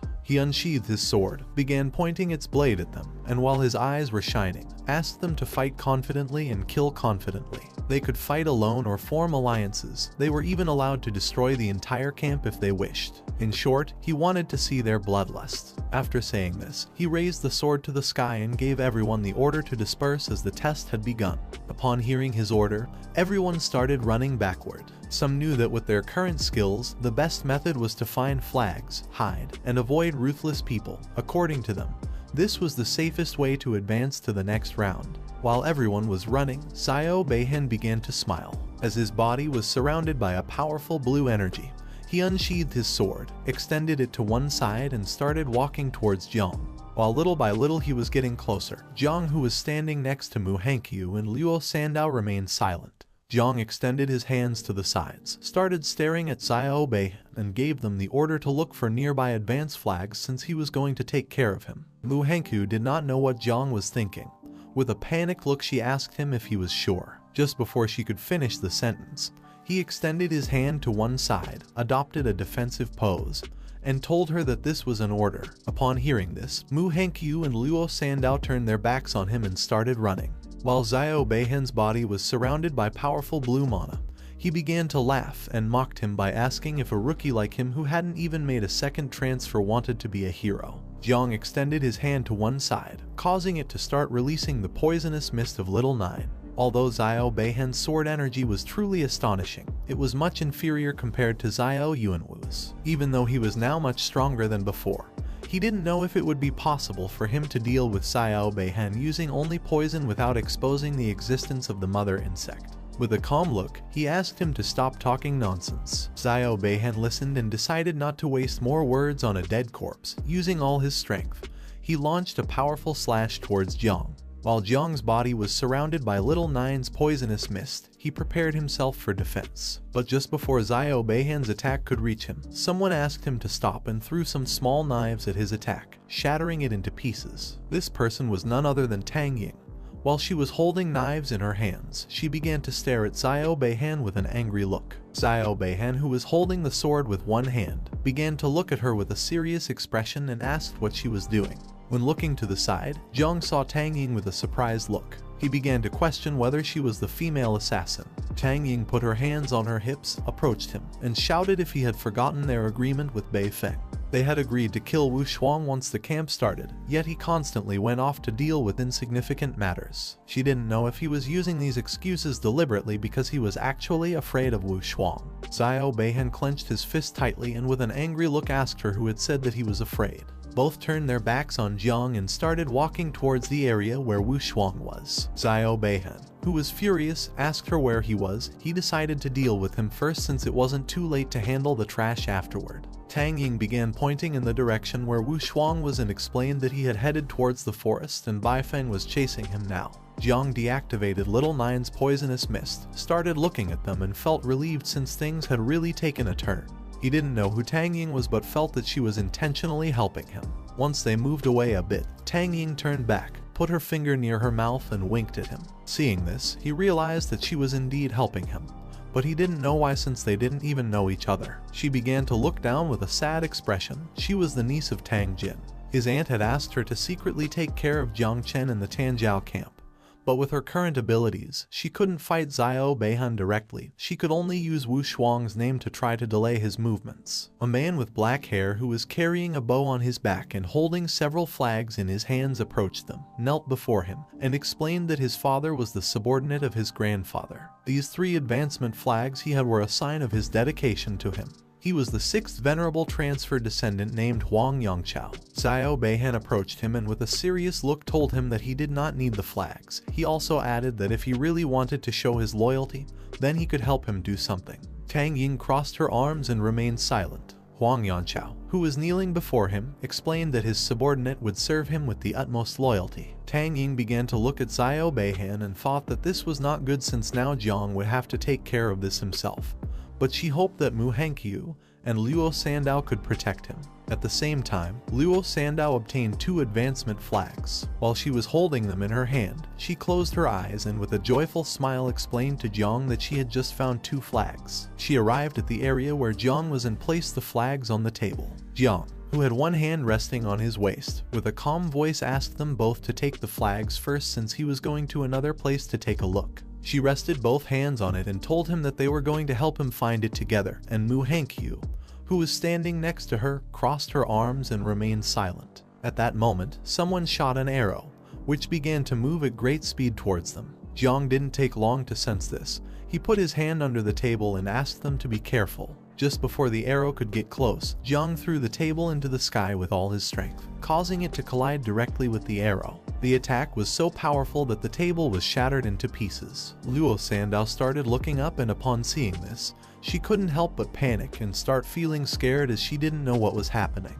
She quickly hid behind Jiang, placed both hands on his arm, and peeked out a little to see what was happening. He went on alert and with a serious look, shouted and asked who was attacking and if they wanted to steal their flags. Mu Hengqiu drew the 2 daggers, held them in both hands, and adopted a defensive stance. The person who had launched the attack was none other than Huang Yanqiao. He jumped, drew his bow, started aiming at Jiang, and while the arrow was surrounded by a powerful energy, he began to stare at him and revealed that he did not want the flag but wanted to take his life. He prepared to shoot the arrow towards Jiang, causing the arrow to start emitting even more energy. They looked up at the sky, and upon seeing that it was Huang Yanqiao, they revealed to Jiang that he had the hidden profession called Extreme Archer of the Sun Chaser. He was level 39 and his father was a venerable of 6th transfer. He was a subordinate of Xiao from the Zhang Empire. Luo Sandao did not know if her Eternal Earth Shield would be able to stop the attack. With a penetrating gaze, Huang Yanqiao launched the arrow towards them. It began advancing at great speed towards them.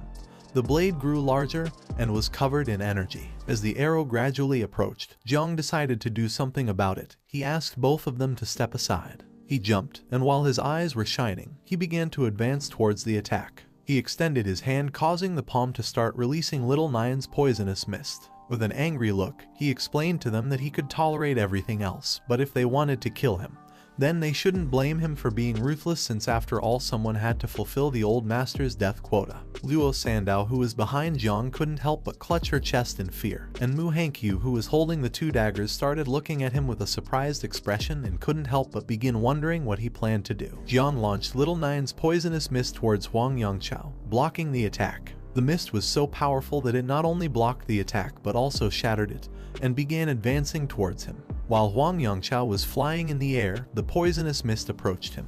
While holding the bow with one hand, he started looking around, and upon seeing poison, he couldn't help but panic since he had been told that Jiang was of the life type.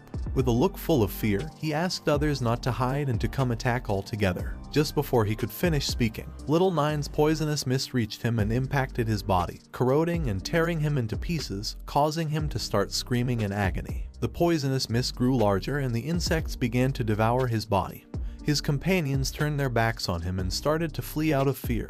They did not want to fight against a guy who had awakened the hidden poison class. Now that even long-range shooters like Huang Yanqiao had not been able to deal with him, much less would those who had close combat classes be able to. They thought they were lucky since they escaped in time. Otherwise, they would have been cannon fodder. In a matter of seconds, the insects began to devour Huang Yanqiao's body. Jiang, who was standing next to him, was controlling the swarm of insects. At the same time, in the observation room were Yang Guang and Gu Kaishan watching everything that was happening in the camp through some cameras. Gu Kaishan started to look at Jiang, and seeing how strong he was, he couldn't help but praise him upon noticing that he not only had the creation class, but also had the poison class. Yang Guang, who was standing behind him, was speechless. With a surprised look, he began to wonder how it was possible that Jiang had killed so quickly a second transformation prodigy. For him, Jiang Chen was incredible. He didn't know why Chuozheng City's night watch hadn't reported anything. While he was deep in his thoughts, Gu Kaishan turned his head towards him and with a serious look asked him to go inform the others and also bring some great masters of the spatial system, since this was an emergency moment. They needed transfer at any time to prevent Jiang from killing too many people. Hearing his voice, Yang Guang snapped out of his trance and responded affirmatively, deciding to go inform immediately. He turned his back on him, started running, clenched his teeth tightly, and with a worried look decided to take advantage of the fact that the elder had not changed his mind to leave quickly, because if the prodigies really began a massacre, then the consequences would be unimaginable. Gu Kaishan put his hand under his chin, started observing Jiang and coughed to get Yang Guang's attention. Upon hearing his voice, he stopped running, turned around with a surprised look and asked if there was any problem. Deep down, he didn't know if this old man was regretting all of this. Gu Kaishan put his hand under his chin, started looking at the ceiling with a lost gaze, and asked him to bring 10 third-level ferocious beasts and release them separately. He also gave the order to place the advance flag on the ferocious beasts. Yang Guang turned around, gave a military salute, and with a confused look responded with an understood.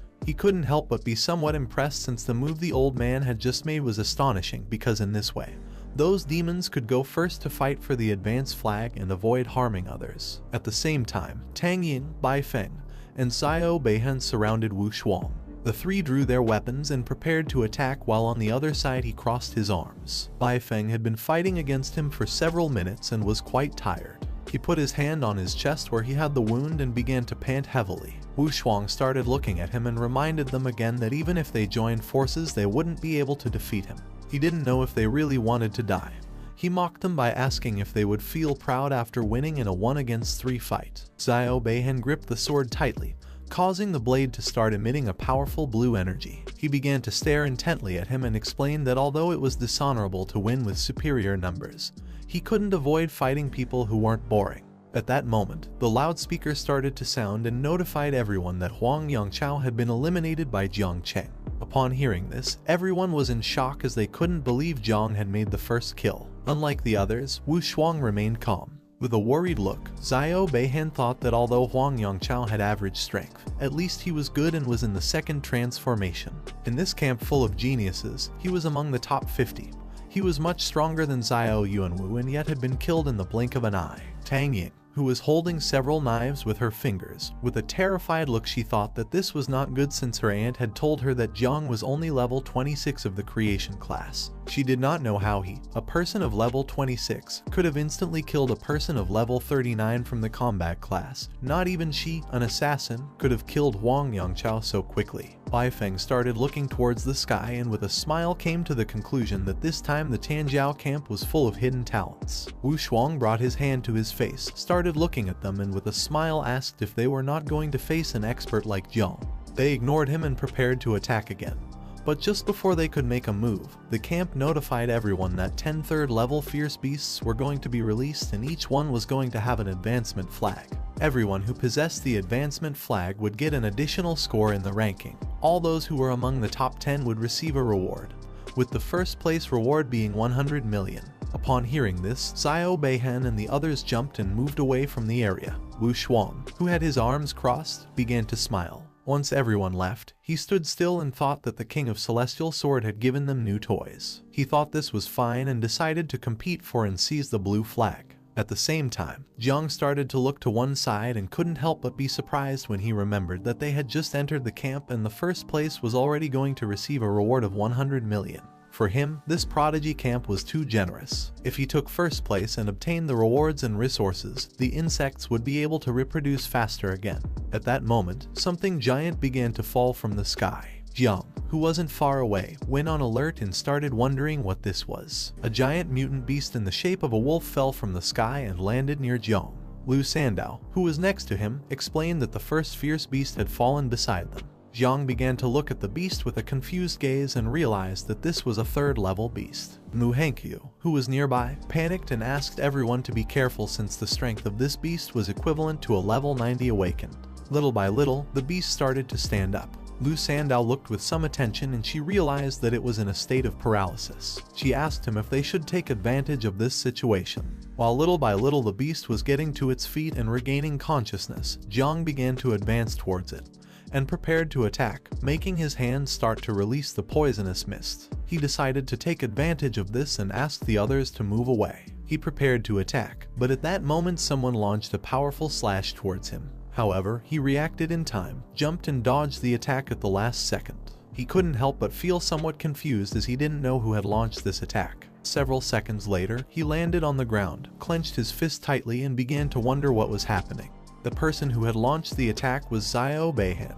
He was standing on top of the beast's head and holding the sword with one hand. He began to stare at Jiang and with a smile thought that not only had he killed Huang Yongchao in a second, but now he dared to steal the advance flag. Jiang extended his hand towards him, releasing Little Nine's poisonous mist, and asked him if he was going to fight, then stop all this talk. Xiao Beihan jumped and used the technique called Heaven and Earth Wind Dragon Slash. He launched a powerful slash towards him which started destroying everything in its path.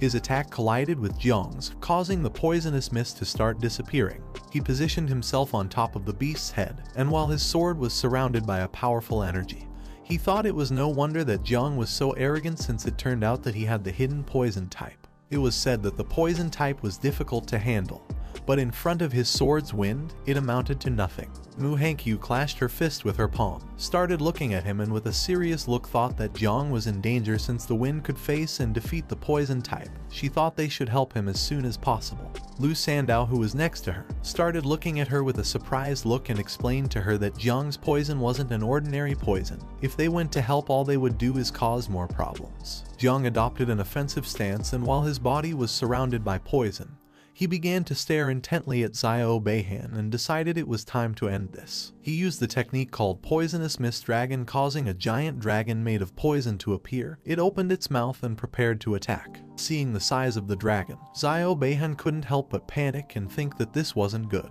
He decided not to stand idly by, grabbed the sword firmly, brought his fingers close to the blade of the sword, and realizing that this poisonous mist was not going to disperse with a strike, decided to absorb it. The dragon opened its mouth and prepared to attack. He extended the sword towards the sky and used the technique forbidden spell called Immortal Swordsman of Blue Lotus, causing a giant flower to appear behind him. The giant flower began to absorb the poison dragon. He asked him to watch how his sword's energy was going to consume all of his poisonous mist. While Jiang's eyes were shining, he started to smile and asked if he was serious. With his sword energy blocking the view, it was even easier to swallow. Little Nine manifested herself. She closed her eyes, opened her mouth, and began to consume the flower that Xiao Beihan had created. For her, this sword energy was very delicious. Thanks to this, Jiang gained 2,000 devouring value. He started looking at Little Nine and thought she was eating the whole flower. He reached out his hand towards the sky, and in the blink of an eye, the flower that Xiao Beihan had created broke into pieces, releasing poisonous mist. The poisonous mist attacked Xiao Beihan, causing his body to be thrown backward and crash into the ground. He opened his mouth and began to scream in pain. Jiang clenched both fists tightly, and now that Little Nine had consumed the energy of the flower, the poison dragon became even bigger and more terrifying. Xiao Beihan fell to the ground, grabbed the sword with one hand, and thought this was not possible. He did not know what kind of poison could annihilate a sword's energy. Jiang attacked him using the poison dragon, but just before the attack could impact against him, he hugged himself and used the life gem, causing a barrier to appear around his body. He took the sword, stood up, and seeing that his poison couldn't break through the life gem's shield, he thought Jiang was doomed to die. He started looking at him and thought that the Xiao family really had second chances, but it was a pity because in this battlefield there were cameras everywhere, and he couldn't let the insects reveal their true form. He turned his head to one side where Lu Sandao was and with a calm look asked if she could create an opaque earth shield that covered the entire place. She clenched both fists tightly and told him that she would try. She extended her hands towards the sky, causing her energy to start advancing towards the sky. She used the technique called Earth Protection Shield Cover. By doing this, a shield was created around the area. Xiao Beihan started to look towards the sky with a confused look and asked him what he was doing. Lu Sandao put both hands on her knees, lowered her head, and began to pant heavily as she had used a lot of energy to create the shield. While Jiang's hand was releasing the poisonous mist from Little Nine, he started looking at him and asked if he could guess how while Xiao Beihan's body was surrounded by the magical barrier. He extended the sword to one side and with an angry look asked Jiang if he was really comparing the worthless power of that piece of trash with his. According to him, Jiang was naive. Jiang simply remained calm and silent for several seconds. At that moment, Little Nine reappeared. She began to stare at Xiao Beihan with a sinister look and started to smile. While Jiang's body was surrounded by Little Nine's poisonous mist, with a calm look he asked him if he was really comparing the current him to the past him. Thinking this way was indeed naive, he began to get tired of him and ordered Little Nine to manifest and give him a beating. She extended her hands to the sides, and while her body was releasing a powerful energy, she began to advance towards Xiao Beihan and decided to follow Jiang's order. Xiao Beihan put the sword in front of his face to defend himself from the attack, and with a confused look he began to wonder who she was. Little Nine started moving at high speed and began attacking him, but he started blocking the attacks using the sword, no matter from which direction she attacked. He managed to block all the attacks. Upon seeing this, Jiang was surprised. With a perplexed look, he began to wonder if he was using the energy of the protective sword. He did not expect Xiao Beihan to have this kind of ability at a moment like this. Luckily for Xiao Beihan, the beast appeared. It gave a great leap, opened its mouth, and prepared to attack Little Nine. She and he started looking to one side, and upon seeing this they went on alert. Jiang didn't take long to realize what was going to happen. He extended his hand towards her, causing his hand to start emitting the poisonous mist. He began staring intently at the beast, and upon seeing that it had also awakened, he decided that now it was time to unleash all their power. He extended his hand towards the beast, and summoned 2 dragons made of poisonous mist and gave them the order to corrode Xiao Beihan and cover Little Nine. He also summoned the small insects and told them that there was top-quality fierce beast meat. The first to arrive would be the first to eat the beast. Upon hearing this, they appeared, started advancing towards them, and prepared to attack. Now that the dragons and small insects had appeared, Little Nine began running towards him and started smiling. Xiao Beihan put both arms in front of his face and thought this was not good since the sword's energy had been corroded and now he could no longer cause damage. The beast turned around, opened its mouth, and seeing that Little Nine was ready to attack, began to roar to warn Xiao Beihan about the attack. Little Nine approached him, and now that he could no longer block the attacks, she began to hit the magic barrier with all her strength. Her fists started impacting against the barrier and it gradually began to weaken. Jiang, who was nearby, started watching them and realized that Xiao Zhenguo favored some grandchildren over others, and for this reason it was much more difficult to defeat Xiao Beihan than Xiao Yuanwu. She began to hit even harder, and little by little the barrier started to crack. While her eyes were shining, she started staring at him. Xiao Beihan, who was inside the barrier, couldn't help but start sweating and panicking.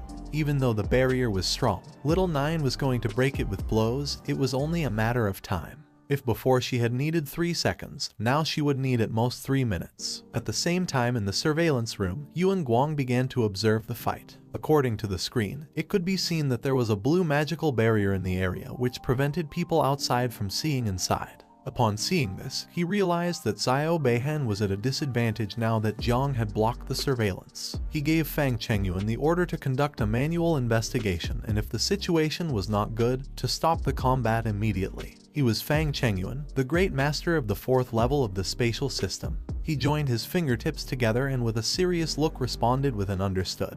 Behind him sat Gu Kaishan, who had his legs crossed and his head resting on his hand. He remained somewhat confused as he couldn't believe that their superiors didn't want Chen Guo's grandson to be injured or end up dead. Yuan Guang turned around, put his arms behind his back, and with a calm voice explained to him that although that was true, no one knew what would happen if he got injured or ended up dead. He didn't know if he was really prepared for a battle with Xiao Zhenguo. He also asked him if Commander Duan from the Jiangnan War District knew about this. Gu Kaishan started looking at him and remained silently thinking. Feeling his gaze, Yuan Guang couldn't help but panic. With a confused look, he told him that although he had ordered the prohibition of leaking any information within the Tanjiao camp, once it ended, the superiors would know what had really happened. Gu Kaishan, who had his head resting on his fist, began to look at the ceiling with a lost gaze and sank into his thoughts. He knew that Xiao Beihan's strength was also considered outstanding. He didn't know if Jiang Chen could really kill him, and neither did he understand why he had created an anti-vision barrier. At the same time, Jiang's attack succeeded and he defeated the beast without much difficulty. While its body was surrounded by poisonous mist, it began to fall to the ground. Jiang, who was beside it, crossed his arms and thought that although this fierce beast was powerful, when facing the insects, it had really found its nemesis. Little Nine's attacks also started to take effect, and now Xiao Beihan's barrier had several cracks and was about to break. She walked away, clenched her fist tightly, and upon seeing this, couldn't help but start to smile. He grabbed the sword tightly and panicked at the thought that this was the end. He didn't know how it was possible that the life jade was starting to break. In the barrier there was a crack much larger and deeper than the others. Jiang began to look at the barrier and with a calm voice asked Little Nine to attack from this part since this was the weak point. At that moment, the voice of someone entered his head and asked him not to play too much since the great master of the space system named Fang Chengyuan had arrived. Upon hearing this, Jiang's expression changed drastically. He couldn't help but be shocked and panic at the same time. He reached out to Little Nine, began to absorb her and gave her the order to return. Little Nine, who had a clenched fist and was hitting the barrier, couldn't help but be somewhat confused as she didn't know what was happening. Now that an instructor who had a spatial system had sent a telepathic warning, he needed to finish this fight quickly or else he would be discovered. He summoned a giant insect, which began to approach the magic barrier and started to explode. Xiao Beihan, who was inside the barrier, started to look at the insect with a perplexed gaze and couldn't help but start sweating and panicking as he didn't know what this was. Just before he could realize what was really going to happen, it was already too late. The insect that Jiang had summoned exploded, causing the energy to start entering inside the barrier. Because of this, a great explosion began to generate inside. The energy that was inside the barrier was so great that once it broke, it created a great explosion with the same force as a nuclear explosion. The explosion also broke the barrier that Luo Sandao had created. She put both hands on her belly and started falling to the ground. Lu Hankyu, who was next to her, started running towards her, reached out her hand to grab her, and she asked her if she was okay. The explosion also created a large curtain of smoke. Several seconds later, once the curtain of smoke began to disappear, it could be seen that part of the ground was broken. There were flags lying on the ground, and now all that remained of Xiao Beihan was his arm and his sword. Jiang approached the area, took his sword, started looking at the arm, and seeing that only his arm remained, he began to question whether he had been rescued by the Great Master. Now that he had doubts, he decided to take the arm first as interest since he would have the opportunity to recover the capital later. He approached Luo Sandao, threw her the sword and asked her to take good care of the sword that belonged to her family. As little by little the sword was descending towards the ground, she raised her hands to catch it, and while she was starting to blush she thanked him. Mu Hankyu picked up the flags that were lying on the ground and Luo Sandao picked up the sword. Both approached Jiang. She had collected 3 advancement flags, so she told him that they were already among the top 10. Jiang decided to share the flags with them, but Mu Hankyu refused since she wanted to see him surpass Jiang Wushuang and win first place, and Luo Sandao also refused because for her having the sword was more than enough. At the same time, someone slammed the table hard. This person was Yuan Guang, and next to him was Fang Chengyuan. He put both hands on the table and with an angry look asked him what he was doing and why he hadn't been able to teleport Xiao Beihan in time. At the beginning, he closed his eyes and stayed thinking in silence. Then he opened them and with a calm voice explained that the poisonous fog was too strong. His spiritual energy had barely approached it. He hadn't seen anything clearly and the energy was corroded by the poison. Then he heard an explosion. He had tried to teleport Xiao Beihan with all his strength, but it was already too late. Yuan Guang started pointing at him with his finger, began staring into his eyes intently, and asked how it was possible for the poison to corrode mental power. After saying this, he told him not to excuse himself from responsibility. At that moment, someone gave a loud shout and ordered Yuan Guang to shut up. Upon hearing that, he stood up, turned around and with a trembling voice tried to apologize. This person was Gu Kaishan. He started staring at Yuan Guang and with an angry look asked him if he knew why he always got stuck at the peak of the 5th transformation. He explained that the reason was because he always followed the powerful and could not pass the test of the heart. A moment ago, he had mentioned the great general of the sword, consequences, and so on, and for this reason he hadn't even bothered to respond. If Gu Kaishan dared to do it, he also dared to assume the consequences on the battlefield. Even those invincible in 9 transformations could die in combat, so Xiao Beihan was nobody. Yuan Guang took several steps back, got a little nervous and explained that he had not mentioned Xiao Zhenguo. He had only mentioned Commander Duan. Gu Kaishan turned his back to him, slightly turned his head back, clenched his fist and with a calm look gave him the order to first report inside the camp but keeping the information strictly confidential outside. Tomorrow at 6 before the evaluation and the camp ended, no one eliminated could be allowed to leave the camp, including Xiao Beihan. He turned his back on them, started walking towards the door and told them that first he was going to go to the Southern Theater Command. Yuan Guang and Fang Chengyuan started looking at him and remained silent. At the same time, a system window appeared in the sky and informed everyone that Xiao Beihan had been eliminated by Jiang Chen. Everyone started looking towards the sky and upon seeing this, they couldn't help but be dumbfounded as they were unable to believe that Xiao Beihan had been eliminated. They were in shock and thought they had heard wrong since he was the legitimate grandson of the great general of the nation. In another part of the camp, a beast in the shape of a boar appeared. It tried to attack Tang Ying and Bai Feng, but they jumped and dodged the attack without much effort, causing its body to hit the ground. Tang Ying couldn't help but stay in shock. She couldn't believe that Zhang had really eliminated Xiao Beihan. Bai Feng remained calm, and with a serious look thought this was very strange. In another part of the camp, a beast in the shape of a white lion appeared, but someone gave it a strong blow, causing its body to hit the ground. The person who had defeated this beast was Wushwang. He sat on top of the corpse of it, crossed his arms and started to smile, and thought that this was very interesting. Someone started to open the lid of the cup. This person was the commander-in-chief of the Jiangnan military district, named Duan Xinghai. After removing the lid from the cup, he began to bring it closer to his mouth for a sip, started staring at Gu Kaishan, and asked if he had found any good talent for which he had urgently summoned him. In front of him was Gu Kaishan, who closed his eyes, extended his hand towards the sky, used an ability called Forbidden Listening, and while his hand was surrounded by powerful energy, he concentrated. Duan Xinghai started to look at him and remained silent. Gu Kaishan's energy began to advance towards the sky and started to create a barrier around the area. Once the barrier was successfully created, both went to another room, sat down to have a cup of tea and chat a bit. Duan Xinghai crossed his legs, took the cup of tea and asked him why he was being so cautious, and it didn't take long for him to realize that this matter was more important than it seemed. Gu Kaishan, who had one hand resting on the chair, placed the other on the table, and remembering that old Duan had extensive knowledge and was theoretical, he decided to ask him something. He began to stare at Duan and with a serious look asked if poison could corrode mental strength. Duan took the teacup, started bringing it closer to his mouth, closed his eyes and with a smile explained that theoretically it was possible, but it was very difficult, adding that poisonous mist and miasma affected the physical body, but mental strength was different. Mental strength consisted of the source of the soul, which belonged to thoughts, forming a kind of intention energy. To corrode this energy, Duan could not estimate the intensity of poison needed. Gu Kaishan started to look at Duan and with a serene gaze asked him if he had seen anyone manage to do this. Duan put his hand under his chin, began to look at the ground and with a thoughtful look replied that no, adding that he knew a poison king who was at the pinnacle of the fourth transformation. But even so he could not do it. Duan raised his head and with an insinuating look asked him if perhaps in the Tianjiao camp there had emerged a poison prodigy with terrifying power. If someone could really corrode spiritual strength, then it was a lethal weapon. Gu Kaishan crossed his arms, started shaking his head, closed his eyes and revealed that a conclusion could not yet be reached. Duan remained calm. Since Gu Kaishan had volunteered for the Tianjiao camp, he hadn't asked anything out of respect.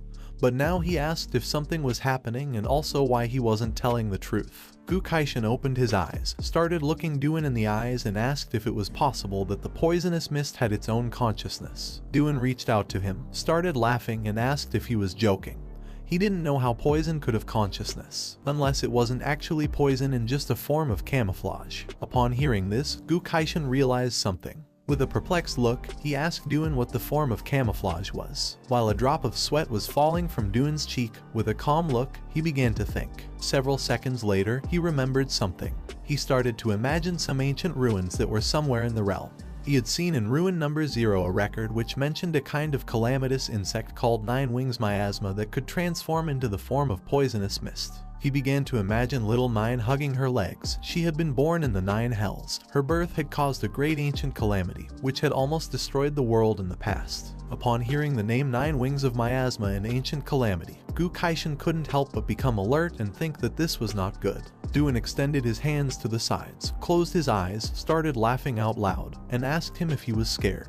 He also mentioned that this type of calamity had been extinct for a long time. Nowadays it was impossible for it to exist. Gu Kaishan remained silent. Then a portal in the shape of a crack began to appear. He got up from the chair, turned his back on him, and while he was walking towards the portal, he no longer had any doubt that Duan was the chief commander since he could explain everything reasonably. Today he had learned a lot. He said goodbye to him with the excuse that he had some matters to attend to at Tianjiao camp. Duan extended his hand towards him to try to stop him and continue talking. He asked him to wait as he still hadn't told him the good news. But Gu Kaishan paid no attention and entered inside the portal. Once inside, he crossed his arms, closed his eyes, thought of little 9 and how she was a natural disaster. It was no longer surprising to him that Jiang Chen, who had awakened a divine level class called Growth of All Things, was strong enough to become number 1 on the hunter list. He opened his eyes and with a serious look thought that Jiang still had many secrets. This in Dazia was grounds for decapitation. According to him, Jai Gang was a traitorous master who was really causing problems. A few days ago, Jai Gang appeared with a pleasant smile and explained that he had someone named Jiang with excellent talent but not yet fully developed. He also added that he even got into trouble with the Xiao family. He hoped Gu Kaishan could take care of him while he was at the Tanjiao camp. He turned around and listened silently. Back to the present, he started walking towards the other end of the portal, and it didn't take long for him to realize that Jai Gang had asked him to take care of him, but in reality wanted him to cover for him. He exited the portal, and while he had one hand behind his back, he snapped his fingers with the other. The sword could kill, but it could also protect the world. Buddha and demon were in a single heart. He had said that he wanted to make Jiang his disciple, so from now on he was going to be under his protection. He started walking and thought that calamities should not be underestimated, so to avoid misunderstandings, he decided first let Hong Yao confirm it to be more sure. He launched an arrow, which started to move backward at great speed. This arrow contained an order for Hong Yao. He had to go in the name of the master to relic number 0 to investigate the 9-winged miasma calamity. It was related to his little apprentice brother, so he asked him to be very careful. He entered the surveillance room where Yang Guang was and asked how the entrance evaluation for the camp was going.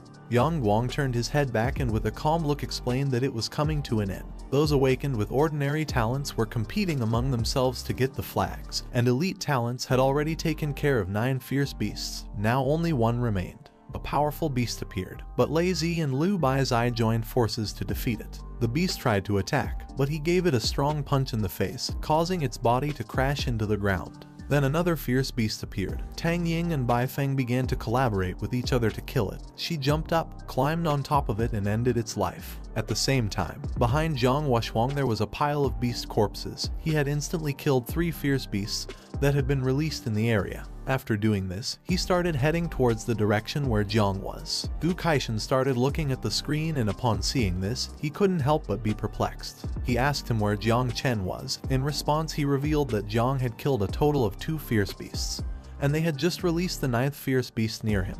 The 9th ferocious beast appeared, jumped and prepared to attack Jiang. He and the others started looking towards the sky, and upon seeing the beast, he couldn't help but feel happy as now he was going to get another flag. As the beast was slowly approaching, Jiang extended his hand, and while his eyes were shining, he began to smile and told Little Nine that it was time to eat again. Just before the beast could approach and attack, Jiang extended his hand towards it, releasing Little Nine's poisonous mist in the process, which quickly started advancing towards it. Little Nine manifested, and without much effort began to devour the beast. Thanks to this, he obtained 2,000 devouring value. The body of the beast fell to the ground, and Little Nine slowly began to devour it. Jiang, who was standing beside, simply remained silent. While Little Nine was devouring the beast, she ascended from level 21 to level 22, and upon doing so, she couldn't help but start smiling. Upon seeing that she had leveled up, Jiang couldn't help but start smiling with joy. His joy didn't last long as a fist made of spiritual energy appeared in the sky and began to descend towards them. They looked up and upon seeing this, went on alert. Mu Hankui drew her 2 daggers, adopted a defensive stance, and with an alert look she revealed to Jiang that someone had launched a surprise attack on them. Luo Sandao decided not to stand idly by. With a determined look, she extended her hand towards the attack and used the skill called Earth Protection Shield, causing a powerful green shield to appear around them. Jiang extended his hand towards the attack, and upon looking a little more closely he soon realized that this fist style was Wuxuang's. The energy of Wuxuang's fist began to impact against Luo Sandao's shield, causing it to gradually start breaking. Her shield didn't last long, and in a matter of seconds it shattered into pieces. Due to the difference in strength, she and Mu Hankyu were sent flying backward and started bleeding from their mouths. Jiang was the only one left standing. He adopted an offensive stance, and with a look full of determination, he decided it was time to counterattack. Just before Wuxuang's fist could reach him, Jiang extended his hand towards the fist, releasing Little Nine's poisonous mist which began to halt the attack. Several seconds later, Jiang's body was sent flying backward. He firmly planted his feet on the ground to stop his moving body, and put his hand in front of his face to block any other surprise attack. Little Nine's poisonous mist was so powerful that all that remained of Wuxuang's attack was a curtain of smoke. Once the curtain of smoke began to disappear, Wuxuang appeared, while his body was surrounded by a powerful energy. He clenched his fist and with a suffocating look, began to approach Jiang. Seeing that even his poison could devour the wind from his fists, it was no wonder that geniuses called Jiang the demon of poison. The body of Mu Hangui fell to the ground behind Jiang. While the smoke curtain was disappearing, he put his hand near his face, started looking at Wushwang, and thought that it was not in vain that he was called the third genius of Daxia, praising him by saying that his punch also had quite a bit of strength. Jiang clenched his fist tightly, causing it to start releasing poisonous mist. With a smile, he asked him if he had come to compete with him for the fierce beast. He extended his hand to one side and prepared to defend himself. Wushwang began walking towards him, started laughing, and revealed to him that he knew this fierce beast had been poisoned by him, and all that remained now was its corpse, so there was nothing left to steal. Upon hearing this, Jiang's expression changed. With a serious look, he asked him what he meant by this. Wushwang clashed his fist with his palm, and while his body was surrounded by a red energy, he began to smile, and with an arrogant look asked Jiang not to misunderstand him, as in reality he was just curious and wanted to get to know. Jiang extended his hand towards the sky, and while it was surrounded by Little Nine's poisonous mist, he began to stare at Wushwang and asked him if he was willing to bet his life just to satisfy his curiosity. Wushwang clenched his fist tightly,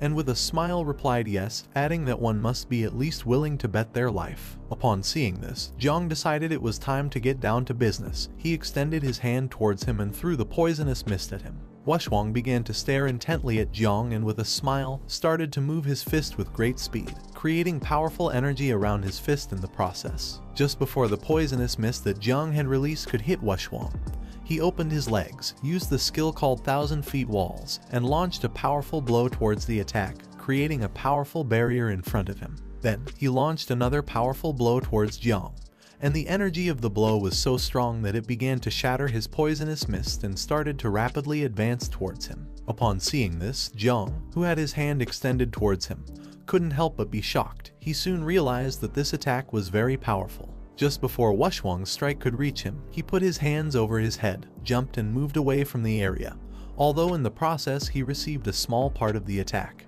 His body began to move backward. He firmly placed his feet on the ground, lowered his head, and thought that his boxing style was too fierce and fast, and his poison was not so strong and was very slow. Little Nine put her hands near her face, and with a worried look she began to worry about him. Now Jiang had his face and clothes full of scratches. He put his hand near his mouth, started looking at him, and with a smile asked Little Nine if she would be able to level up several times if she devoured Wushwang, who had a huge amount of meat and blood. He appeared in his consciousness, and Little Nine manifested herself. She placed her hands on her chest and explained that although she had leveled up many times, she was not going to be able to defeat Wushwang, but still she was willing to die instead of Jiang. He turned around, started to sweat, and with a confused look asked her if she was sure. This was the first time he saw Little Nine so scared. He concluded that the only way to win was by using the self-destruction ability of the insects, because he had been fighting for a long time. He was now very tired. He put his hands on his knees, and while his body was shaking, he began to look at her, and seeing that she could not defeat him, he ordered her to hide and not come out since he was going to find another way. She decided to listen to him and stay hidden and not go out. Jiang could in no way let Little Nine die or everything would be lost. He came out of his consciousness, and while his whole body was trembling, he supported a hand on the ground to rest for a bit. Due to the attack, a smoke screen was created, and as the smoke screen gradually disappeared, Wushwang began to approach him, and seeing that he could no longer move, he thought that he did not seem like someone who could have defeated Xiao Beihan. Jiang decided not to stand idly by. He placed his hand on the ground, began to stare at him intently, and used the ability called Growth of All Things, causing vines to start emerging from the ground. Just before Wushwang could make a move, the vines began to burrow into the ground and created a barrier around his body. He started to look up and couldn't help but start smiling when he saw that this was Jiang's divine talent. According to him, it was interesting to use a barrier to deceive others. He concluded that Xiao Beihan had also been defeated within a barrier. At the same time, in the surveillance room where Yang Guang and Gu Kaishan were, he turned around and explained to him that Jiang had blocked the vision again. Gu Kaishan, who was standing behind him and was observing the barrier, gave Fang Chengyuan the order to be ready to rescue someone if necessary. He put his hand close to his forehead, gave a military salute, and replied with a "understood." Yang Guang was somewhat confused, and as a drop of sweat was falling from his cheek, he explained to him that according to the situation of the battle just now, Jiang Wushwang should be fine and he did not need to be rescued. Wu Kaishan began to stare at the screen and told Yang Guang that he had said this to save Jiang Cheng. Yang Guang turned around and was even more confused. He asked him if he wasn't being a bit hypocritical. Wu Kaishan approached him and asked him to stop talking nonsense since Jiang Wuxuang was level 46 while Jiang Chen was level 26. Jiang was his disciple and he just wanted to protect him.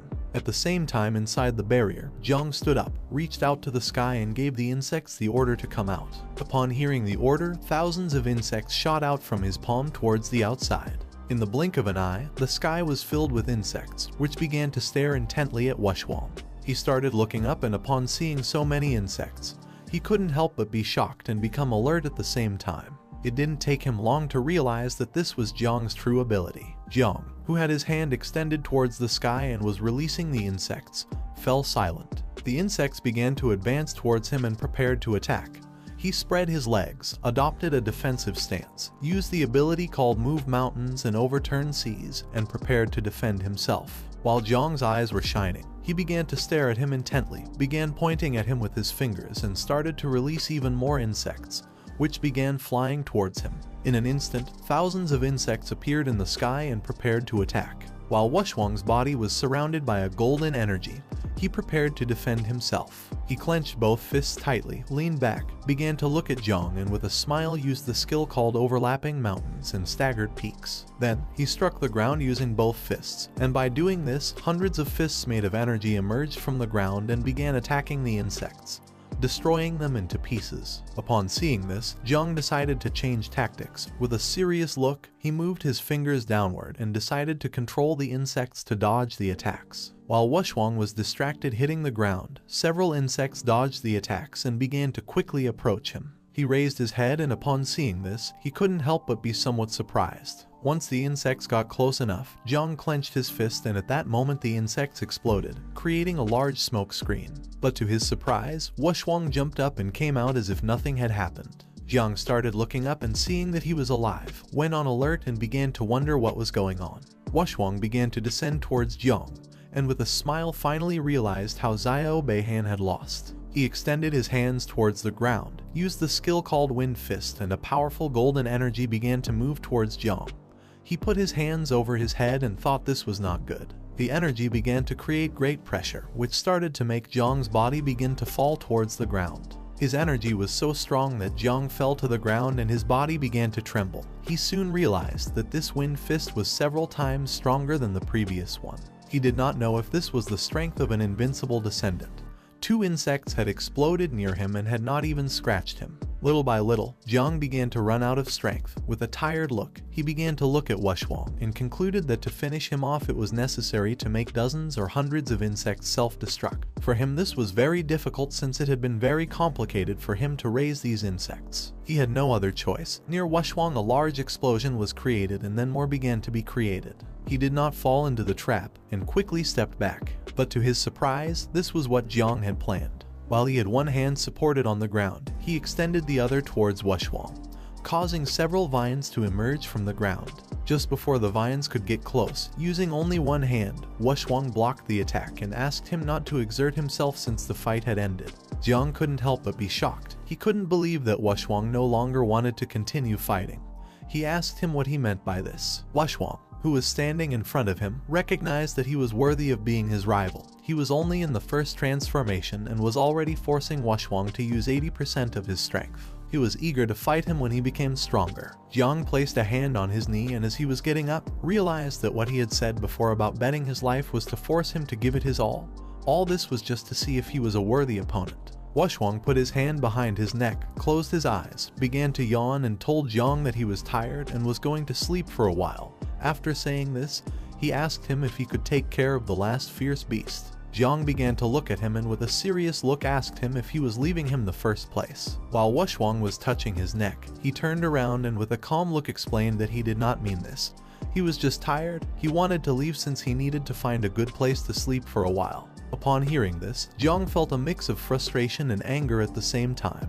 He clenched his fist, began to shout and asked him to stop lying, as he was not one of those fools who were affected by pride. Wuxuang turned his back on him, and as he was walking away, he closed his eyes and couldn't help but smile. since he knew that he had not been mistaken and that Jiang really was an interesting opponent. At the same time, in the surveillance room, Gu Kaishan crossed his arms, and while watching the screen, told them that one should not rely on strength to oppress the weak. According to him, Wushwang was truly an invincible descendant, and today he had indeed made Gu Kaishan look at him with new eyes. Fang Chengyuan was poisoned again and his mouth filled with foam. Yang Guang approached him, placed both hands on his back and began to help him. Gu Kaishan gave them the order to release the 10th fierce beast on Jiang Chen to let him win first place. A fierce beast with the shape of a centipede and a scorpion's tail began to descend from the sky. It opened its mouth and prepared to attack. Jiang, who was standing on the ground, began to look up, extended his hand and prepared for battle. In a secret realm called Heritage Zero, which was an abandoned village full of fog, night fell. A red-haired woman who was the great disciple of the celestial king of the sword, the older sister of Jai Gang named Hong Yao, who was in her 7th transformation, set foot on top of a rock, and with a serious look she realized that this place was enough to irritate people. She assumed that those awakened with less than 6 transformations could not enter here. In front of her appeared several spirits which noticed her presence and began to approach. Seeing this, she took a leap, firmly grasped the sword and decided to seek information about Gu Kaishan's apprentice. Just before the spirits could make a move, she began to move at great speed and without much effort cut their bodies in half. In front of her was a tombstone, which was emitting an evil energy similar to Little Nine's poisonous mist. She began to observe the tombstone and it didn't take long for her to realize that it was the source. She didn't know what kind of entity this tombstone was, as it had an ancient presence from about 100 years ago but still remained very strong. The tombstone had several cracks. She approached and decided to use the information database on relics to search for some information about this tombstone.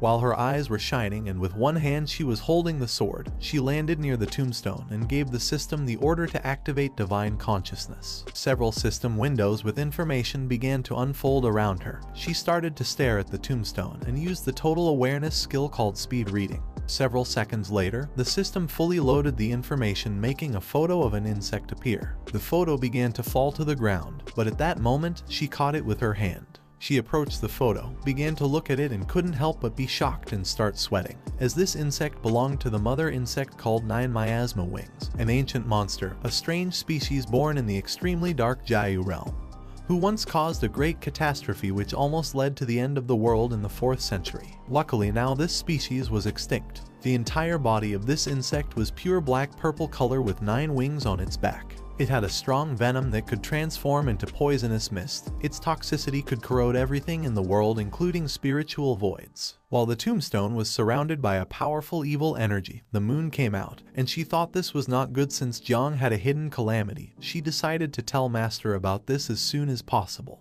At the same time, in the Tanjiao camp, the beast opened its mouth and prepared to attack. But some time later, its body fell to the ground, and the insects began to devour it. Jiang, who was standing next to it with his hand on his waist, started observing the beast. The insects had devoured a total of 4 beasts. Their devouring value had increased quite a bit. If he got first place in entering camp evaluation, he would be able to complete 2nd transformation very soon.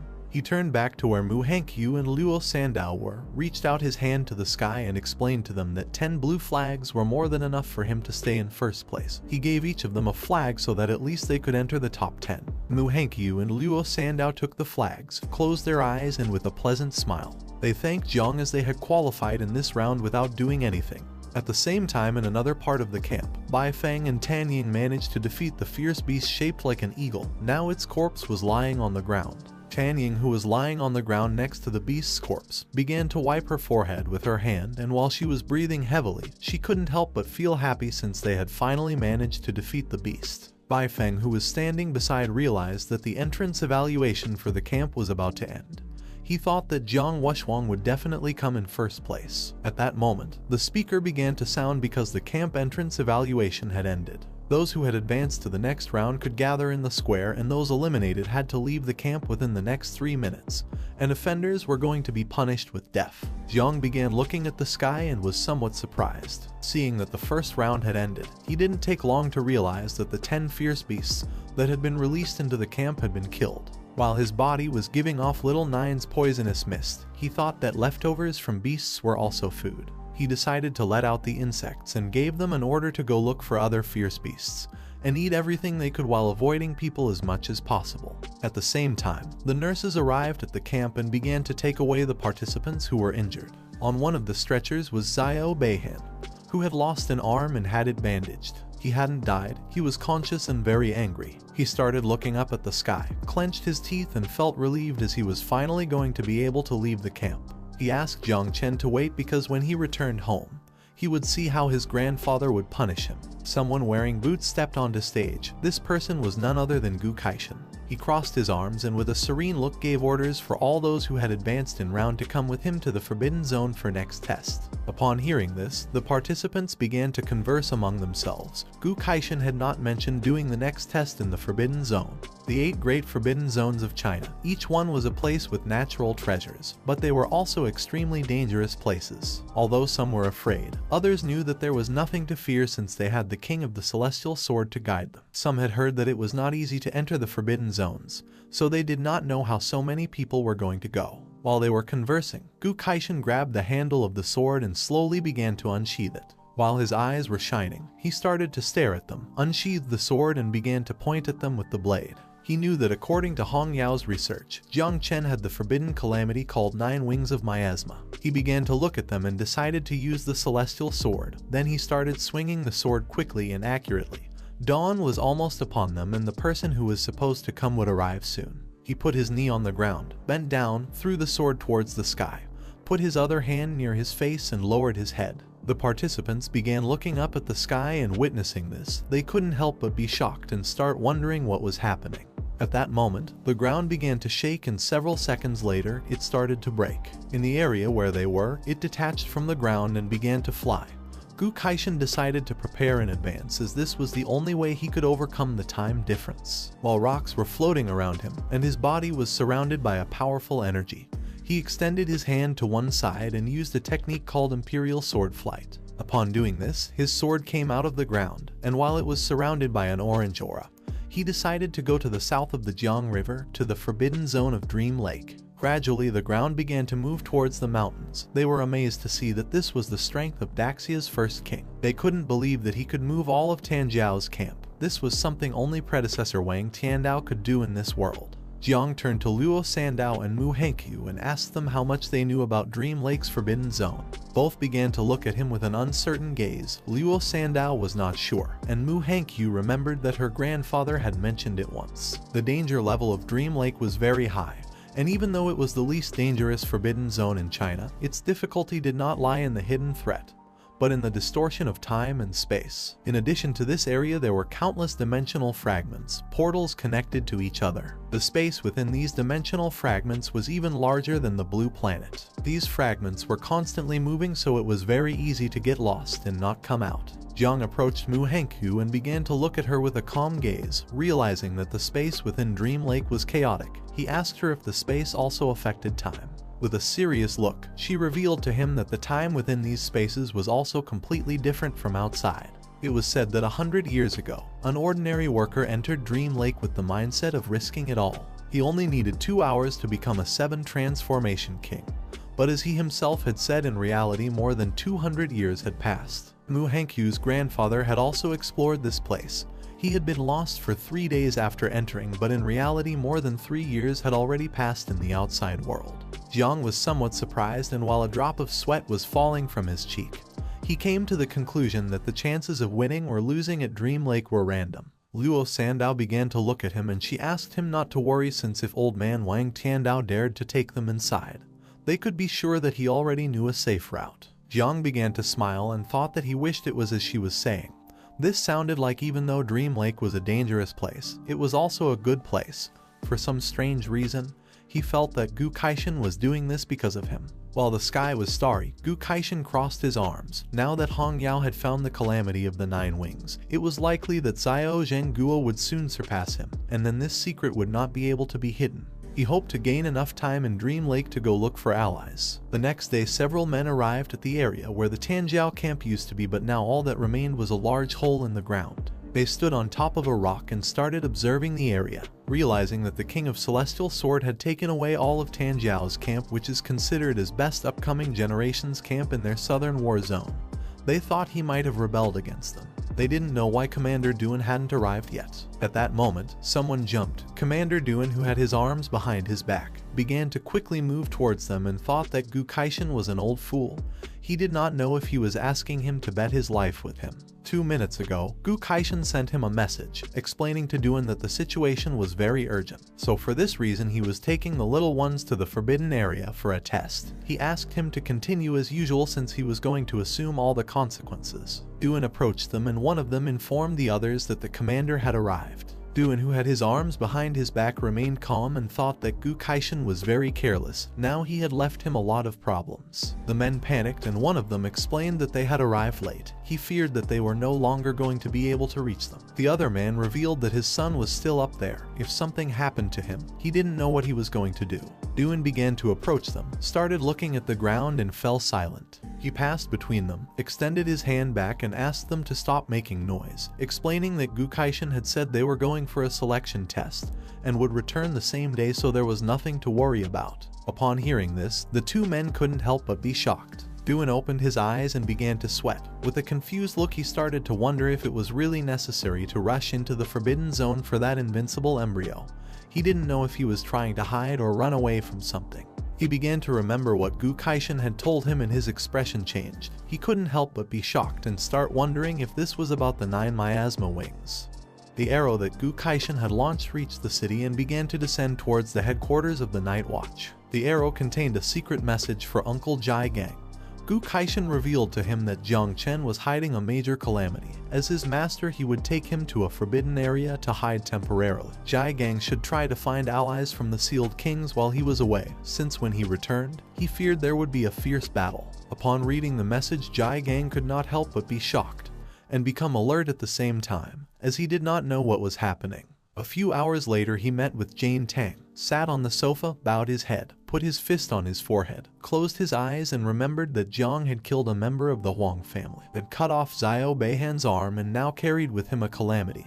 He feared this was going to be a difficult challenge. Jane Tang sat next to him, and she tried to comfort him by saying that no challenge was easy, but they were going to overcome all challenges since he had decided to protect Jiang Chen no matter what happened. She advised him that it was better to focus on the path ahead and stop worrying about the past, adding that she had spoken with her father who was willing to support them. She began to imagine her father, Duan, Hong Yao, and Gu Kaishan. Now they had the Celestial Sword King, Jai Gang's elder sister, her father, and Commander Duan. With 4 sealed king powers, they were going to be able to handle any storm that came their way. Jai Gang stood up, started walking towards the door and thought she was right. His elder sister had already gone to meet the master. Now he decided to visit the Sealed King of the Mu family and Merchant Luo family. Even if he had to lie, he was willing to fight for more allies for Jiang. Jane Tang began observing him and she remained silent. He turned his head back, started looking at her with a serious gaze and decided that if things went from bad to worse, he would use the same energy he had when he burst into Xiao family and give it his all. Upon hearing this, Jane Tang, who had a cheerful look, began to smile since it had been years since she last saw Jai Gang so excited. Several hours later, day broke, and Gu Kaishan's sword grew huge and positioned itself under the island. He began to use his power, and they started heading towards the Forbidden Zone. He asked Hong Yao what she thought they should do after returning. Hong Yao, who was chewing gum, blew a bubble and with a calm look thought that Jiang's 9 miasma wings were cool. She wished she could raise one herself. Gu Kaishan quickly moved his finger back and launched a small arrow which destroyed Hong Yao's bubblegum bubble. He slightly turned his head towards her and with a serious look called her silly girl, and asked if she could be serious for once. Hong Yao began to look at him with a tender gaze and explained that Gran Xia had no tolerance whatsoever towards calamities. If even he couldn't solve it, she would be even less able to do so. After saying this, she asked him if he could take down a great Zhengguo general in one blow. Gu Kaishan became enraged and gave her a soft blow on the head, asking her to watch her tone. She closed her eyes, began to touch her head and started screaming in pain. He closed his eyes and began to imagine his disciples.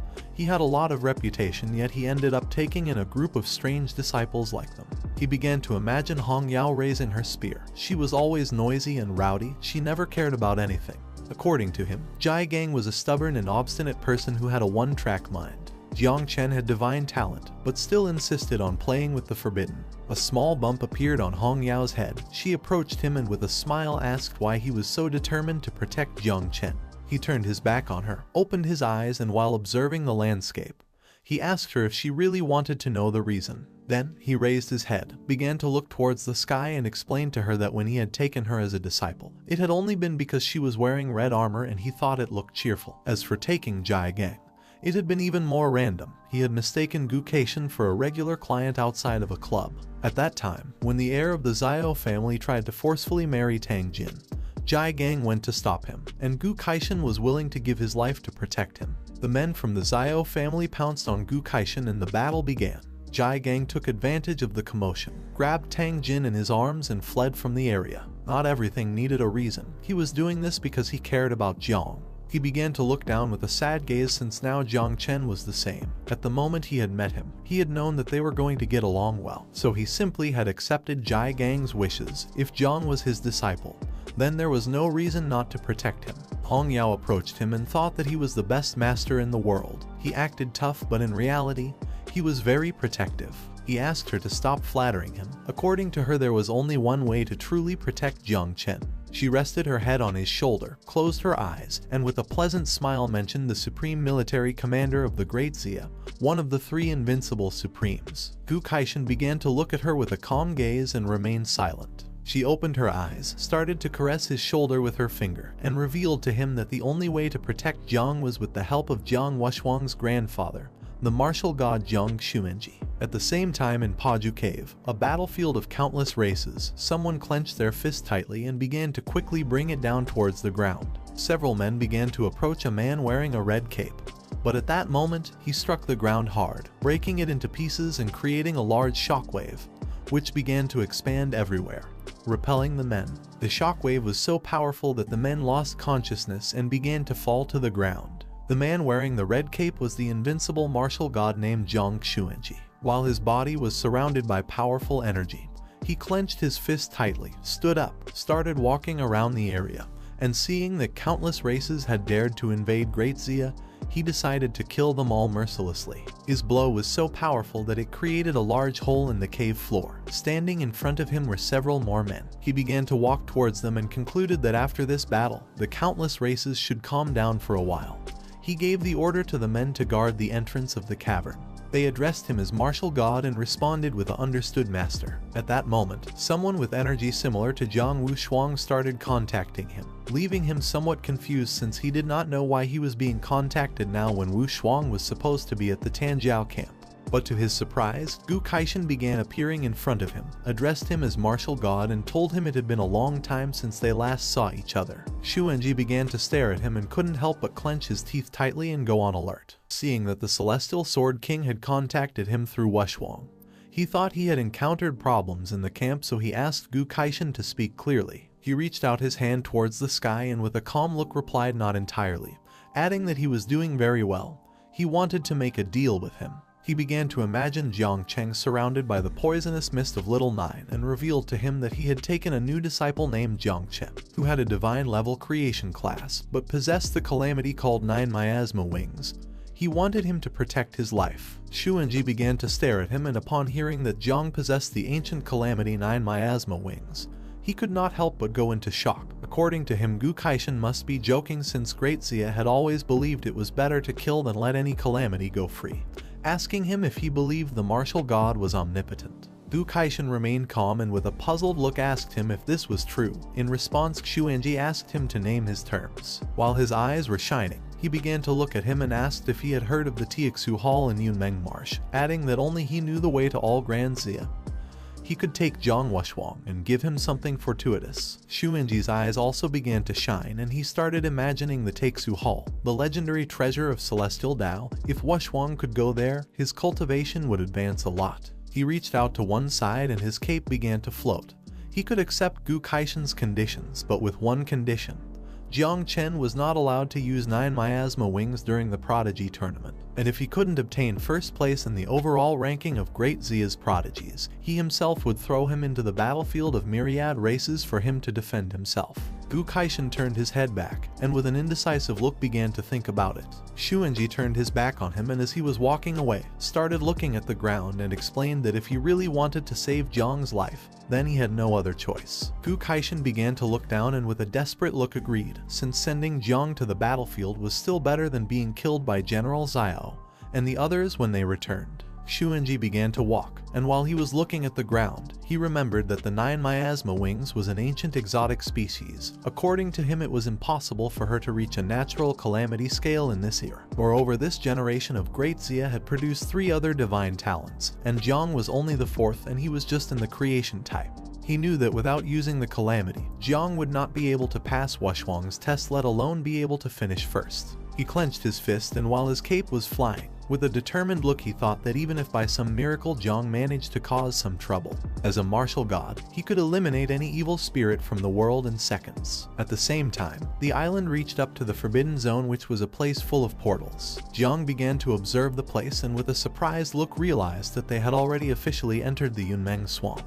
He asked the others if they remembered the way to get here. Mu Hankyu was dumbfounded and explained to him that remembering the path in these constantly changing dimensional fragments was impossible. The Celestial Sword King had relied on aura to guide the way. It was said that Yunmeng Swamp had 10 levels, with the 10th and 9th being relatively safer. The deeper they went, the easier it would be to get lost. Her grandfather had gotten lost at the 7th level years ago. Jiang sat on the ground, joined his hands and prepared to meditate a bit. He felt that he was already lost. Now that the path could not be remembered with eyes and brain, he decided to sit down and meditate, letting the spiritual sense guide them. Mu Hankyu and Luo Sandao also sat down, joined their hands, and they too prepared to meditate. Jiang entered his mind where the tree of all things was located. For now there was no wind in his mind. However, the tree was moving towards something and he did not know if it could be marking the way. He closed his eyes and concluded that there was something ahead that the tree was desperately longing for. Looking a little more closely, he saw that a rose-shaped fruit had grown on the tree. At that moment, an information window appeared. He had obtained a red functional fruit, which was a skill copy card.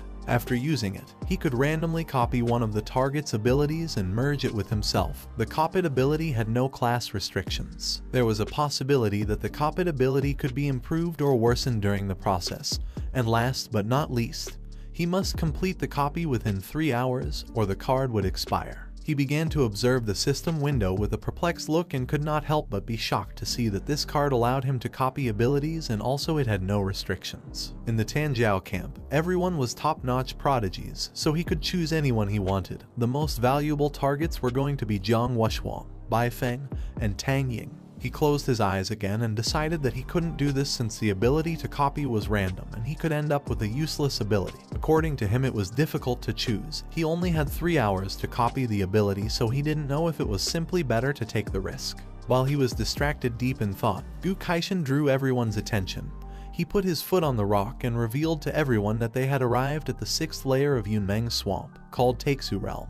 Ahead was Taixu Hall, the place he was taking them to, asking everyone to get ready. Jiang came out of his thoughts, began to look at Gu Kaishin and decided to test the copy card with the master. He couldn't help but start smiling since he remembered that Gu Kaishin always said that he knew a move, and had even said that he wanted to take him as a disciple, so he simply decided to copy the move and consider it as an early lesson. Some time later, the island reached a temple, which was on top of a floating island, and the only way to go up was by using the magical steps, which were floating. This was the Taixu Temple. The participants began to talk among themselves. They were going to become very strong this time since previously in the Magic City there was a legendary sealed king who had become king here in 1 step. And not only that, even he had become one of the 3 invincibles of Great Summer. Moreover, he wasn't the only one since the Great Dreamer had also attained enlightenment here. Next to the temple, there were some beautiful mountains. It had a trial called the Hall of Great Emptiness. There were 3 levels. On the first one there were 1008 steps. Each time someone climbed a step, there was a chance to receive a heavenly reward. Gu Kaishin, who had one hand behind his back, extended the other towards the temple and explained that the 2nd level was called the Steel of Great Void. The Great Dreamer was the only person who had managed to reach this level. As for the third level, it was inside the temple. No one so far had managed to enter. This was going to be the last test. Out of 150 people, the first 10 were going to be selected according to the number of steps they climbed to represent the Jiangnan War Zone and enter the general final of geniuses from the 8 main war zones of Daxia. Once he finished explaining this, the temple test began. Everyone got excited, started smiling, and began running towards the steps. With a smile full of excitement, Luo Sandao also started running, but Jiang grabbed her by the shoulder, stopped her, and said it wasn't good to be in such a hurry since the temple wasn't going anywhere. Unlike the others, Tang Yin, Bai Feng, and another boy sat on the ground, put their hands together, and began to meditate. Jiang slightly turned his head back, and with a serious look asked Luo Sandao to watch carefully since none of them were in a hurry and they were all meditating to adjust their mental state. Luo Sandao thought Jiang was right, so she, Mu Hankyu, and Jiang sat on the ground, put their hands together, and began to meditate. Mu Hankyu mentioned that in a place like the Taixu Temple, each person could only ascend once, so it was better to adjust their mental state to the maximum before ascending. Hong Yao sat on top of her spear and it began to fly.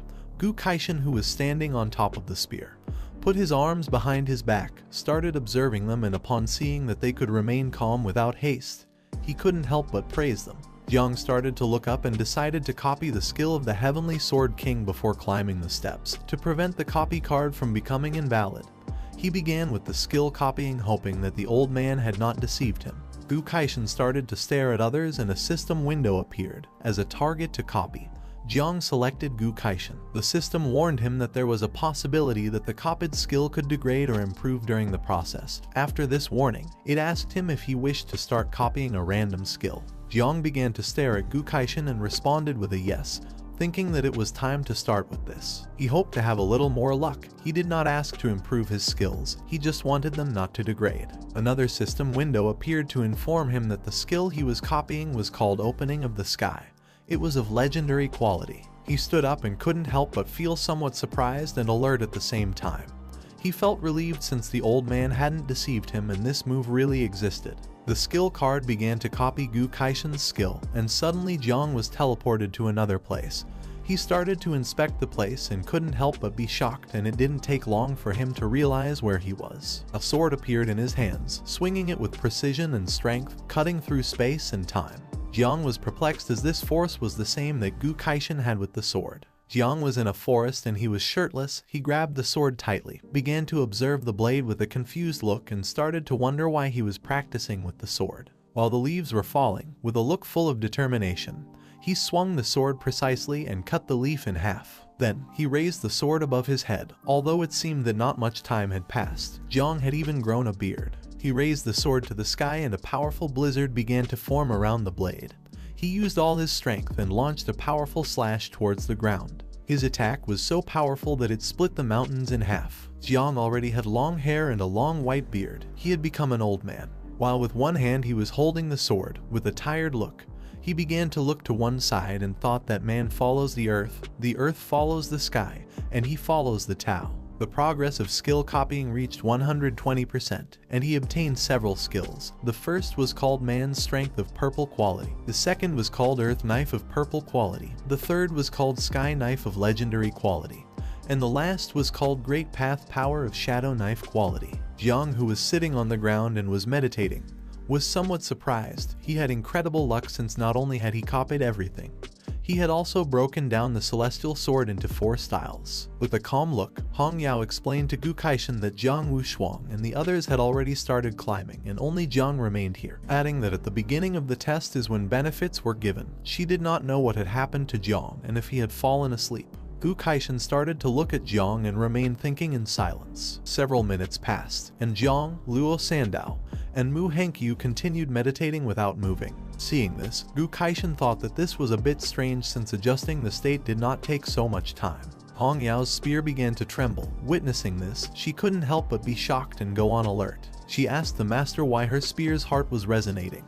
Gu Kaishan's eyes filled with surprise and he began to look at Jiang. The celestial sword beneath the island also started to tremble, and he revealed to her that not only was her spear resonating, but even the heart of his sword was resonating. Upon hearing this, Hong Yao panicked. She didn't know if Jiang had succeeded. Back then, it was also a rare talent, but her mind was inflexible. She had always wanted to break down the celestial sword, saying that it could be divided into 4 movements, which had led her to be stuck at the master level for so many years of cultivation. She couldn't believe that finally someone had a revelation now. Gu Kaishin started to stare at Jiang and realized that the sensation that had just appeared and disappeared was very familiar. He couldn't believe this was happening and thought it was a divine illusion produced by the temple. Hong Yao was somewhat surprised and she asked the master to pay attention since Jiang had begun to move towards the steps. Jiang started to walk towards the steps and Hong Yao became somewhat nervous as she did not know which step he would be able to reach. She had tried very hard and had only managed to reach step 301.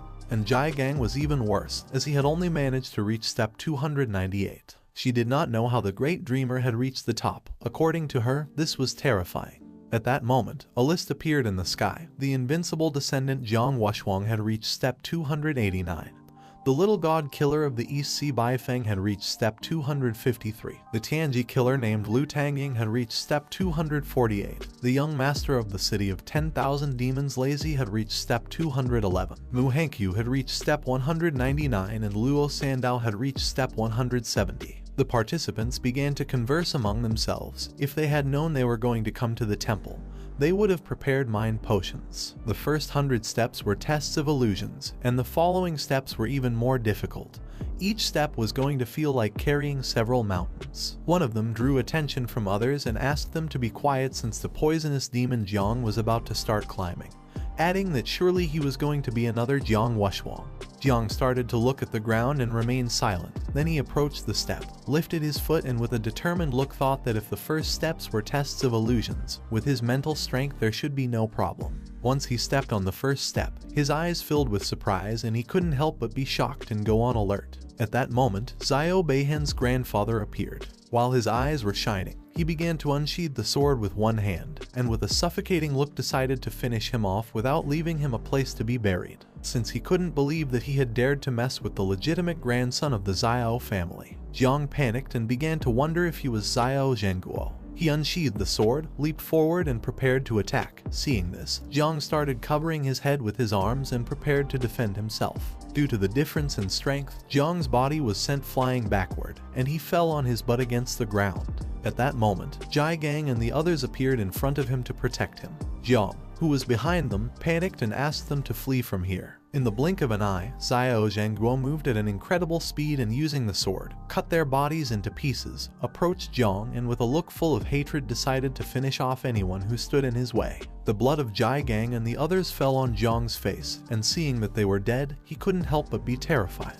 He climbed completely onto the step and while his body was trembling, he began to cry. Hong Yao and Gu Kaishin approached a little, and upon witnessing this, she began to wonder if little Jiang had gotten stuck on the first step. But Gu Kaishin explained that this step tested the 4-dimensional system: spirit, physicality, agility, and strength. All the prodigies of the camp had been tempered from a young age with celestial materials and earthly treasures, but Jiang was the only self-taught one. In this trial, he was going to suffer a great disadvantage. Upon hearing this, she panicked because if Jiang lost, then the god of war would send him to the battlefield. Back to the test, Xiao Zhenguo defeated Jiang, who was now on his knees on the ground. He accepted defeat and was willing to die since anyway, he had harmed everyone and no longer wanted to live. At that moment, a white branch appeared around Xiao Zhenguo's sword. Jiang began to raise his head and couldn't help but wonder what was happening. A white branch pierced through Xiao Zhenguo's body, causing him to gradually begin to disappear. Jiang, who was kneeling, started observing this and couldn't help but wonder if this was the illusory world. Now that Xiao Zhenguo had been defeated, Jiang left the illusory world. He couldn't believe that he had just fallen into an illusion, but it felt too real. But then he thought that it couldn't be real. Uncle Jai Gang and the others had been killed, and instead of fighting for his life, he had been seeking death. He clenched his fist tightly and while blushing, prepared to step onto the next step. Seeing this illusory world mocking him, he called upon the spiritual tree and decided to give it a good beating. Jiang prepared to put his foot on the next step, and then 2 system windows appeared in front of him, causing him to go on alert. He obtained 5 Star Wish fragments. 1,000 fragments could be combined into a complete Star Wish fragment if the user had a skill level between level 1 and level 3. Consuming 10 star fragments could increase by 1 level, and if the user had a skill level between level 4 and level 6, it would require 100 star fragments to improve.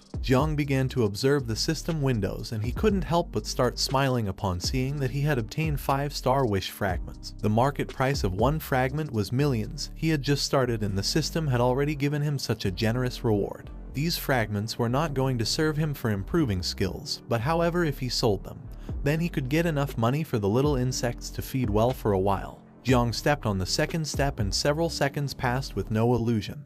Then he appeared in his subconscious, and slowly the branches of the spiritual tree began to grow larger and larger.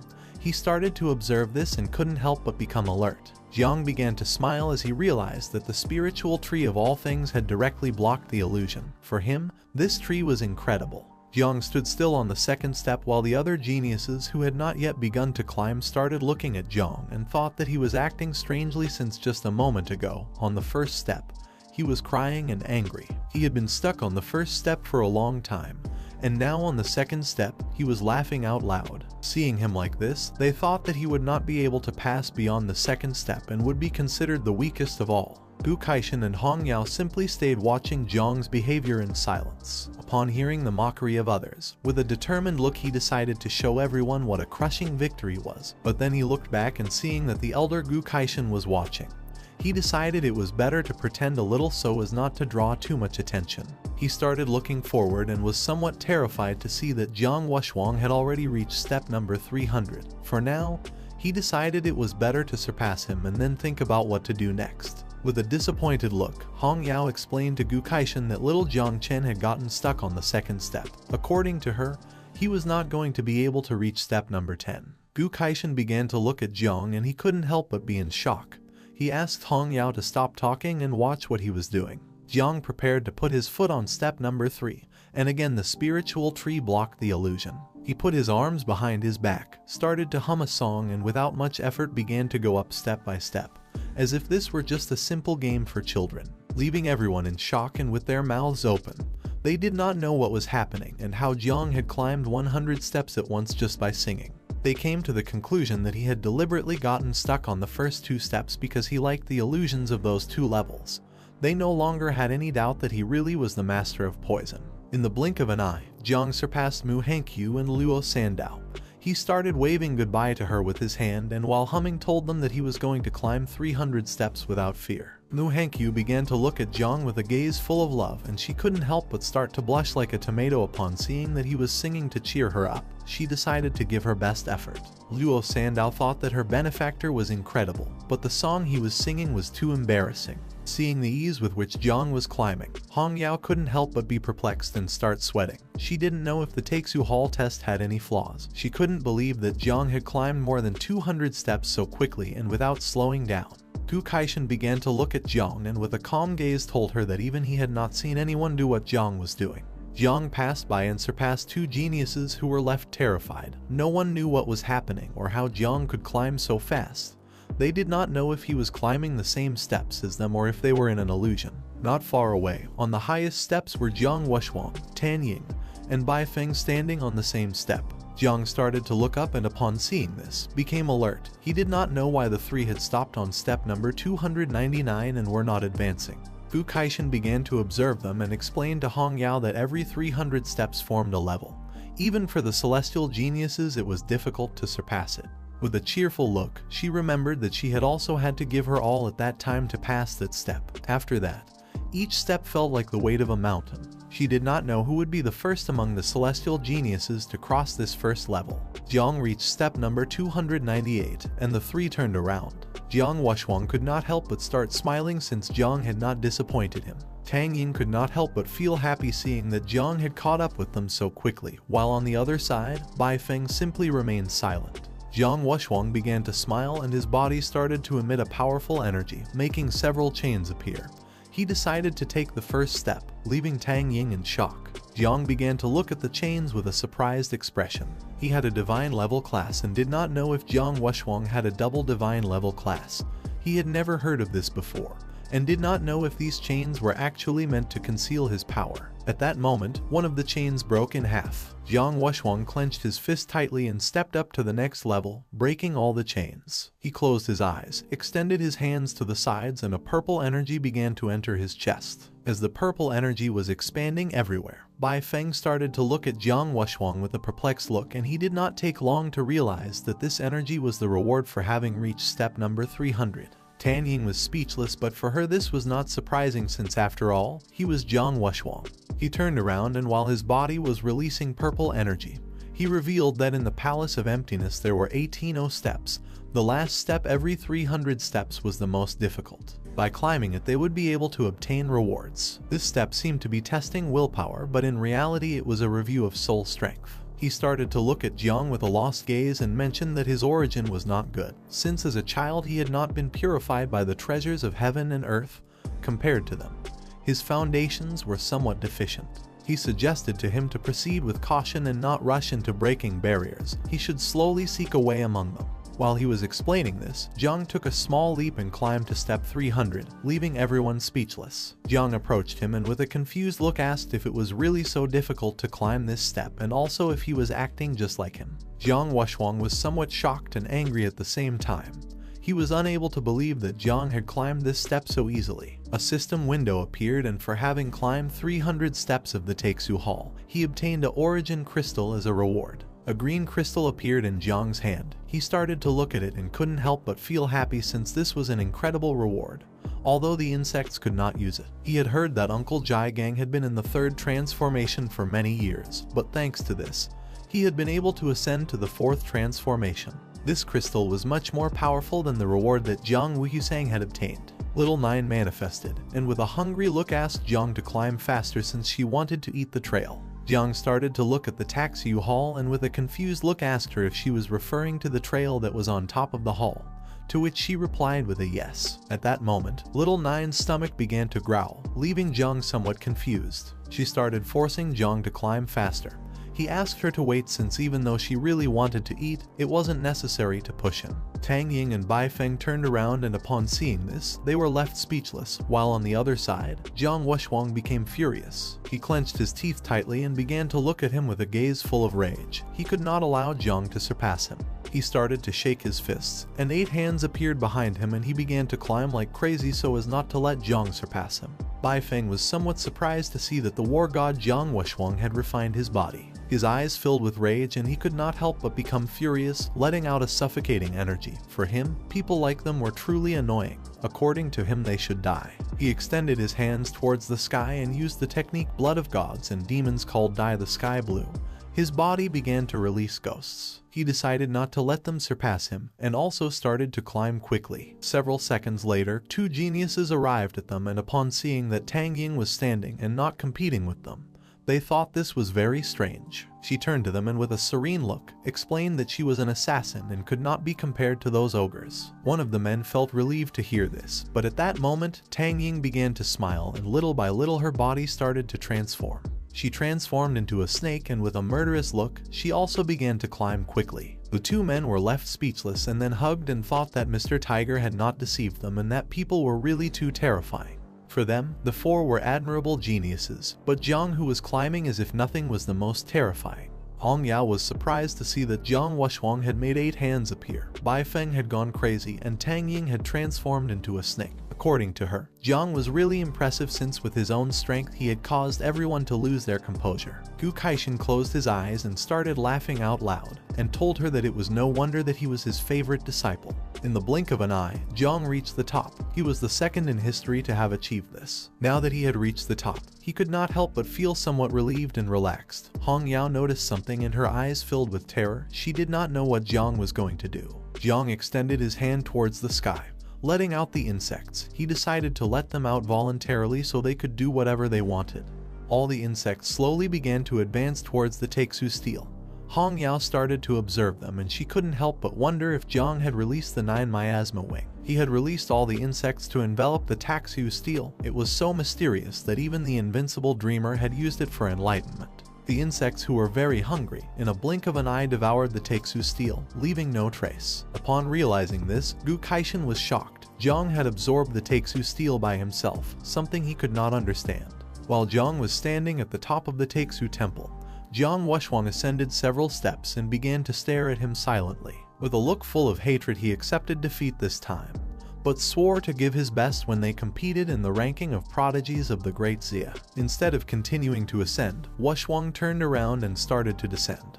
Bai Feng and Tang Yin looked up, and upon witnessing that even Jiang Wushwang had given up, he thought it was better to withdraw. According to her, this was no longer worth it, since climbing up here had almost cost them their lives, and advancing further would harm their essence. Realizing that Jiang had reached the Takesu temple, Mu Hankyu and Luo Sandao began to smile and could not help but feel happy. According to them, the master was incredible, and fortunately they too had completed their mission. A ranking window of the system appeared in the sky. The first on the list was Jiang Chen with 1008 stages. The second was Jiang Wushwang with 623 stages. The third was Bai Feng with 609 stages. Fifth was Tang Ying with 600 stages. Sixth were Lei Zi and Liu Bijai with 304 stages, and the last were Luo Sando and Mu Hankyu with 300 stages. Gu Kaishan, who had his arms crossed, began to smile, since without Jiang Chen, the others would not have been able to get this far. Hong Yao started looking at Jiang with a tender look. For her, he was incredible, and this new generation was much stronger than they were back then. Several minutes passed and Jiang stood still doing nothing. And upon realizing this, Hong Yao became somewhat confused and with a surprised look began to wonder why he continued standing there in a trance when everyone else had already come down. Jiang was in his subconscious. The Takesu steel was teleported to the insect nest, and little Nine hugged it, and her level rose from 22 to 25, obtaining several thousand devouring value. When she had said that she wanted to eat the steel, she meant to take it back to the insect nest. Now she was enjoying it and even had leveled up several times. While she was hugging the Takesu steel like a baby, Jiang, who was on the ground, put his hands on his hips, started observing her, and couldn't help but start smiling, since the devouring values of the insects had also increased drastically.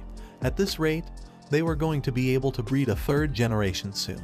He didn't know if the steel and 9 miasma wings were connected in some way. The statistics window of the Takesu steel appeared. It was originally an abyssal anchor stone.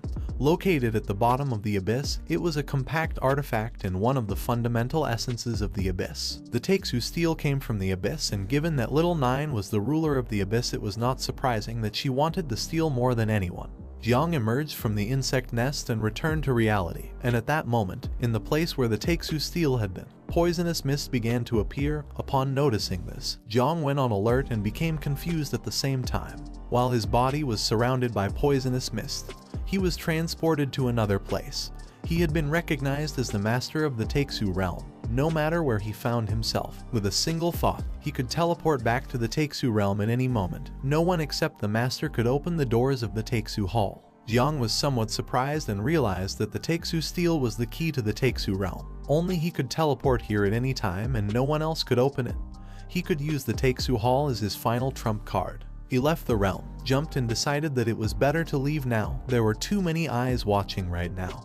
He wanted to avoid entering the hall for now to check it later. While he was in the air, Hong Yao and Gu Kaishan appeared and took him by both arms. He asked Jiang to come with him for a moment. They began to fly high and disappeared from sight. All the participants of the camp started to look at the sky and thought that the celestial king of the sword had captured Jiang, thinking that it must be related to the Takesu steel. Some thought that this was happening to him for being too arrogant. Not far from the area there were snow-capped mountains. They went to another remote area.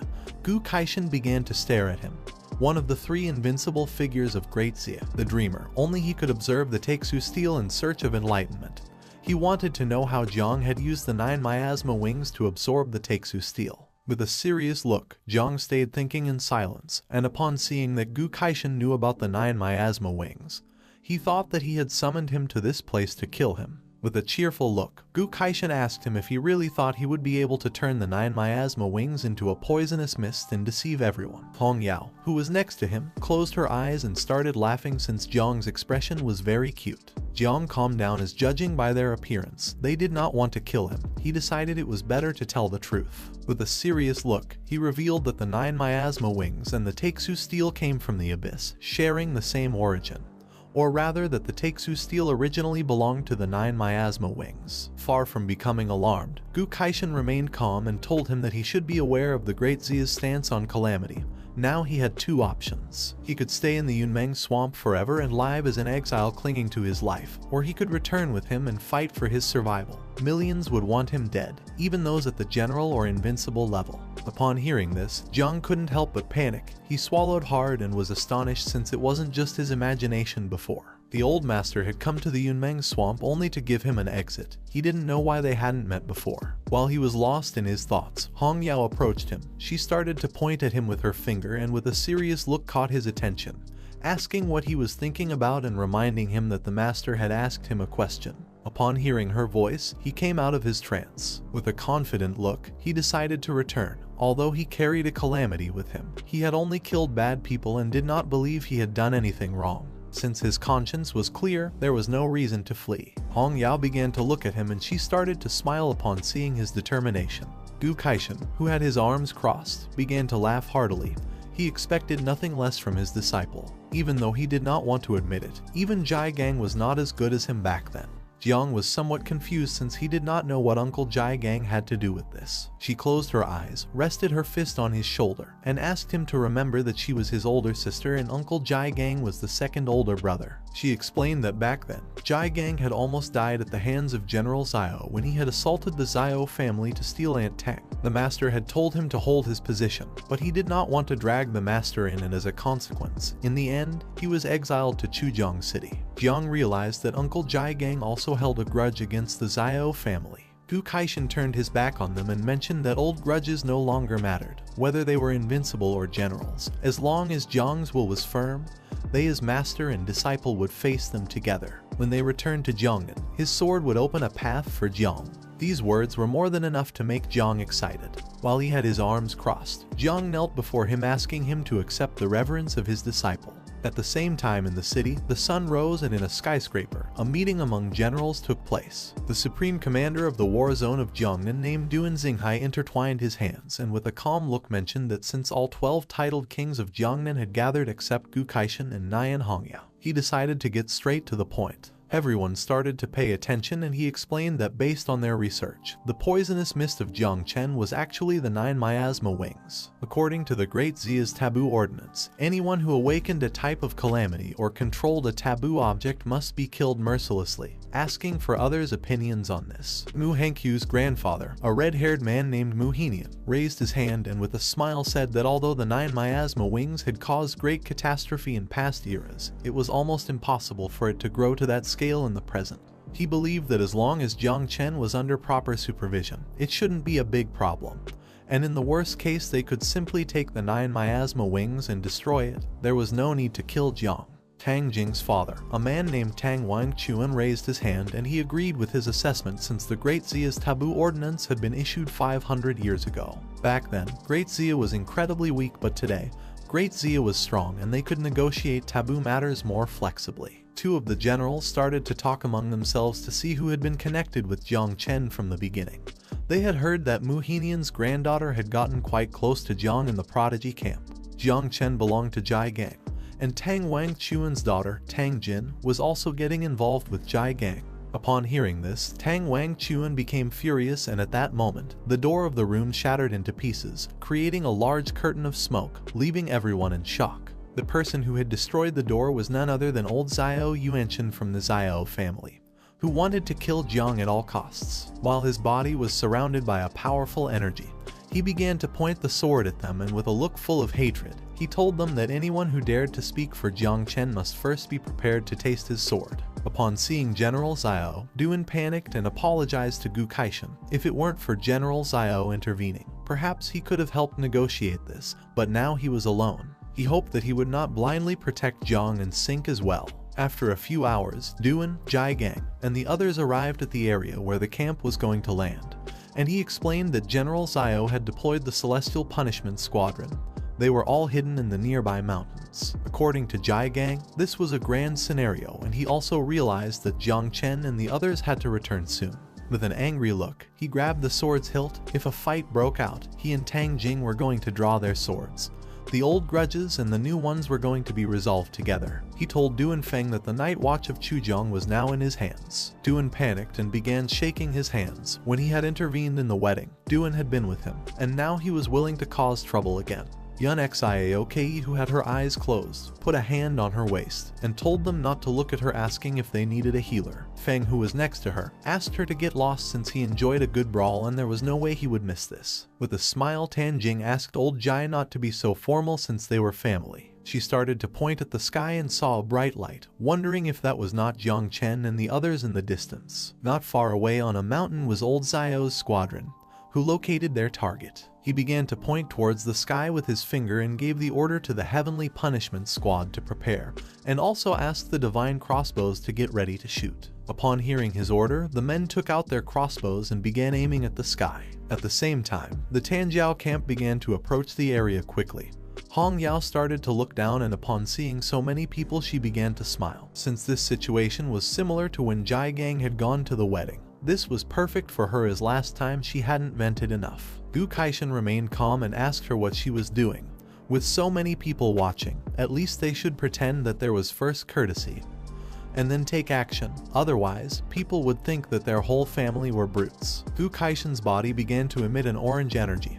Hong Yao noticed that his killing intent was even stronger, thinking that where there was a master there must be a disciple. Behind them was Jiang. She turned her head back and with a cheerful smile asked what his opinion on this was, but he didn't even respond as he was once again lost in his thoughts. He was in the insect nest and around him were thousands of insects. A system window appeared informing that the reproduction of the 9 miasma wings had finished. The mother insect was level 27 and she had an offspring of 5.11 million. Seeing that the reproduction of the 3rd generation had been a success before the war, he felt happy. And although it wasn't enough to defeat the nation, it was more than enough. Hong Yao touched his shoulder and asked him not to be afraid, since although he was not very strong, he had the master in her, making him come out of his trance. With a surprised look, he began to wonder what was happening. He started pointing at the mountain with his finger and explained that he was not afraid. He had just seen Uncle Jai Gang and the others on the mountain. First, he wanted to go see them and give them a gift. Gu Kaishan gave him permission since they were going to pass by there later anyway. Upon hearing this, he began to smile, and while his body was surrounded by poisonous mist, he jumped and started descending. Wushwang began to observe Jiang and with a surprised look asked that he not die since he had not yet played enough with him. Tang Ying realized that he had a calamity, and it was no longer surprising to him that he had been able to kill Xiao Beihan in an instant. Bai Feng felt somewhat worried about him, as she did not want the second person in all of the history of the Great Xia who had completed the Ladder of Emptiness to die. Jiang began to distance himself from them. Mu Hankyu started looking at him. Her master did not know if her grandfather was going to come help or not. Luo Sandao, who was next to her, told her that worrying now was useless. This level of war was something they could not help with. Causing no problems was more than enough. Some time later, Jiang landed in the area where Jai Gang and the others were, and seeing that they had come,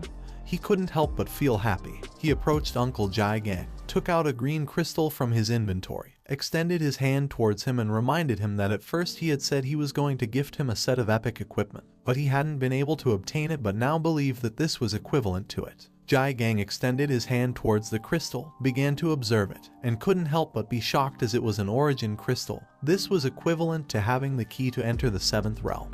Jiang took out several more items. Among them there was equipment and weapons. To Aunt Tang he gave a silk scarf, to Duong a bow, to Chu Buling a dagger, and to Han Ki platinum level equipment. At the same time, old Zio and the Heavenly Punishment Squad arrived at a cliff. He was furious and his eyes were filled with rage. Upon seeing that Jiang Chen had descended, he ordered them to prepare. At that moment, Duan Feng appeared, and using his hand began to signal him to stop. He asked him to wait a moment since more than 100 days had passed since the Tanjiao camp had disappeared. It was being taken care of by Gu Kaishan, so they could not be careless. The old Zio turned his head back, started to stare at him and began to think, then he started to look down, and with a serious look decided to kill Gu Kaishan along with Jiang if he did not know how to appreciate what he had. After several minutes, the camp arrived near the area. Duan Feng began to observe it, and asked Gu Kaishan to surrender and hand over Jiang Chen. He and Zio Yuanshan were great fighters from Jiangnan. Once the battle began, the city was going to suffer great losses. According to him, it was better to sacrifice Jiang. Gu Kaishan, who was standing on top of the camp, refused to give up, as in this life he had nothing to be ashamed of in Jiangnan. nor in the Great Xia. He had brought back 150 heroes from the district, and not only this, but he had also taken them on a visit to the Palace of Emptiness. The parents of the participants remembered that the Palace of Emptiness was a place of miracles, where many great ones sought power without success. They did not expect that the King of Celestial Sword would have a way to enter. Now their children were going to succeed. They could not just stand by doing nothing, and although they could not save Jiang Chen, they were not going to join the Xiao family. Duan turned around, extended his hand to one side, and with a smile explained that with these 150 heroes, the reputation of Jiangnan was going to rise like the tide. At that moment, the old Xiao Yuanchen appeared, and while his eyes were shining, he used his power, making 2 giant blocks of water appear. He was so powerful that the water from the rivers and the sea began to concentrate in the sky, creating a huge block of water. As his body was surrounded by water, he revealed that Jiang Chen could control a calamity, according to the law of Great Xia. He should be executed, and as for Gu Kaishan, he was acting against the rules, protecting those who could control the forbidden. He had sealed off Tianjia's camp and all the examiners. According to him, Gu Kaishan had put the camp in danger. Everyone started to look up and saw that the water was slowly approaching the camp. Xiao Yuanchen could control the sea. Both he and Gu Kaishan were strong, so the others decided to be neutral and not join any side. With a calm look, Gu Kaishan asked Jiang to return and ordered Hong Yao to take care of the flight of the Tianjiao camp. Upon hearing this order, she began to use her powers and started controlling the camp.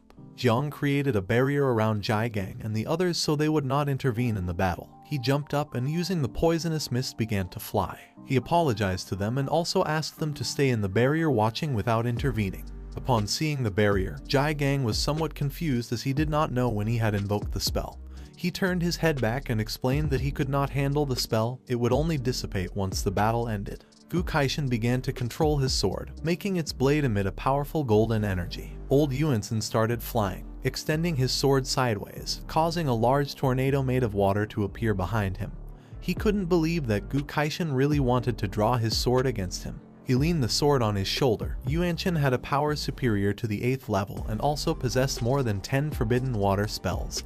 And Gu Kaishan only knew how to use a sword. He did not know what he was afraid of. Both prepared to fight, but at that moment, someone invoked an ice barrier which appeared between the two, preventing them from starting to fight. The person who had created the barrier was General Duan. While he was controlling the barrier using his fingers, with a sincere look he asked both of them to calm down, since if they were really going to fight, not only would the camp suffer but even the Jiangnan base next door would also suffer the consequences. For everyone's sake, he asked them not to fight. At that moment, Xiao Beihan appeared and told them that for the good of the people it was better for him and Jiang Chen to have a duel to the death. Upon hearing his voice, Duan turned around and seeing that he had appeared, he couldn't help but be somewhat surprised. Now he had a new arm. Using the sword, he began to fly. He started to observe his arm and couldn't help but start smiling. Jiang had cut off his arm that day, and today he was determined to kill him with his own hands. Xiao Beihan began to advance towards them. Duan Feng extended his hand towards him, asking him to stop. According to him, Xiao Beihan's idea was better, since the grievances of the young should be resolved by the young and the old generation should not intervene. Jiang also started to fly. He began to stare at Xiao Beihan. He knew that he was not good enough to have a 1 versus 1 death match, so he asked what his conditions were. He started to smile and thought that he was a very smart boy. His 2 conditions were that he could not use Little Nine nor her poison. Xiao Yuanchen began to fly and could not help but laugh out loud, as it was no surprise that he was his grandson.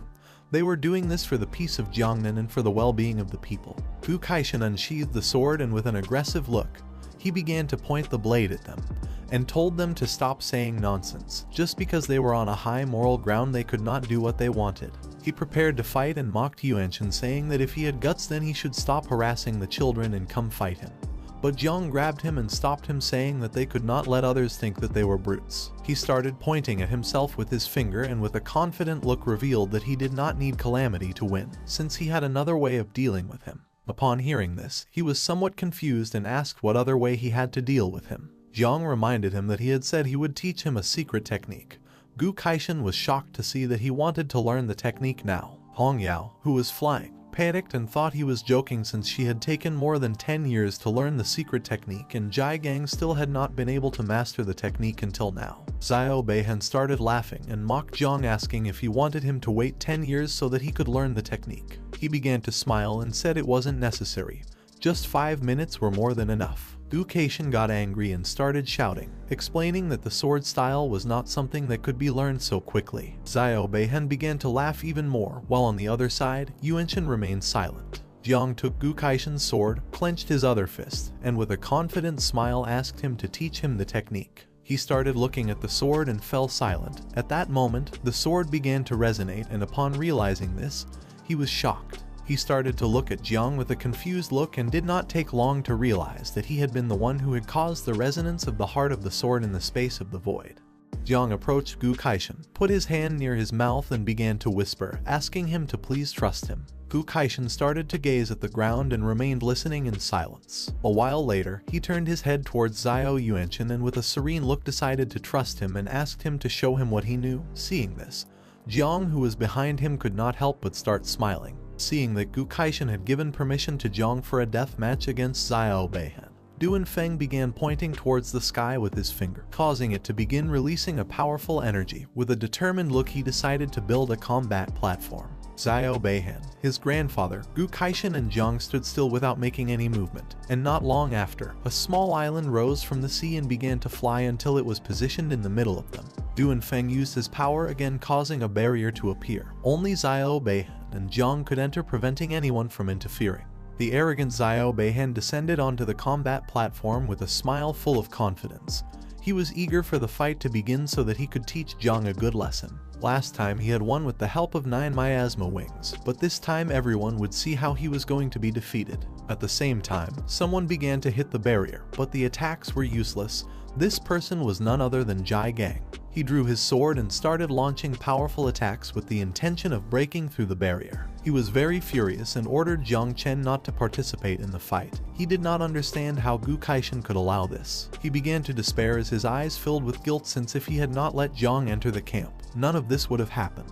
Upon seeing his behavior, the aunt was somewhat confused. She tried to console him by saying that the master was not someone who made choices without thinking about the consequences. Gu Kaishan unsheathed the sword, and while holding it with both hands, he began to point the blade towards the sky, causing it to start emitting an intense golden energy. He asked Jiang to remember that the sword of heaven was the sword of will. He had to win the fight, and to do this, he had to act without thoughts and let himself be guided by his heart. Jiang began to observe the sword with a surprised look and fell silent. Gu Kaishan brought the sword closer to his face, and with an aggressive gaze, he asked him to observe carefully. He used the technique called Energy Slash and, using all his power, launched a powerful cut towards Xiao Yuanchen, and it started to approach him at enormous speed. Upon seeing that Gu Kaishan had attacked, he decided not to stand idly by and drew his sword, began to point the blade towards the sky, clenched his other fist tightly and used the ability called Total Defense, making his body start to emit an intense and powerful red energy.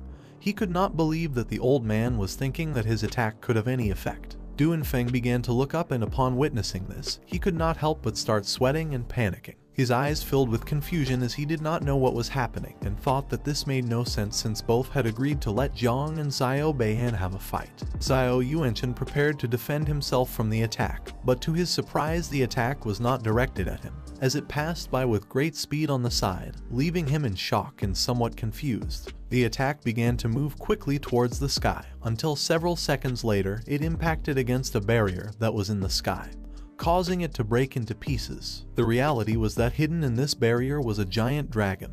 Gu Kaishan's attack impacted against the dragon, cutting its tail in half. The dragon's eyes began to shine, and with a murderous look, it started to stare at Gu Kaishan. Xiao Beihen began to look up at the sky and saw how the dragon's tail was falling to the ground. The dragon began to disappear into a crack, and with a look full of hatred called Gu Kaishan bastard, and it decided to come back for him. Several seconds later, the crack began to close and the dragon disappeared completely. Du Feng started to look at the crack and was shocked, since this dragon was called Black Dragon, who lived under the Yangtze River. It was very dangerous. Everyone's attention had been fixed on the duel, and Gu Kaishan had been the only one who could perceive its presence. He rested his sword on his shoulder, and with a calm look revealed that this dragon was trying to have a chance to obtain the 9 miasma wings. This dragon has an 8th grade cultivation, half that of the 9 miasma wings. Xiao Yuanchen's eyes filled with surprise upon seeing that this old thief was indeed skilled. Gu Kaishan, who had the sword resting on his shoulder, turned around, closed his eyes, and began to laugh heartily, asking Jiang if it wasn't impressive to see the master wielding the sword for the first time. Jiang approached him, clenched both fists, and was impressed. Seeing this, Gu Kaishan asked him if he had learned something. Jiang began to smile and with a look full of confidence, extended his hand towards the ground, making green energy appear. He started to use his power and decided to borrow Uncle Jai Gang's sword. A root appeared in Uncle Jai Gang, who was somewhat confused, handed over the sword, causing the root to wrap around it. Jiang borrowed his sword, began to observe it and couldn't help but start smiling. Gu Kaishan, who was behind him, was somewhat confused and with a surprised look asked why he didn't want to use his master's sword and why he had borrowed Jai Gang's sword. To which Jiang replied that soon he would understand why. He jumped up, got on the combat platform and decided to wield the sword just like his master to look cool.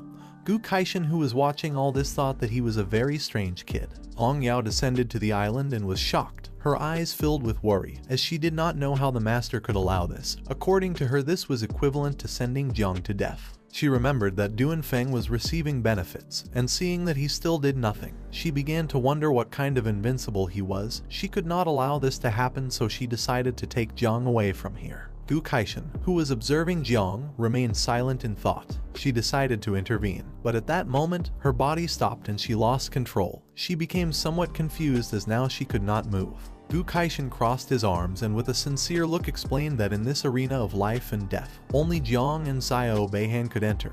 He knew that Jiang was strong. It's just that he had not manifested his power yet. Upon hearing this, her eyes filled with regret. A single energy could keep everyone away except for two people. This was the true power of an invincible being. She remembered that she had just spoken ill of him. In a calm voice, Gu Kaishan explained to her that Jiang did not want to provoke a war and did not want to see Jiangnan in ruins. Hong Yao turned her head towards him and with a surprised look, she asked if it was necessary to sacrifice Jiang's life for the good of others. Gu Kaishan turned to her and with a serene look explained that Jiang Chen was not going to die since he had just taught him how to use the celestial sword. Upon hearing this, Hong Yao was left in shock and speechless at the same time. She did not know if the master was joking. At the same time, in the combat arena, both drew their swords, and Xiao Beihan began to laugh out loud, thinking that the old man was crazy if he believed that using the celestial sword was something that could be learned at a glance, calling Jiang trash. Xiao Beihan's mockery did not affect Jiang, who gripped the sword tightly, and while it was surrounded by golden energy, he began to show a confident smile, and decided to teach him if he really was trash. Xiao Beihan clenched his fist tightly and his body began to emit a suffocating malevolent energy. He wanted to see if he had the courage to fight against him without using the 9 miasma wings. Bai Feng and Jiang Wuxuang were also observing this. Bai Feng asked him his opinion on who was going to be the winner. With an uncertain look, he replied that if Jiang used the poisonous mist, then he was going to be the winner. The tension in the atmosphere began to heat up, and Bai Feng reminded him that according to the rules, Jiang was not allowed to use this. Jiang Wuxuang explained that then he was going to die since Xiao Beihan had experienced defeat and had gotten back up and focused his heart on martial arts, becoming stronger than before. Xiao Beihan began to look at Jiang with a gaze full of hatred, and the sword began to emit a green energy. The sword he had in his hand was ranked 20th on the list of divine weapons of Great Xia. Jiang put the sword close to his face and adopted an offensive stance. Xiao Beihan began to point the sword at Jiang and with a smile praised him for having initiative. With his broken sword, dying under the glow of the moon was going to be an honor for him. Jiang started to look at him and with a smile asked him to stop talking so much. Then he raised the sword into the sky and it began to emit a purple energy. He placed his other hand in front and asked Gu Kaishan to watch closely and try to correct him if he had any mistakes. He used the technique Sky Knife called the Sword of Humanity, and using all his strength launched a powerful cut towards Xiao Beihan, causing him to go on alert and be surprised at the same time. The energy of the attack was so strong that the others began to cover their faces with their arms and close their eyes.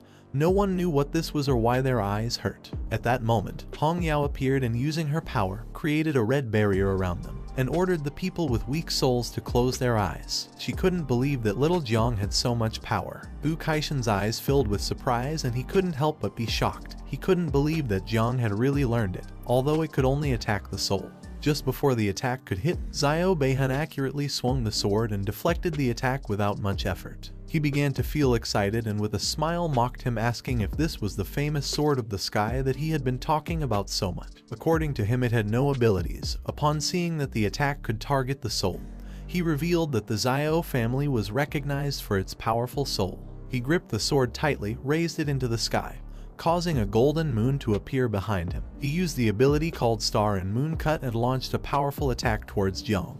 He began to clean the blade of the sword and couldn't help but laugh. He adopted a defensive stance and revealed that the first attack had only been a test. The second attack was the potent one. He grabbed the sword tightly and with a look full of hatred revealed that this attack was not aimed at the soul. Jiang used the technique called Earth Knife. He launched a powerful cut towards Xiao Beihan, and it effortlessly cut the moon in half. In the process, it also wounded Xiao Beihan, who began to bleed, his eyes filled with surprise as he did not know how this was possible. The attack that Jiang had launched was so powerful that it also left marks on the ground of the arena. Duanfeng, who was floating the island with his powers, began to look up, and upon witnessing this, he could not help but be stunned and start to sweat as he realized that arena was going to explode. According to him, someone with a second level power could be capable of doing this. The arena began to shake, causing the sea water to start floating, and Duanfeng decided that it was time to reinforce it. At the same time, Jiang's attack reached Xiao Beihan, who quickly drove the sword into the ground, creating a small golden barrier around his body, blocking the attack. In the process, he was aware that he had to block the attack because otherwise he would lose his life. Due to how powerful the attack was, Xiao Beihan began to sweat, and with a look full of rage he mentioned that one must lift their head and look towards the northwest where the floating clouds were. He had to lean on the sword that was longer than 1,000 miles. Without hesitating for a second, he used the forbidden spell called the Maximum Essence. At that moment, the swords of the participants of the Tanjiao camp began to fly, leaving everyone somewhat confused. Some even raised their hands in order to control their swords, but it was all in vain. Now no one was able to control their sword, nor did they know what kind of spell this was. All the swords that were being controlled by Xiao Beihan began to emit a powerful energy, and in the blink of an eye, the sky filled with sharp swords. Xiao Beihan, who had the sword stuck in the ground, used the divine weapon technique called Soul Moon, which allowed him to make all the swords return to the sect. Once he used this technique, the blades of the swords headed towards Jiang and slowly began to fall. Jiang, who was holding the sword with one hand, adopted a defensive stance. He did not know what was happening. With this attack, Xiao Beihan was sure he could kill Jiang. While with one hand Duanfeng was making the arena float, he grabbed his wrist tightly using the other hand. He started to sweat since he knew that these two were crazy. With a look full of panic, he ordered his subordinates to bring support to help reinforce it, since otherwise the arena would collapse. Upon hearing his order, the two men next to him joined their hands and began to use their power to help reinforce. Xiao Beihan stood up, gripped the sword tightly, causing it to start emitting a suffocating energy. He began to look at Jiang with a confident gaze and couldn't help but laugh out loud. Certain that Jiang had already lost, it didn't matter if he had awakened a divine level class or even if he had learned to use the celestial sword. Without the help of the mother insect, he was nothing. This spell was going to break down his body into 1,000 pieces. The swords began to advance towards him at great speed. Jiang adopted a defensive stance and asked Xiao Beihan why he was underestimating his opponent. He started to swing the sword and couldn't help but smile, and upon seeing that the attack was approaching him, he had no other option. He used the celestial sword technique called Curse Cutter. He launched a powerful counterattack, which impacted against the swords, creating a huge explosion in the sky that blinded everyone. Xiao Beihan was no match for Jiang. His attack began to slowly disintegrate Xiao Beihan's body. His eyes filled with tears and fear. He didn't know how it was possible for Jiang to be so strong. In a matter of seconds, the explosion disintegrated his body until only ashes were left. Xiao Yuanchen, who was flying nearby and observing the battle, was terrified to see that his grandson had been massacred. Even Uncle Jai Gang was shocked and his eyes filled with astonishment. He fell to his knees on the ground. The abilities that Jiang had used had been the dream he never reached when he was young. Hong Yao was terrified. She gritted her teeth due to fear and began to sweat. She couldn't believe that he had learned to use the celestial sword in 5 minutes. Gu Kaishan clenched his fist and couldn't help but smile. With a proud look, he mentioned that although Jiang's energy was not enough, he had really learned to use the technique. He had not only learned to use the techniques but also improved them, something that at the time Jai Gang had not managed to achieve. Jiang Wuxuang was amazed. He started looking up at the sky and with an excited look thought that this guy was a monster. He feared that someone like him would be the most terrifying opponent. Bai Feng, who was next to him, covered his mouth with his hand and couldn't help but sweat. He was shocked to see that Jiang had learned to use the sword in just 5 minutes. Tang Ying put her hand near her forehead and she couldn't help but be stunned, seeing how powerful Jiang was. Meanwhile, on the other side, Luo Sandao and Mu Hankyu hugged each other and both started to cry upon seeing that he had really won, realizing that he was truly strong. Jiang's attack left a large hole in the island that started from one end and ended at the other. At the same time, 2 men appeared in the sky. The man with black hair thought that the disciple of the King of the Celestial Sword was someone quite interesting. He suggested not to kill him for now, as he wanted to take Jiang as a stepping stone for Tanjiao. The man with orange hair who was flying beside him revealed that on this trip, he had actually not come with the intention of killing Jiang. The man with black hair, who had his hands behind his back, was an invincible known as the god of the sword Jai Linkyu. He began to observe Jiang and with a smile mentioned that seeing the current situation, even if he did not act, Xiao Yuanchen would not just stand by. The man with orange hair was another invincible known as the god of martial arts Jiang Xuanji. He began to look at Xiao Yuanchen and with a serious look confirmed Jai Linkyu's words. Xiao Yuanchen filled his mind with the idea of killing Jiang to avenge the death of his grandchildren. But just before he could make a move, a powerful energy appeared and began to expand in all directions, causing him to go on alert. He knew that the god of war Jiang Xuanji was interfering. He turned his head back and with a serene look asked him to please release his energy and not interfere, explaining that his grandson had tragically died and as a grandfather, he should take justice into his own hands. Jai Linkyu decided not to interfere and let Jiang Xuanji take care of cleaning up the mess since after all he was just passing by watching the show. Jiang Xuanji crossed his arms and his body began to emit a powerful and suffocating energy. He reminded Xiao Yuanchen that he was already of an age, and asked if he did not understand the rules that whoever gambled their life in a death match must be ready to face the consequences. Upon hearing this, Yuanchen lowered his head and with a sad look thought that he was right. But at that moment, Jiang, who was holding the sword with one hand, jumped up, began to approach him, and caught his attention by saying that he had a fourth technique asking him to get ready. With this strike, Jiang intended to cut those who should be cut by all humanity in the name of his master, Uncle Jai Gang and Aunt Tang. Upon hearing Jiang's voice, Yuanchen turned back and couldn't help but feel somewhat confused. Gu Kaishan panicked and with a confused look extended his hand towards Jiang asking him to stop and not do anything reckless. Hong Yao covered her mouth with her hands. She was terrified to see that Jiang had dared to draw the sword in front of the great Yuanchen. Jiang Xuanji, who had his arms crossed, thought that Jiang was crazy, as playing with the whiskers of a tiger was like seeking one's own destruction. Jai Linkyu closed his eyes and began to smile thinking that now there was no way to protect Jiang. Xiao Yuanchen unsheathed his sword, clenched his fist tightly and began to use his power, causing a wave of water to appear beneath his feet. He revealed that facing death had its price. For him this was a joke. He could not believe that a simple second-level ant had dared to unsheath his sword against him. Jiang did not pay any attention to this. He grabbed the sword with both hands and with a determined look prepared to attack, causing a powerful energy to appear around the blade. Using all his power, Jiang used the celestial sword technique to defend justice and expel evil, called uppercut. Using all his strength, he launched 2 powerful cuts towards Xiao Yuanchen.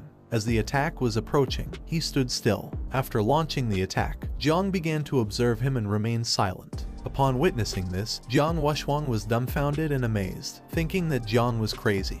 This blow was too strong, comparable to an all-out attack from level 5 Sea Kings and Mountain Kings. Bai Feng's eyes filled with fear, and he couldn't help but be dumbfounded, thinking that Jiang was seeking death by launching such a powerful attack. Tan Ying began to sweat and she remained silent. The poisonous demon had challenged the heavens. If he were in the city of 10,000 demons, the monkey would have devoured him upon seeing such an action. Xiao Yuanchen clenched his fist and began to control the water, and with a calm look revealed that even Jiang's master was not a rival for him, so there was no way his disciple would have a chance. While the drops of water were floating through the sky, he snapped his fingers, causing the water to interpose in the trajectory of the attack, blocking it as if nothing. He thought he had blocked the attack, but upon seeing what was in front of his eyes, he couldn't help but be shocked. Jiang's attack was only a distraction. In the blink of an eye, the sky filled with insects that began to approach him at great speed. Xiao Yuanchen put his hand in front of his face and didn't take long to realize that this was the power of the 9 miasma wings. Jiang extended his hand to the side, revealing that he knew he would never be able to defeat him with the sword. The previous attack had only been a distraction. Now that he was not in the arena, there were no rules preventing him from using the power of the 9 miasma wings. Upon hearing this, Chuan Yuanchen put his arm in front of his face and his eyes filled with surprise. This was something he had not expected. Jiang began to stare at him intently, clenched his fist, and with a wicked smile ordered the insects to explode. At that moment, the insects began to explode. The explosions slowly started to approach Chuan Yuanchen, who stood still, knowing that there was no way to escape anymore. Jiang extended his hand towards him, causing the insects to come closer and explode, creating a big explosion. He thought this was not enough, so he used more insects and created a bunch of explosions. In the blink of an eye, the sky filled with explosions, and seeing this, Duan Feng and the others panicked, turned their backs on Jiang, and began to flee from the area, knowing that this was very dangerous. Yuanchen used his power, which transformed the explosions into blood.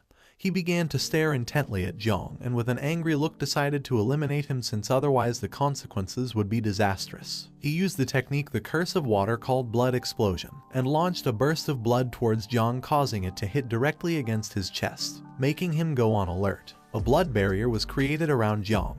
Upon seeing this, he couldn't help but feel somewhat confused, as he didn't know if this was a forbidden spell. The spell began to take effect, causing Jiang's blood to slowly start coming out from inside his body through his eyes, nose, ears, and nails. He started looking at his hand, and upon seeing the blood coming out, he couldn't help but be shocked. The blood from his body was being controlled by Xiao Yuanchen.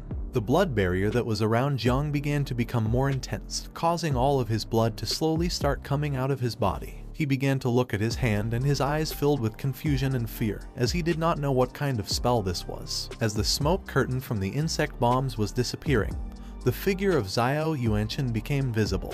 He started staring intently at Jiang with a murderous gaze, clenched his fist tightly, and used the ability called Compress Blood. At that moment, Jiang's blood began to shoot out like jets from his nose, eyes, ears, mouth, and nails. Seeing this, Jiang was shocked and his eyes filled with terror. He knew that this was not good. Uncle Jai Gang realized that if this continued like this, something bad was going to happen. He tried to act but was unable due to the barrier that Jiang had created around them. He could not help but despair and began to hit the barrier with both fists. He knew that this was his fault for having allowed Jiang to enter the Tanjiao camp. But fortunately, Gu Kaishan and Hong Yao were not going to allow this to happen. Both jumped, drew their weapons, and prepared to intervene. Seeing this, Luo Sandao and Mu Hankyu, who were worried about him, also filled with courage. Both jumped and began to advance towards Jiang, as they were not going to allow him to die. But just before they could make another move, some ropes made of energy appeared and wrapped around their waists, leaving them immobile. They were somewhat confused, as they did not know what was happening or where these ropes had come from.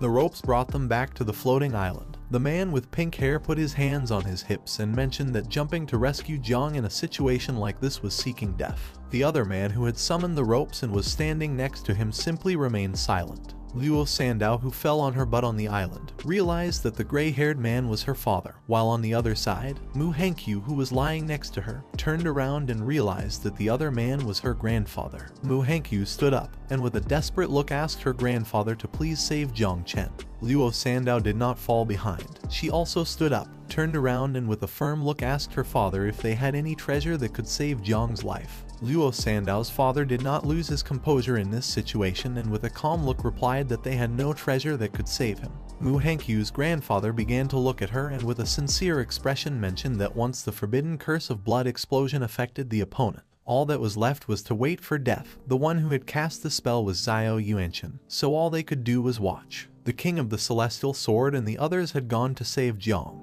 Now all that remained was to see if they could negotiate with Xiao Yuanchen to spare Jiang Chen's life, something that was not going to happen since he wanted to avenge the death of his two grandsons at all costs. While Xiao Yuanchen was flying in the sky and had his fist clenched with which he was controlling the blood spell, Gu Kaishan appeared, began to draw the sword with his hand and ordered him to stop. Hong Yao, who was flying next to him, started shouting, called Xiao Yuanchen an old bastard and ordered him to undo the spell. Of course their plan did not work. With a sincere look, Xiao Yuanchen revealed that there was no more time.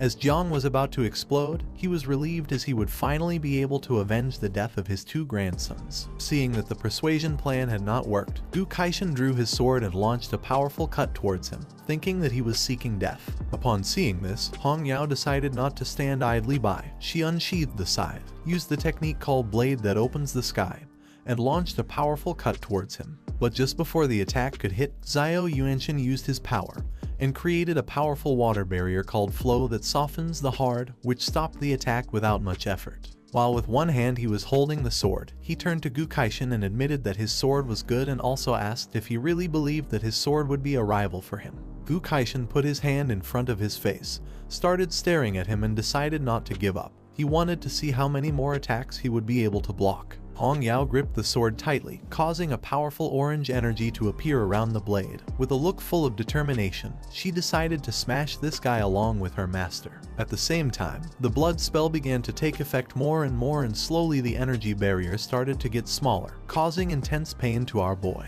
In a matter of seconds, Jiang lost a lot of blood. He put his hands on top of his head and began to scream in pain. Upon hearing his screams, Hong Yao's and Gu Kaishan's attention was focused on Jiang. They panicked as they realized that this was not good. Xiao Yuanshan began to observe Jiang, and seeing that he had reached his limit and was about to die, he couldn't help but smile and mocked Gu Kaishan, asking if he wasn't going to hurry up to say goodbye to his dear apprentice. His eyes filled with joy. With a penetrating look, he clenched his fist tightly and used the blood explosion skill. At that moment, Jiang began to lose even more blood, which started to condense inside the barrier, causing it to begin to contract. Due to the pressure, not long after, Jiang's body began to grow larger, until several seconds later, a great explosion was created, which created a curtain of smoke in the sky. Upon seeing this, Uncle Jai Gang was shocked and could not help but start crying. Auntie's eyes filled with tears. She could not believe that Jiang had died. Gu Kaishan was left speechless and his eyes filled with terror upon seeing that his beloved apprentice had died. Hong Yao, who was next to him, could not help but start crying, even though she had not known Jiang. For her he was like a little brother. Luo Sandao and Mu Hankyu were shocked and terrified at the same time.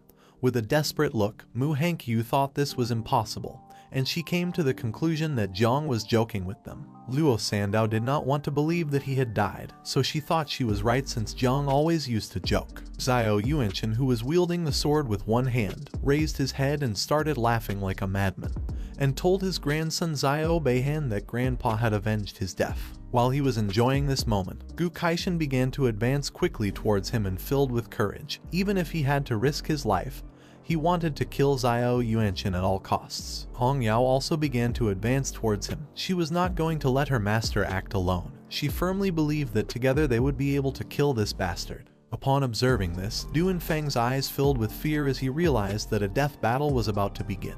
He explained to the god of war that if he did not intervene soon, the south of the Yangtze River would fear for its life. The god of war thought that he was right. In the blink of an eye, Gu Kaishan and Hong Yao reached Xiao Yuanshan and prepared to attack. But at that moment, the god of war used his powers, causing a powerful energy to appear around their bodies, leaving them immobile. Hong Yao tried to move, but her body started trembling, while on the other side Gu Kaishan made no movement. Xiao Yuanshan tightly grasped the sword and remained silently observing them. The god of war mentioned that although they wanted to have a decisive battle, they could not fight here, so he suggested changing places to fight. At that moment, poisonous mist began to appear and Jiang's voice started to sound. He did not want anyone to intervene in the battle that the two of them were going to have.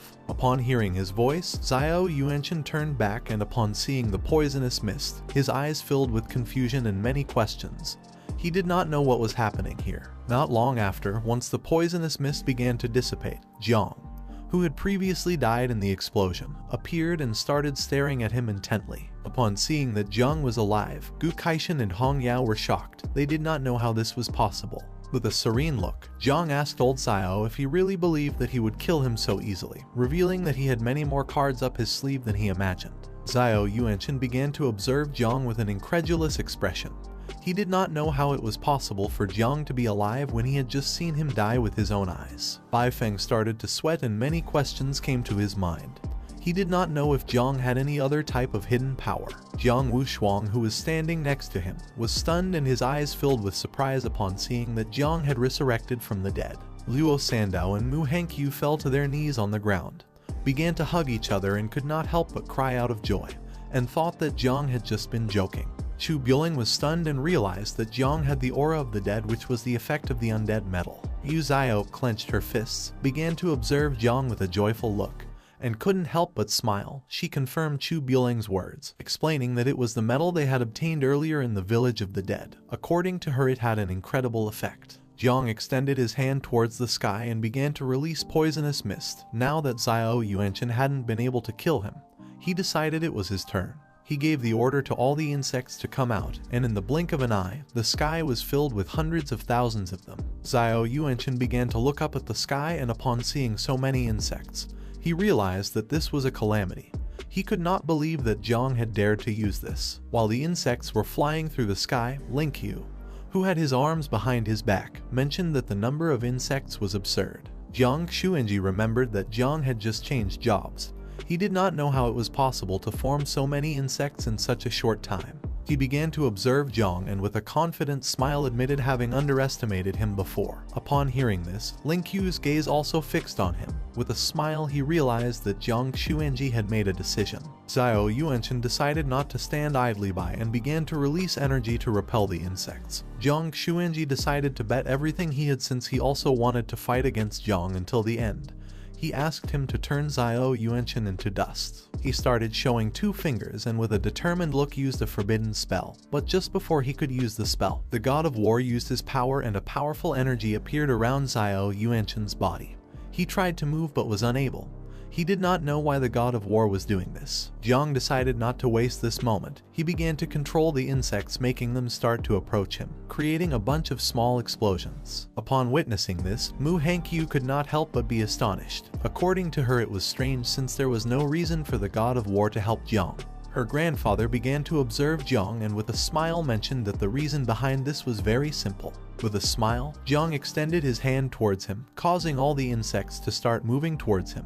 Her grandfather explained that people who possess calamities were too cautious to risk fighting someone like Xiao Yuanchen. But nevertheless, Jiang was different since he had raised hundreds of thousands of insects in a very short time and his talent was incomparable. And such an existence was enough to make him different from the rest and nullify all the rules. She understood that showing the calamity had not been reckless, but intentional. The hundreds of thousands of insects began to explode near Xiao Yuanchen. With a look full of rage, he mentioned that all of them must die. According to him, the people of Daxia deserved death. The explosions slowly began to consume his body, causing him to open his mouth and start screaming in agony.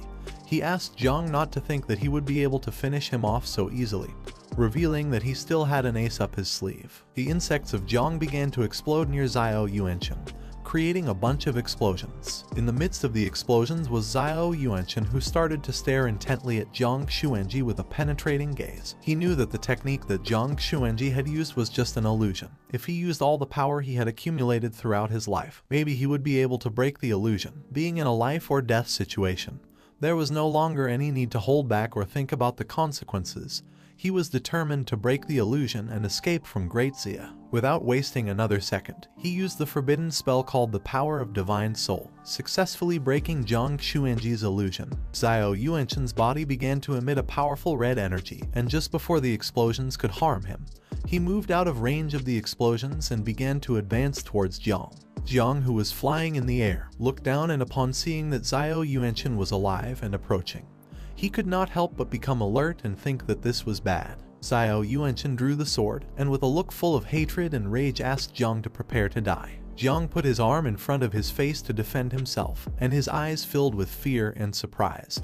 He did not expect that he would be able to break the seal of the god of war and escape alive from the explosions. Xiao Yuanchen, who was filled with rage, approached Jiang to attack. He put his arms in front of his face to defend himself from the attack. But just at that moment, a powerful blue lightning bolt of energy appeared and pierced Xiao Yuanchen's chest, leaving Jiang somewhat confused. Due to the pain, Xiao Yuanchen opened his mouth and began to spit blood. His eyes were full of surprise as he did not know what was happening. The energy transformed into an arrow, leaving him immobilized. This energy was being controlled by the invincible sword god Lin Qiu, who told him that it was all over. If he moved another centimeter, he would ensure that Xiao Yuanchen's head fell to the ground and his soul was completely destroyed. Xiao Yuanchen was shocked. He could not believe that even Lin Qiu was against him. At first, Jiang remained observing in silence without interrupting, but then he realized that this was the perfect opportunity to attack. He began to look at Xiao Yuanchen with a gaze full of rage, extended his hand towards him and started to release the insects. In the blink of an eye, the sky was once again filled with insects. Now that Xiao Yuanchen was seriously injured and could not move anymore, Jiang ordered the insects to self-destruct. Thousands of insects began to advance towards him and started to self-destruct, creating thousands of explosions. Xiao Yuanchen began to writhe in pain. He could not believe that they were doing this to him. He was the great general of the state, who had fought for the Great Xia and had risked his life on countless occasions, suppressing waves of beasts, quelling rebellions, and even battling the order of the ancient gods. Little by little the insects and explosions started to devour his body. With a desperate look, he began to scream, saying that he was the central pillar of Daxia. Several seconds later, Jiang ordered the insects to stop exploding. Lin Qiu's attack had made a large hole in his chest, and the insects had already devoured his limbs. The body of Xiao Yuanchen descended to the ground and he fell to his knees. With a lost look, he began to look at the ground and asked Jiang if he was really going to kill an old man like him. Jiang also descended to the ground, and while his hand was surrounded by poisonous mist, he started laughing, revealing that he had already destroyed his physical body, and the only thing left now was his soul. He couldn't believe that he kept asking such stupid questions. Xiao Yuanchen was kneeling on the grass. He bowed his head before Jiang and with a desperate look admitted that he and the Xiao family had been wrong. He was determined to compensate him in exchange for him forgiving his life. This was tempting for Jiang. He turned his head back and with a smile asked Master and Uncle Jai Gang what they thought about this. Behind him were Hong Yao, Gu Kaishan, and Jai Gang, who were shocked to see that Jiang wanted to spare the life of the guy who had tried to kill him. Jiang did not respond, and while the insects were devouring Xiao Yuanchen's body, he raised his head and with a look full of despair called the attention of the war god Jiang, asking him to save him. If he survived, then he was willing to go to the abyss to fight. Jiang Xuanji began to observe Yuanchen and started thinking about this tempting offer. He began flying above them. Xiao Yuanchen was the general of the war district of Jiangnan. Jiang Xuanji asked if he was willing to admit guilt for allowing the family forces of the Xiao family to oppress the market and seize it by force. Xiao Yuanchen, who was kneeling in front of Jiang, saw an opportunity to survive, and without losing another second, admitted to being guilty of everything. Jiang Xuanji began to look at him with a serious expression and explained that considering that he too had once made merits for the Great Xia, after compensating the merits and faults, all properties of the Xiao family were going to be confiscated, and Xiao Yuanchen was going to be marked with a seal on his soul, and would be exiled to the battlefield of the abyss as a vanguard soldier, who must fight until death. While the insects were devouring Xiao Yuanchen's body, his eyes filled with fear. But since he had no other option now, he accepted Jiang Xuanji's conditions. Upon hearing this, Jiang Xuanji began to point at him with his finger, and his finger started to emit a powerful golden energy. He used the ability called Soul Seal. A golden arrow made of energy shot out from his finger and pierced Xiao Yuanchen's back, causing him to start screaming in pain. If he ever thought about escaping, his soul would explode and he would disintegrate into dust. Not long after, Xiao Yuanchen lost consciousness and fell to the ground. Jiang, who was standing in front of him, began to observe him. He was surprised to see the power of one of the invincibles of Great Xia. He couldn't believe that just an illusion had such intimidating power. The objective of our boy had already been fulfilled, and the threat from the Xiao family had been eliminated, so it was time to withdraw. While Jiang was lost in his thoughts, Jiang Xuanji, who had his arms behind his back, appeared behind him asking if this verdict had calmed the fire of anger in his heart. Upon sensing his presence, Jiang came out of his trance and his eyes filled with surprise. He did not know what was happening. He turned around and with a nervous look replied that yes, explaining that the judgment of the god of war had been wise, revealing that in reality he was not angry.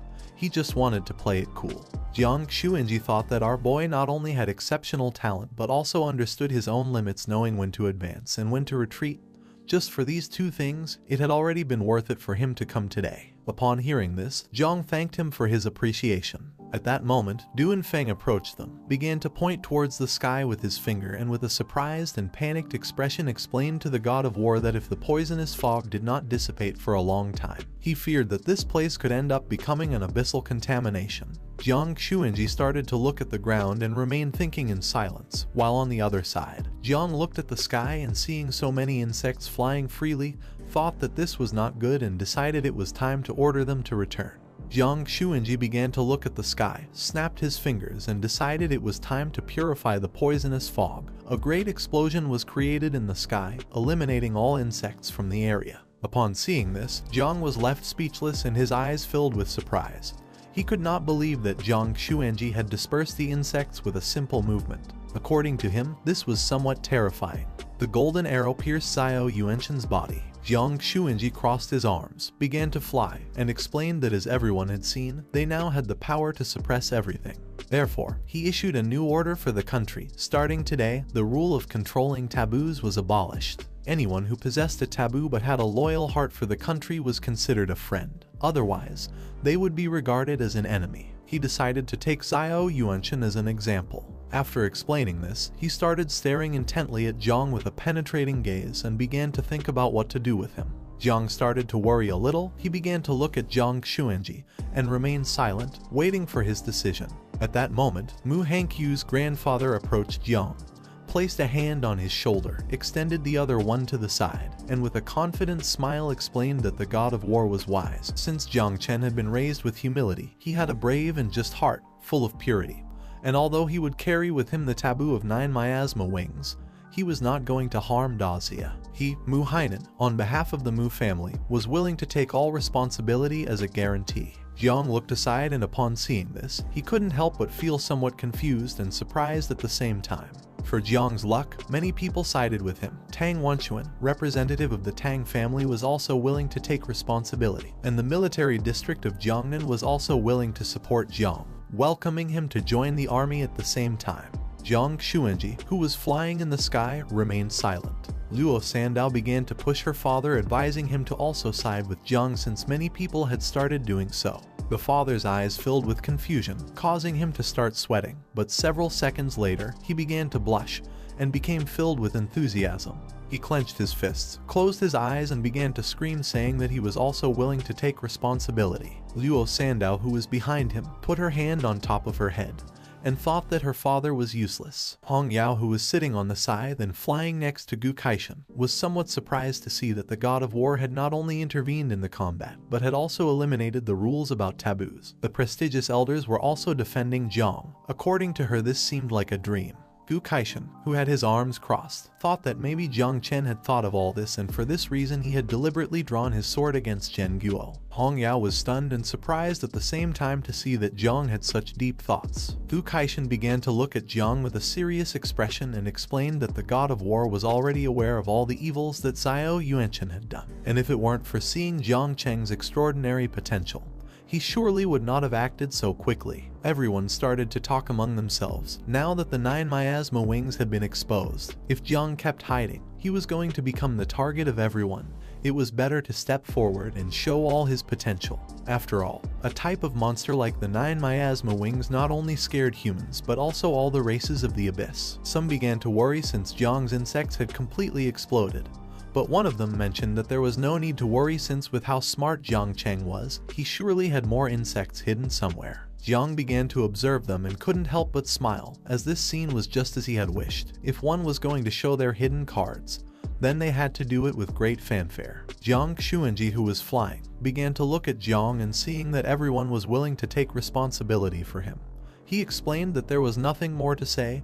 He asked Jiang to take good care of himself and use the insects wisely. Jiang lowered his head before him and thanked him. Jiang Xuanji, who had his arms crossed, with a suffocating gaze, revealed that in 10 days, the great competition of prodigies would begin. The champion of this edition would be the first divine son of the prodigies, who would receive all privileges and resources equivalent to an 8th-grade national protector. Upon hearing this, Jiang was somewhat surprised and thought that this prize was very tempting.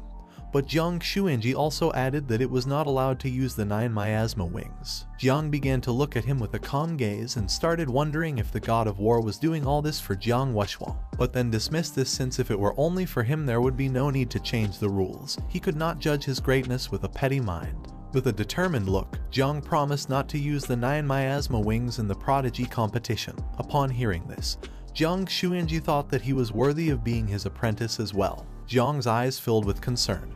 It didn't matter if he couldn't use the insects, since while completing the mission of the second change, he would be able to obtain a new mother insect. He thought that the war god wanted to see his true potential in the prodigy competition and for this reason had forbidden him from using the insects. If this was the case, he was determined not to disappoint him.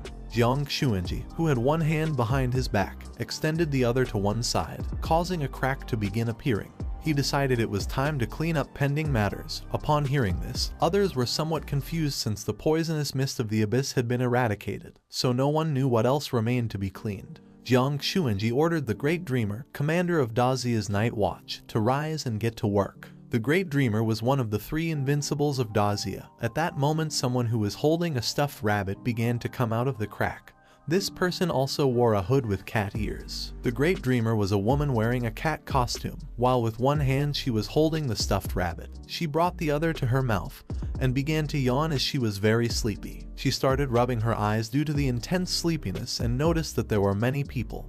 And in addition, there were king rank stars. For her, this job was a bit too much. Everyone raised their heads and began to observe her in silence. Jiang Xuanji kept his composure and with a serious look explained that she only had to erase the memories about the 9 miasma wings from all the people below king level. After doing this, she could go back to sleep for another year. Upon hearing this, the Great Dreamer's eyes filled with excitement. She turned towards him, clenched her fist, and asked if he was being serious. Her excitement didn't last long. She brought her hand to her chin and refused, as she remembered that the commander of the Night Watch was too troublesome. She asked him to assign the mission to someone else since she was very sleepy and wanted to rest. Jiang Xuanji began observing her in silence for several seconds and then decided to think of another way to solve the problem. But for now, he asked her to take care of erasing the memories of those who were in front. The Great Dreamer had no other choice but to obey. Despite being very tired, she snapped her fingers and used her power. She used the technique called Butterfly Dream,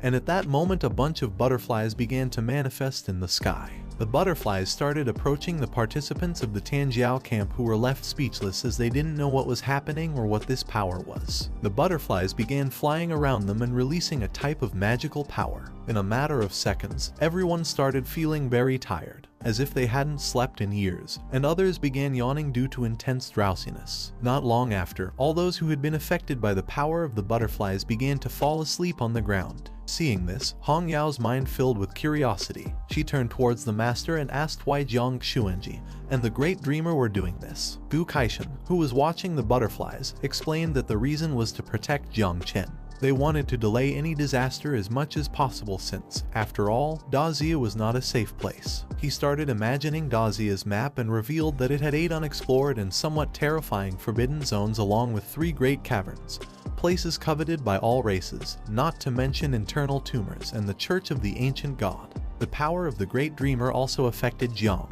who fell to the ground and was now sleeping like a log. Hong Yao understood this and asked why they also had to seal his memories. The Great Dreamer approached them, turned around, and with a calm voice explained that this was not a seal. Her power was strengthening his divine soul to prevent him from being killed remotely by someone using curses or other objects. Since after all, Jiang's cultivation level wasn't sufficient, and his soul foundation was too weak. Upon hearing this, Hong Yao's eyes filled with surprise and confusion, but she still understood it. The Great Dreamer looked ahead and she couldn't help but be shocked and go on alert. She didn't know what was happening. In front of her was Jiang lying down and sleeping on the ground. She was impressed as she realized that he was immune to her ability. She became furious, clenched her teeth tightly, grabbed the rabbit-shaped stuffed animal, and began to move towards our boy upon seeing that he was still pretending to be asleep.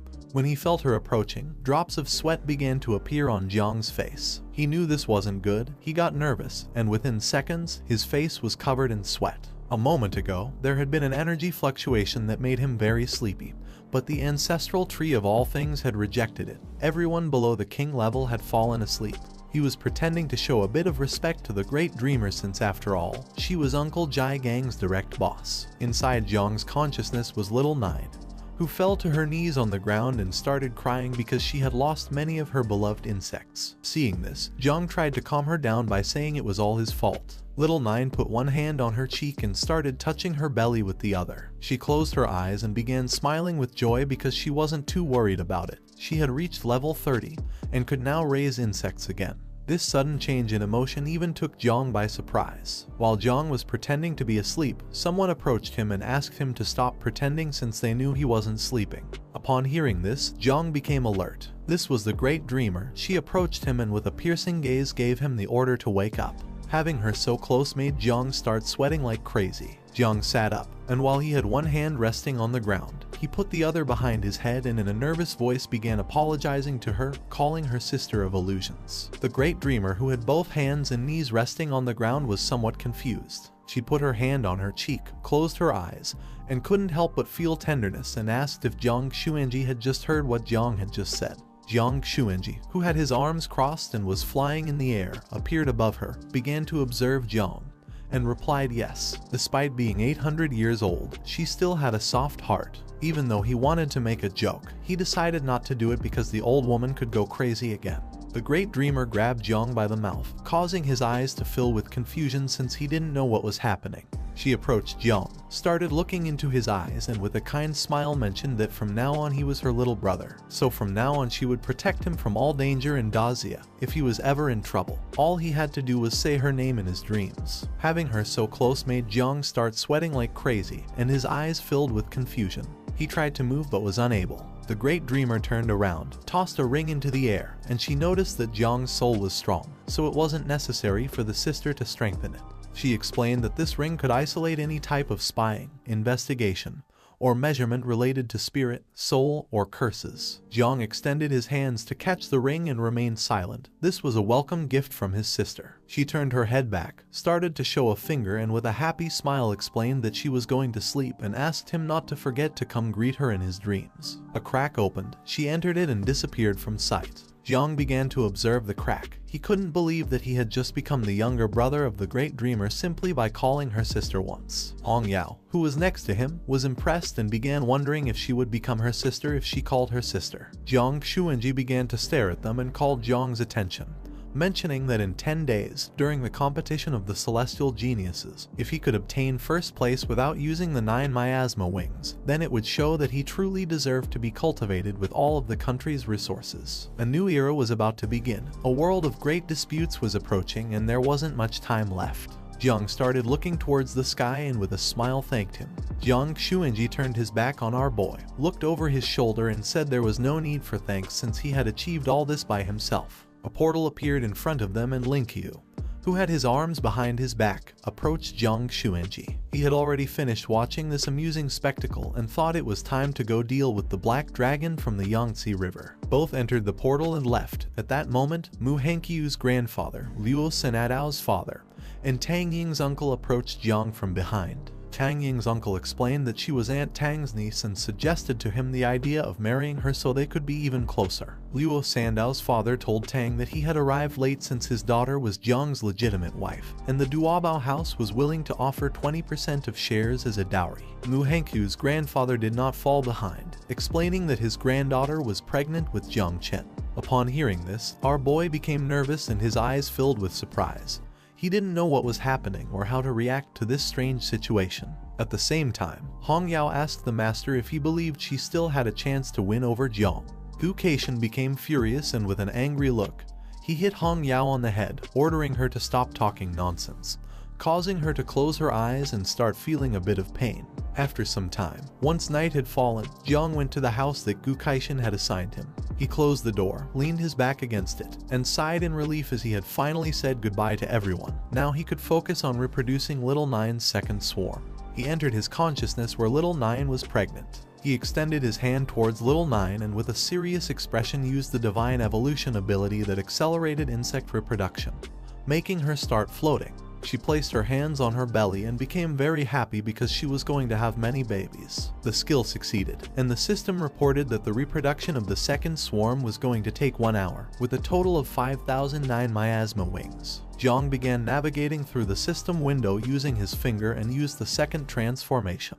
The system detected that he met the requirements to change class since he was a level 30 professional with a combat evaluation of 237 stars. It assigned our boy a mission for the class change, called Celestial Tower of Magic City, as an objective.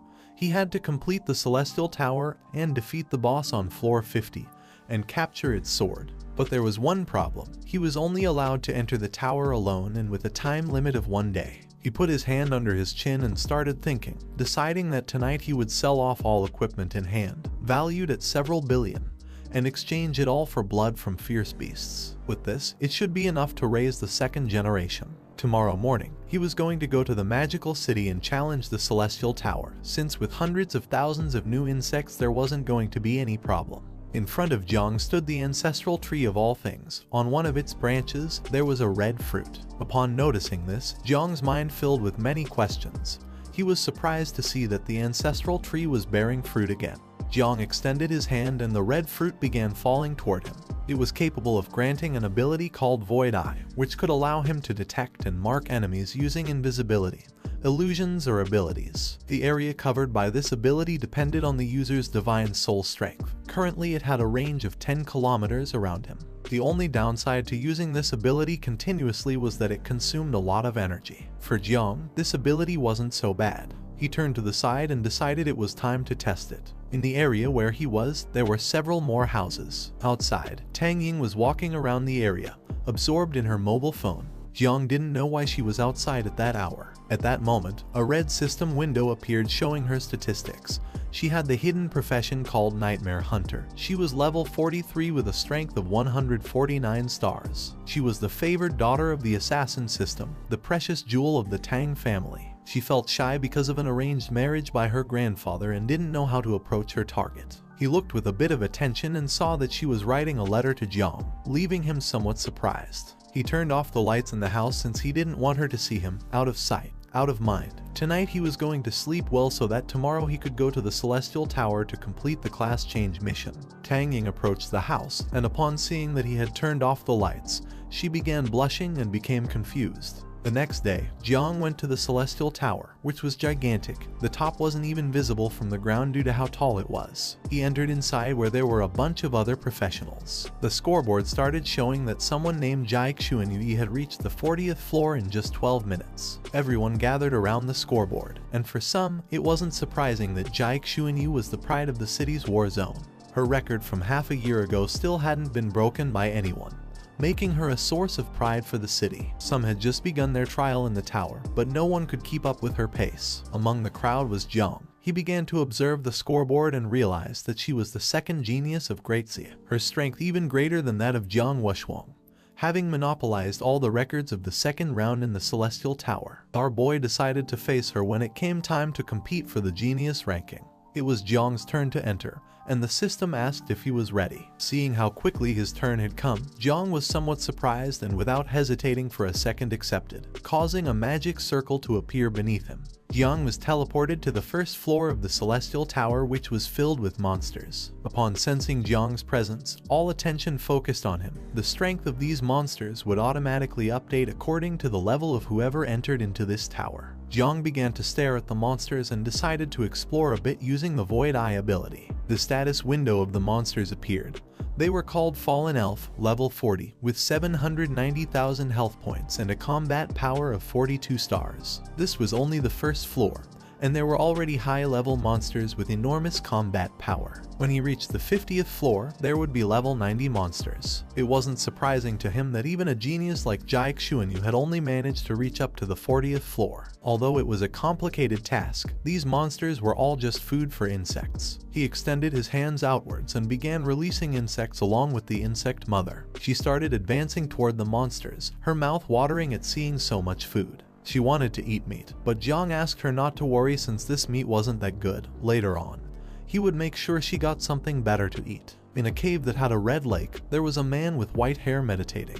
He began to use his power, causing the water droplets to slowly start floating in the air. He closed his eyes and continued meditating in silence. He was Daxia's first genius, Ying Jian. While he was distracted, a man wearing a black suit appeared, raised a paper into the air, and started shouting, informing him that victory was assured and asking him to come take a look at the information. Ying Jian began to think and remained silent. He didn't even turn around to look at the man as he wasn't surprised at all. He continued meditating and explained to Uncle Fang that it really wasn't necessary for him to take a look at Jiang Wuxuang's and Jiang Xuanyue's information since although both possessed divine level classes, there were still great differences among divine classes too. Uncle Fang approached a little, began to observe him and with a calm voice revealed that this time it wasn't them, but Gu Kaishan's new disciple, Jiang Chen, who possessed a kind of divine level never seen before. This piqued Ying Jiang's curiosity a bit. He assumed Uncle Fang was joking since there was no way someone who had awakened the creation class could be so worthy.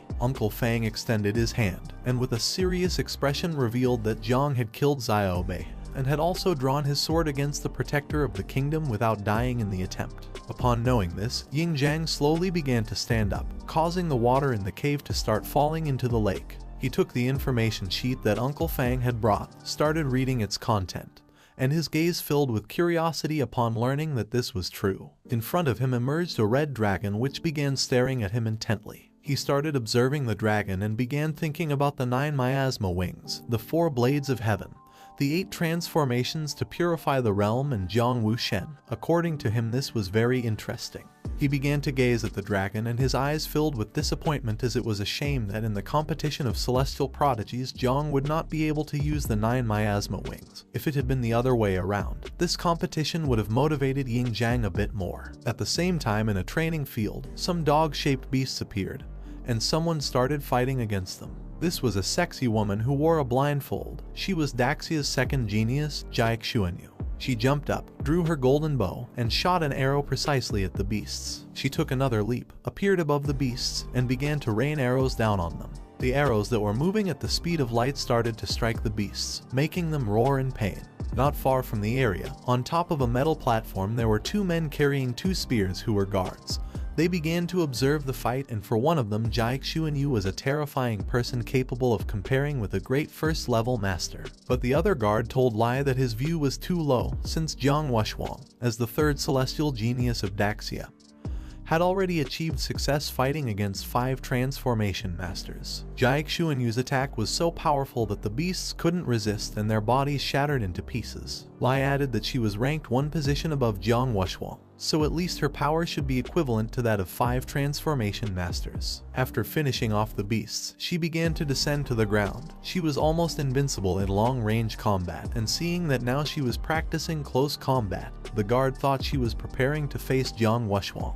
But Lai intervened and mentioned that he was worth nothing compared to her, thinking that not even the top number 1, Ying Jiang from the capital, could match her. While the 2 of them were conversing with each other, the chief commander of the city's war district named Jai Hongyan appeared. While holding his cat with one hand, he extended the other towards them and with a calm expression gave his daughter the order to rest for a while. Upon seeing him appear, the guards closed their eyes and bowed their heads before him as a sign of respect. Upon hearing the voice of her dear father, Jiaik Xuanyu, who was immersed in her training, removed the blindfold from her eyes, and her gaze filled with joy upon seeing that her father had come. Without a second thought, she became happy and started running towards her father, explaining that today she had improved a lot. The father, who was holding the cat, asked why she was trying so hard for just a simple elite list. According to him, it wasn't worth being first. The father closed his eyes, raised his head, and with a calm expression suggested to her to learn more from him. If she had an opportunity to relax,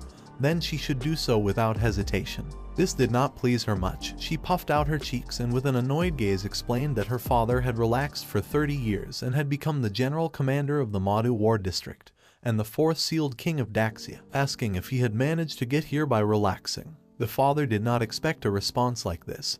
He decided not to continue arguing with her and took out his mobile phone, explaining that it contained information about the prodigies she wanted him to obtain, asking her to take a look since he had obtained information related to Jiang Chen.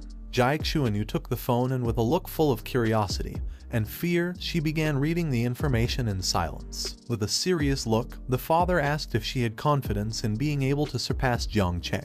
Jiaik Xuanyu, who was reading the information on her phone, was astonished and with a sincere expression revealed that Jiang Chen was very strong, and without adding that he was also strange. She feared that he might even be stronger than Ying Jian. The father began to imagine the sword god Jai Linghui, who despite being 100 years old, looked young. He started looking at his daughter and affirmed that Jiang was very strange since her great-grandfather had sent him a message saying they should be careful with him during the great competition of prodigies. Jiaik Xuanyu turned her back on her father, and her eyes filled with determination. She was preparing to go to the Celestial Tower, and if she managed to pass the 50th floor then she would have much more chances of obtaining first place. The father closed his eyes and sighed, asking his daughter if she didn't get tired of being so competitive and always wanting to win. At that moment, one of the family's subordinates appeared, struck his fist against the palm of his hand, bowed his head before her as a sign of respect. and revealed that her record for passing the first 10 floors of the Celestial Tower had been broken by Jiang Cheng.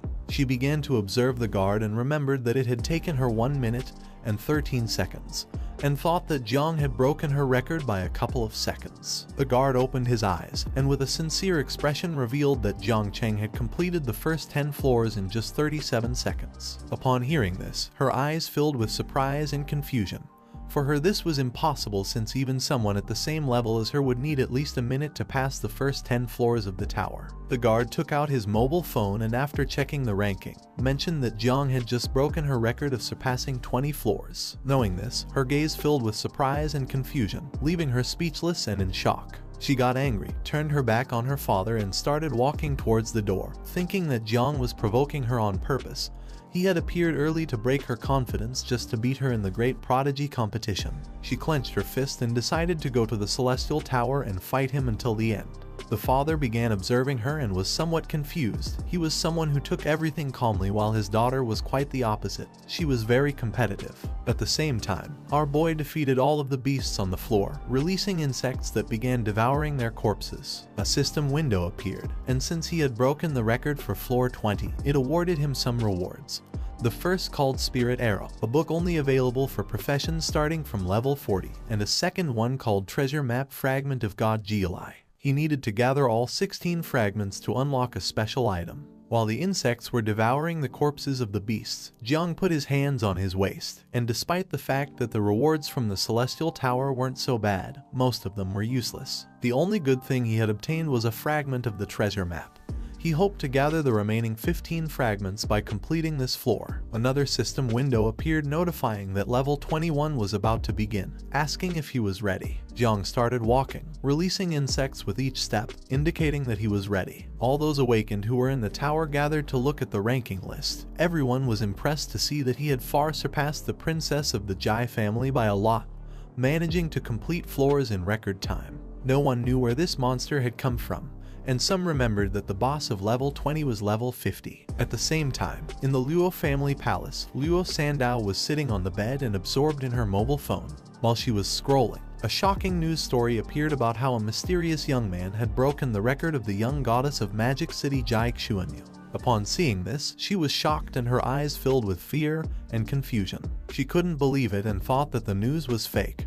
But once she entered the official tower page and saw the ranking list, where it revealed that Jiang Chen had managed to reach floor 30 in just 2 minutes and 32 seconds. People in the comments were very angry because Jiang Cheng had come from Jiangnan's military district to Madu district to cause trouble, asking him to leave and stop bothering the goddess. When reading the comments, Luo Sandao's eyes filled with rage. She thought they were idiots for insulting her benefactor. She clenched her fist and, furious, called Xiao Q, asking her to join the live stream since those bastards from Madu were insulting Jiang. She decided to call more people to insult them back, and if that didn't work, she was willing to go to Madu herself. At the same time, Jai Xuanyu arrived at the Celestial Tower, and with a determined look decided to reclaim the #1 spot in the Celestial Tower ranking. She used the second transformation, causing a magic circle to appear on the ground. Upon seeing that she had come, the people became happy and everyone began to raise their fists, since the ranking of the Celestial Tower could not be occupied by outsiders, and the glory of Madu's battle district could not be taken away by Jiangnan.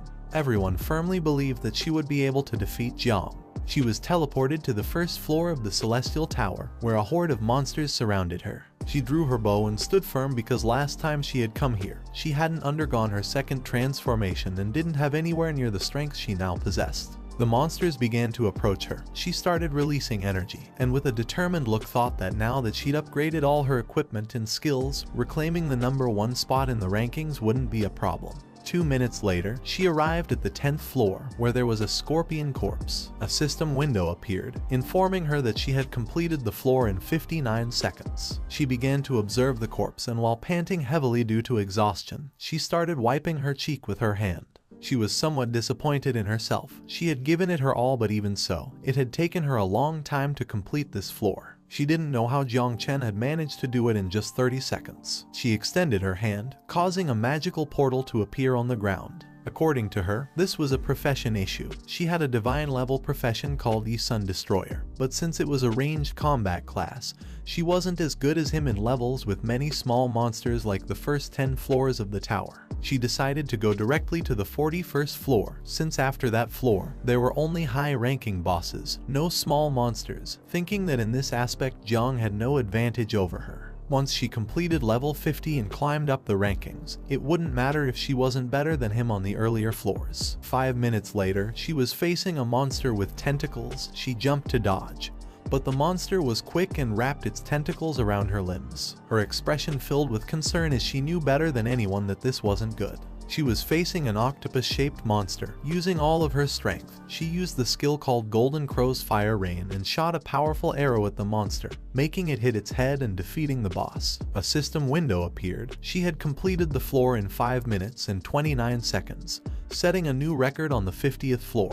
The monster lost its life and fell to the ground, and while little by little the tentacles were losing strength, she put her hands on her waist, closed her eyes, and began to pant heavily due to exhaustion, thinking that it had finally ended. She had been twice as fast as last time on the 40th floor. She had defended the glory of Nudo City. No matter how hard Jiang tried, it was impossible for him to surpass her record this time. She thought this was his first defeat against her, but it wasn't going to be the last, since in the competition for Prodigy rankings he would lose to her a second time. At the same time, Jiang was also on the 50th floor.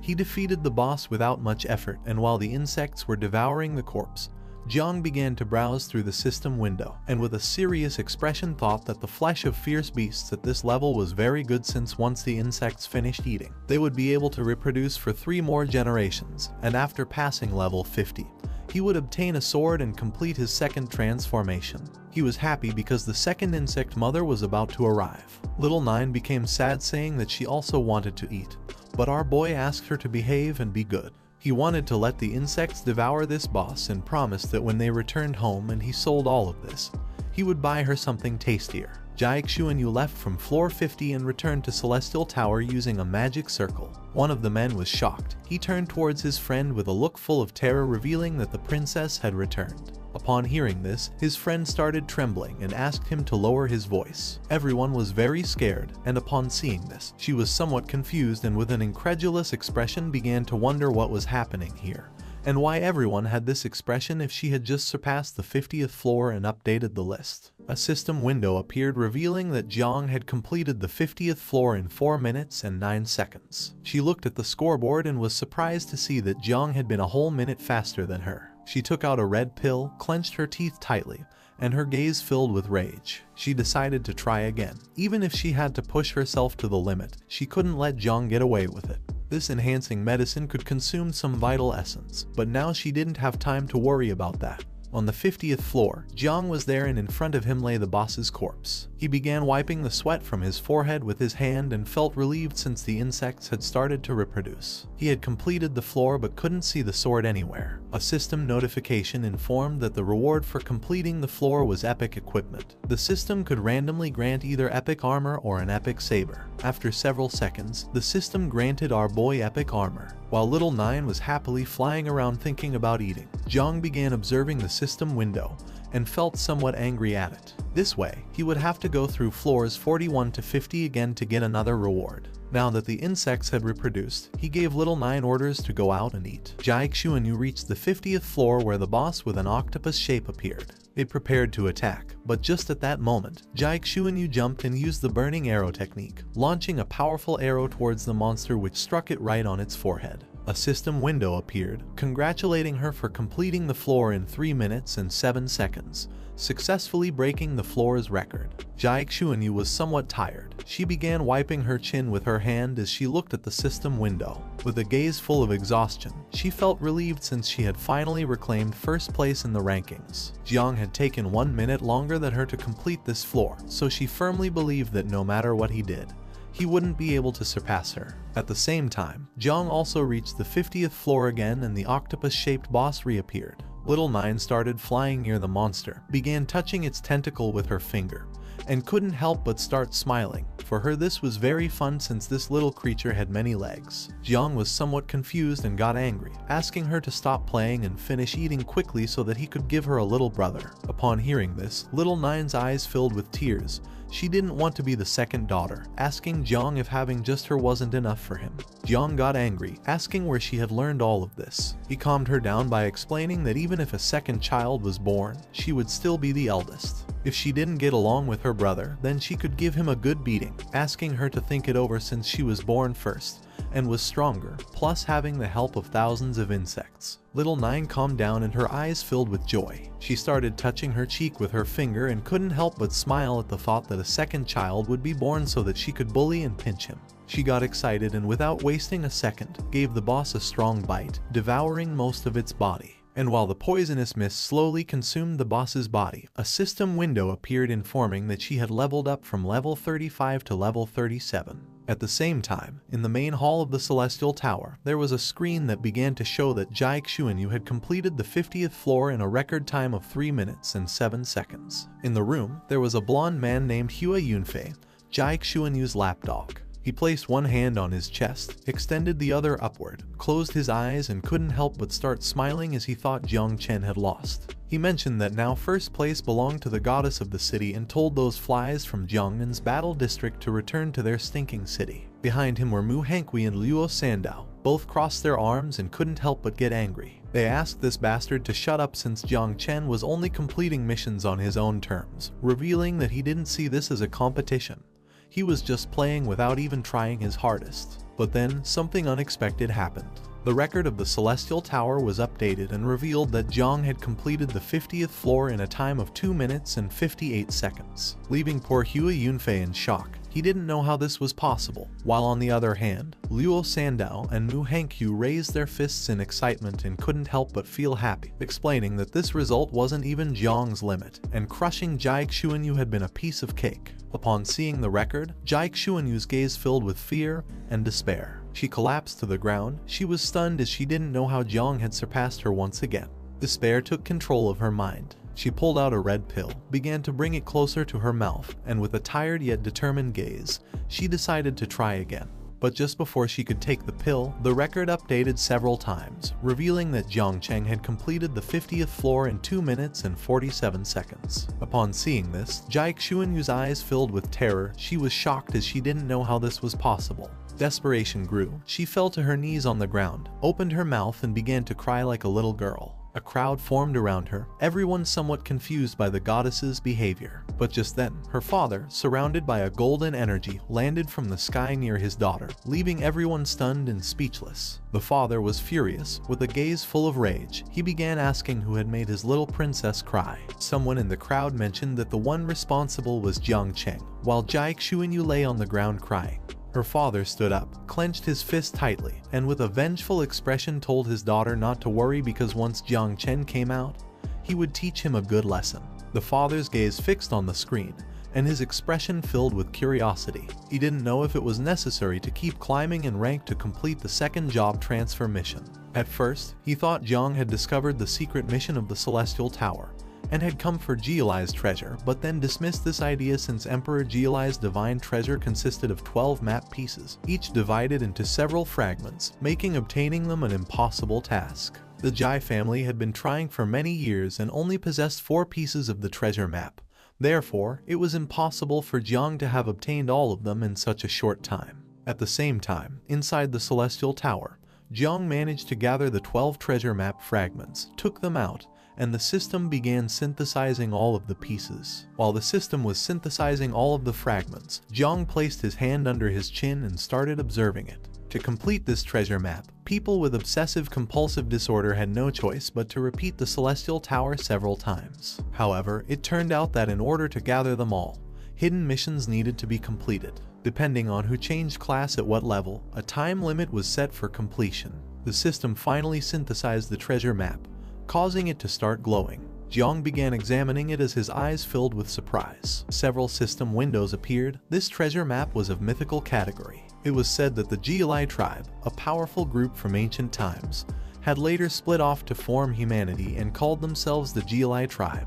At their peak, they ranked number 53 among 10,000 races. This map was one of the 12 in existence and contained the divine weapon of the Geolai Emperor. Upon activating the map, Jiang would obtain the secret location, with no limit on people, level, or time. However, that wasn't all. This place was extremely dangerous. Jiang activated the map and obtained the golden sword of the Emperor. He began to gaze at its blade since this type of divine weapon was truly convenient. However, this map repeatedly emphasized danger, so for now it was better not to venture recklessly. Now that he had acquired the necessary materials for his second transformation, he decided to first complete it. Upon doing so, the system detected that all conditions had been met and began his class change. Jiang was teleported to his subconscious where the ancestral tree was. While Jiang was absorbed in contemplating the tree, the system notified him that the class change had been successful. Jiang's current state was of second transformation, gaining 100 free attribute points, and additionally, the ancestral tree of all things had also improved, increasing the type of fruit obtained, now called Fruit of Destiny. Jiang began to observe the tree, and upon seeing that the system had upgraded it,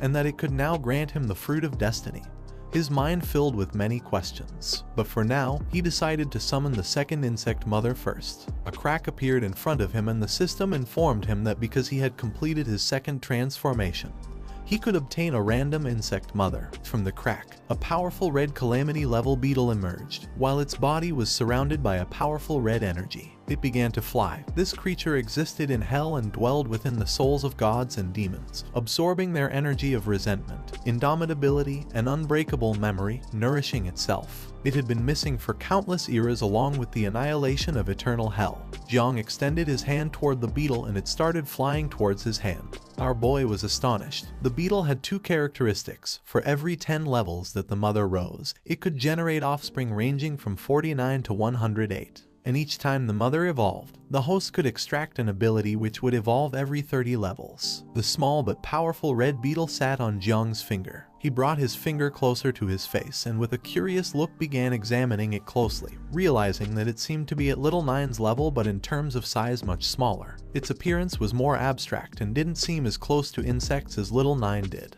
Jiang raised his hand towards the ancestral tree and used divine evolution, causing the beetle's body to start glowing. Not long after, the beetle transformed. He now wore a powerful armor, had a horn on his head, and strong wings. The red beetle closed his eyes, crossed his arms, and addressed Jiang as father. Jiang, who was in front, was somewhat astonished and thought that he was much calmer and more mature than Little Nine. He decided to call him Xiao Jia. He didn't expect that this time the evolution of the mother insect would turn out to be male, but then he thought it made sense since asexual reproduction itself had no gender, and the evolved form was random. Xiao Jia opened his eyes, and his gaze fixed on Jiang. His status window appeared. He was a plague-type insect with 0 offspring, an affinity of 100, and a bunch of abilities. Among them was one called Infernal Furnace, which allowed Xiao Jia to condense and refine vital essence, the energy of heaven and earth, and the power of the sun, moon, and stars into a source of life. Seeing this brought a smile to Jiang's face because Xiao Jia had quite a few abilities. The skill Infernal Furnace was terrifying. If Jiang could obtain it, then in the future just by eating he would become invincible. With a calm expression, Xiao Jia explained to his father that he only needed to help him complete the first life leap, and it wasn't necessary to reach level 30 to activate the first skill extraction. He added that the first life leap required sacrificing 10 drops of divine and demonic essential blood. Jiang was somewhat surprised to see that Xiao Jia had just been born and already had such a big appetite, wanting to consume gods and demons. Our boy asked him to go visit his sister in the nest first, and as for the matter of divine and demonic essential blood he was asking for, he would ask the master once he came out. Xiao Jia closed his eyes, bowed his head before him, and responded with a yes. At the same time, news about Jike Xuanyu's father spread everywhere. General Duan, who was browsing online at that moment, saw the news and couldn't help but panic and start sweating as he revealed to Gu Kaishan that he had just seen a broadcast where Jike Xuanyu was crying. Gu Kaishan, who was sitting behind and enjoying a cup of tea, remained calm and asked if it was necessary to make such a fuss over a second transformation mission. Duan replied that although the king was indifferent and didn't care about anything, when it came to his daughter, he could go crazy. He summoned a portal and started running. Seeing this, Gu Kaishan threw down his cup of tea and began to follow him, realizing that this wasn't good.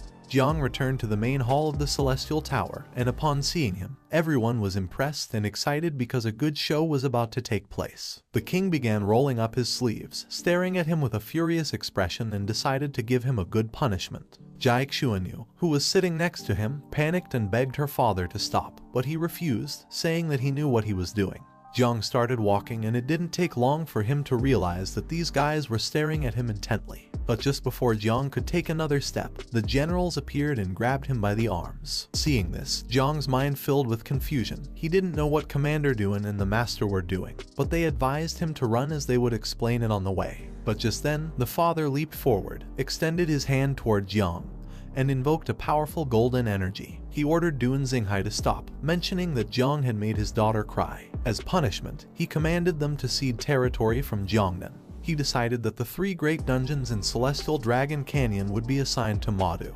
Jiang and the others went on high alert upon seeing the attack. At that moment, an ice block appeared, blocking it. Duan mentioned that he wasn't going to give up anything since Jiangnan had risen up, and this year in the overall ranking of celestial geniuses, the people of Madu would have to cede territory to Jiangnan. The father landed on the ground and couldn't help but get angry, his gaze filled with rage upon seeing that they had fled. But he swore to go to Jiangnan to deal with them, and even if they knelt down and begged for forgiveness, it wouldn't be enough. He thought the best thing would be to make Jiang marry his daughter so that they could humiliate him day and night. Upon hearing this, the daughter who was standing behind couldn't help but start blushing, and with a confused expression asked her father why he was saying such nonsense. A crowd gathered around them, and the father thought that as long as his daughter could be happy, she could do whatever she wanted. The daughter fell to the ground, got nervous, and after thinking it over carefully decided it was better to return home and leave Jiang Chen's name here so she could constantly motivate herself in preparation for the competition of prodigies. Jiang, Gu Kaishan, and Duan escaped, but at that moment something left them somewhat confused. It was the father and daughter, still somewhat furious. The father asked what they were doing at his house. Gu Kaishan closed his eyes, brought a fist up to his mouth, coughed lightly, then mentioned that they had something to ask of him. Jiang was somewhat disappointed because, for Xiaojia, he had to lower himself to ask for favors. Seeing that the Celestial Sword King wanted to request something, with a calm expression, the father gave permission. He was willing to help in any way. He could joke with Duan but still had to show respect to the Celestial Sword King. Gu Kaishan closed his eyes and revealed that Jiang was his disciple who needed material for his profession change mission. 10 drops of divine and demonic essential blood, which only the Jai family possessed. Duan began to raise a finger and with a forced smile explained that the conflict had nothing to do with this, as Jiang Chen only needed it for his profession change. And if there was no other option, as compensation they were willing to exchange the Celestial Dragon Cannon with the king. He placed his hand on his daughter's shoulder and asked what the Celestial Dragon Cannon was, explaining that it could not be exchanged for a drop of divine and demonic essential blood. He was willing to accept, but under one condition: Jiang must marry his daughter. Upon hearing this, the daughter was somewhat surprised and couldn't help but blush. With a confident expression, her father asked her to think carefully since she would be more motivated by having Jiang on her side, and seeing him every day would give her infinite energy to improve herself, become stronger, and protect the city. She turned as red as a tomato, and with an expression full of embarrassment, she asked what he was saying and also mentioned that she felt something wasn't right. Duan put one foot on the table, started pointing at them with his finger, and got angry, deciding to tell these conditions to Mu Henian and Tang Wangchuan to make them join forces against him. Jiang, who was sitting down, began to sweat. He didn't know what was happening. Gu Kaishan became serious and asked the father to mind his words. The father extended his hand to one side, and with a smile explained that although Jiang would not marry his daughter, it would be good to establish a relationship as in-laws. Jai Xuanyu's gaze fixed on her father, and she couldn't help but drop her jaw and turn red like a tomato. She didn't know what her father was trying to achieve with this. She got angry, moved away from her father, and with an enraged expression asked if he was trying to force her into marriage, explaining that she did not agree. If the father wanted someone to get married, then he could marry Jiang. The father remained calm, and with a tranquil smile explained that feelings could be cultivated. Young people were not very into the idea of getting married first and falling in love later. Jai Xuanyu did not change her mind. She turned her back on the father and began heading toward the door. She was so furious that she no longer wanted to continue talking to him. The father's eyes filled with confusion and concern. He reached out his hand toward his daughter and tried to stop her. He turned around towards Jiang and the others, and his gaze filled with joy. With a confident smile, he asked our boy to stay at his house for a couple of days to see if he could make his daughter fall in love with him, and if things didn't work out, then he could leave. This proposal was somewhat tempting, but Jiang knew that this old man was plotting something. With a forced smile, he accepted since, after all, there was no way Jai Xuanyi would fall in love with him. So staying here for a few days wouldn't do any harm. Besides, this way he could earn the king's trust and obtain the divine and demonic blood. Once night fell, Gu Kaishan and Duan left the Jai family mansion. Not long after that, the father kept his promise and handed our boy a box full of red bottles containing divine and demonic blood. This blood had immense power. By consuming it, it could grant an ordinary person a cultivation level equivalent to that of a king in an instant. But like everything, it had a price, and in this case, it was the explosion of the body and the total annihilation of the soul. When the father handed over the blood to our boy, he explained that it contained a terrifying will and asked him to be very careful. In response, he thanked him with a smile. Jiang began observing the bottles of blood and couldn't help but smile, giving Xiao Jai the order to manifest. Not long after, Xiao Jai, who was somewhat sad, appeared and lowered his head before Jiang as a form of greeting, and his body began to emit a powerful red energy. Seeing this, Jiang was somewhat confused and asked the boy why he was so downcast. With a depressed expression, he explained that little Nine didn't like him and she wanted to kick him out of the insect nest. Jiang extended his hand toward him and with a forced smile tried to console him by asking if she had hit him. Xiao Jai turned his head to the other side and replied no. He did not want to fight against an insect woman since she was no match for him, and for this reason, he had left the nest as quickly as possible. Jiang became even more confused upon seeing that he was speaking as if he were stronger than her. He didn't even know why Xiao Jai had such a strange attitude, considering it was supposed that he was a terrifying existence from eternal hell. But Jiang decided to leave children's matters to children since it was better for them to resolve things on their own. He placed his hand on Xiao Jai's shoulder, extended the other toward the box, and with a forced smile asked him to stop thinking about the matter and advised him to eat first. With a depressed expression, Xiao Jai responded with an understood. He began to use his powers, making the bottle caps fly through the air. Little by little all the blood started to come out of the bottles, and Xiao Jai, who had his eyes closed, began to drink it. Once he consumed all the blood, a powerful energy appeared around his body, and several system windows manifested. Now that the level transition had been completed, the system began to extract the abilities. Jiang clenched his fist, began to observe it, and couldn't help but smile. This was a gamble to see if he could obtain a good ability. He was hoping to acquire the Infernal Furnace. Jiang was teleported into his subconscious where a powerful energy began to emerge from his body. He obtained the ability called Divine Body of the Guardian Elephant of legendary quality. It was a special Divine Constitution type ability. The human body was composed of 840 million tiny particles, and each one possessed the strength of a giant elephant. If all the particles awakened, it could compare to a divine elephant capable of stirring seas and rivers, roaring until stars fell, reaching the moon, and devouring the sun in an instant. The red beetle could transform into primordial particles and integrate himself into Jiang's body. Jiang opened his hand, began to observe his palm, and his eyes filled with surprise and confusion since he did not know if the divine body of the guardian elephant was the improved version of the Hell Furnace ability. Jiang's body began to emit the same energy as Xiao Jai's. He clenched his fists and couldn't help but start smiling because now the power in his body was very strong. And if in these days he could produce 2 generations of insects, he would be able to match Jiang Wuxuang's strength. But what was most impressive was that Xiao Jia could also merge with him, not only increasing his strength but also meaning that he would no longer have to fight with Little Nine in the insect nest, something that was simply perfect for the situation. Xiao Jai heard everything, manifested himself, and told his father that he was hungry and wanted to eat some divine or demonic meat. Upon hearing his voice, Jiang came out of his trance, began observing him, and couldn't help but enter a state of alertness and confusion. He didn't know why Xiao Jai had suddenly started speaking like this, to which Xiao Jai responded that he had learned it from Little Nine because he wanted her to accept him as a brother. At the same time, in some remote place in the mountains was the temple of the cult of the ancient sacred god of Jiangnan. Inside, there were several hooded men, standing in line in front of another man who was seated on a throne. The leader asked his subordinates if they had any new information. One of the men responded that Jiang Chen from the Jiangnan War District had learned to use the Celestial Sword and had also developed 4 moves, the last one called Great Tao, which could be of divine level. Another man reported that some matters between Jiang and the great state-protecting general, Xiao Yuanshan, had been covered up, and not even their people had been able to find the slightest bit of information through soul searching. Moreover, they themselves had died due to the counterattack.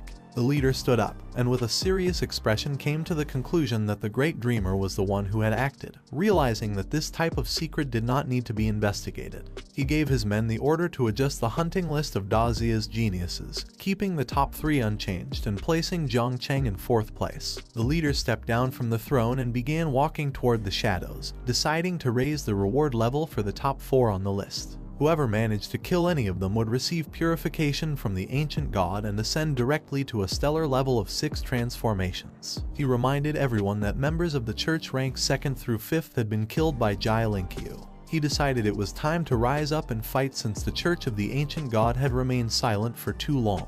Somewhere in the temple, there was a giant beast with dozens of eyes. The leader approached it and thanked his god for not abandoning them and for granting them a divine opportunity. According to him, now was time to do something for their ancient gods. The entire place was filled with cobwebs, and compared to the place, the leader seemed like a simple fly. He began to gaze at the ground and greeted the Spider Queen, introducing himself as the 7th seat of the Church of the Ancient Gods. The man revealed that this time he had come to talk about an alliance. The Spider Queen extended her sharp leg, and her gaze fixed on the man, letting him know that she did not trust humanity. The man placed his hand over his chest, bowed his head, and explained that they were different from ordinary humans since although they possessed impure human bodies, their souls had already been delivered into the embrace of the ancient gods. They proclaimed themselves as apostles of the ancient gods. The strength of the Spider Queen was among the top 100 across countless races in the abyss, and the man was certain that she had orders to get along with them since after all their objectives were aligned.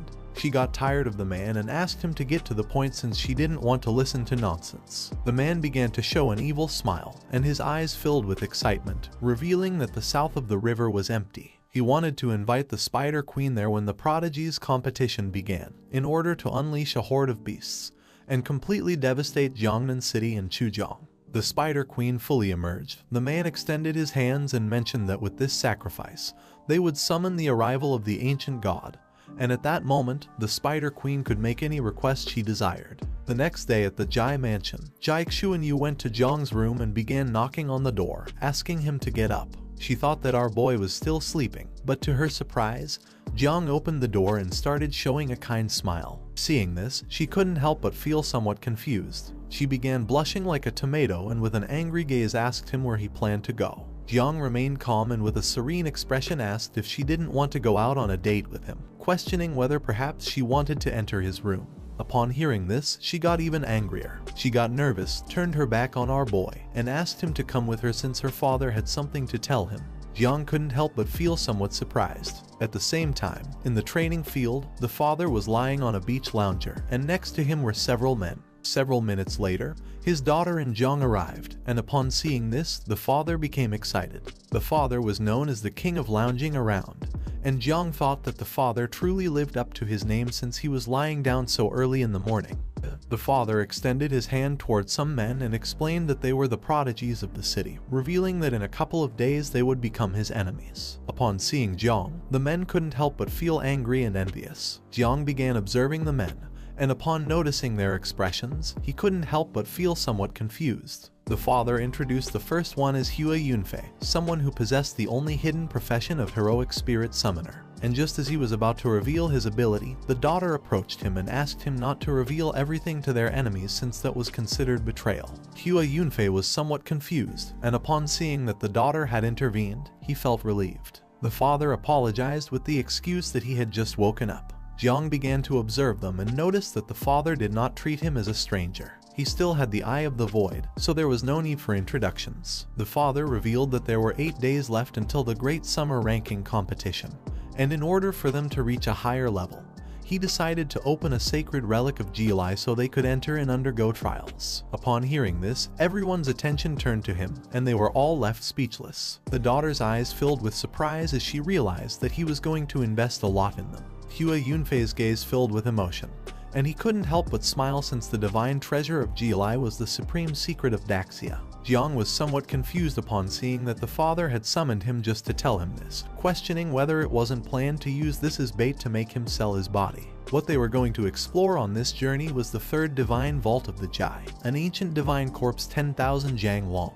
80% of its interior had already been explored, but even so, it remained extremely dangerous. Under no circumstances should they enter the head of the divine corpse, as it would mean certain death. Xiao Jai manifested upon hearing this and told his father that he was hungry. Jiang couldn't help but feel somewhat disappointed and explained to him that repeating the same thing wasn't suitable for his poker face, asking him not to use them anymore, promising that he could take him or not to eat depending on what conditions the king set. The father stood up and asked everyone to follow him, but once he looked back, he saw Jiang standing still. He asked what he was doing and if he didn't want to go.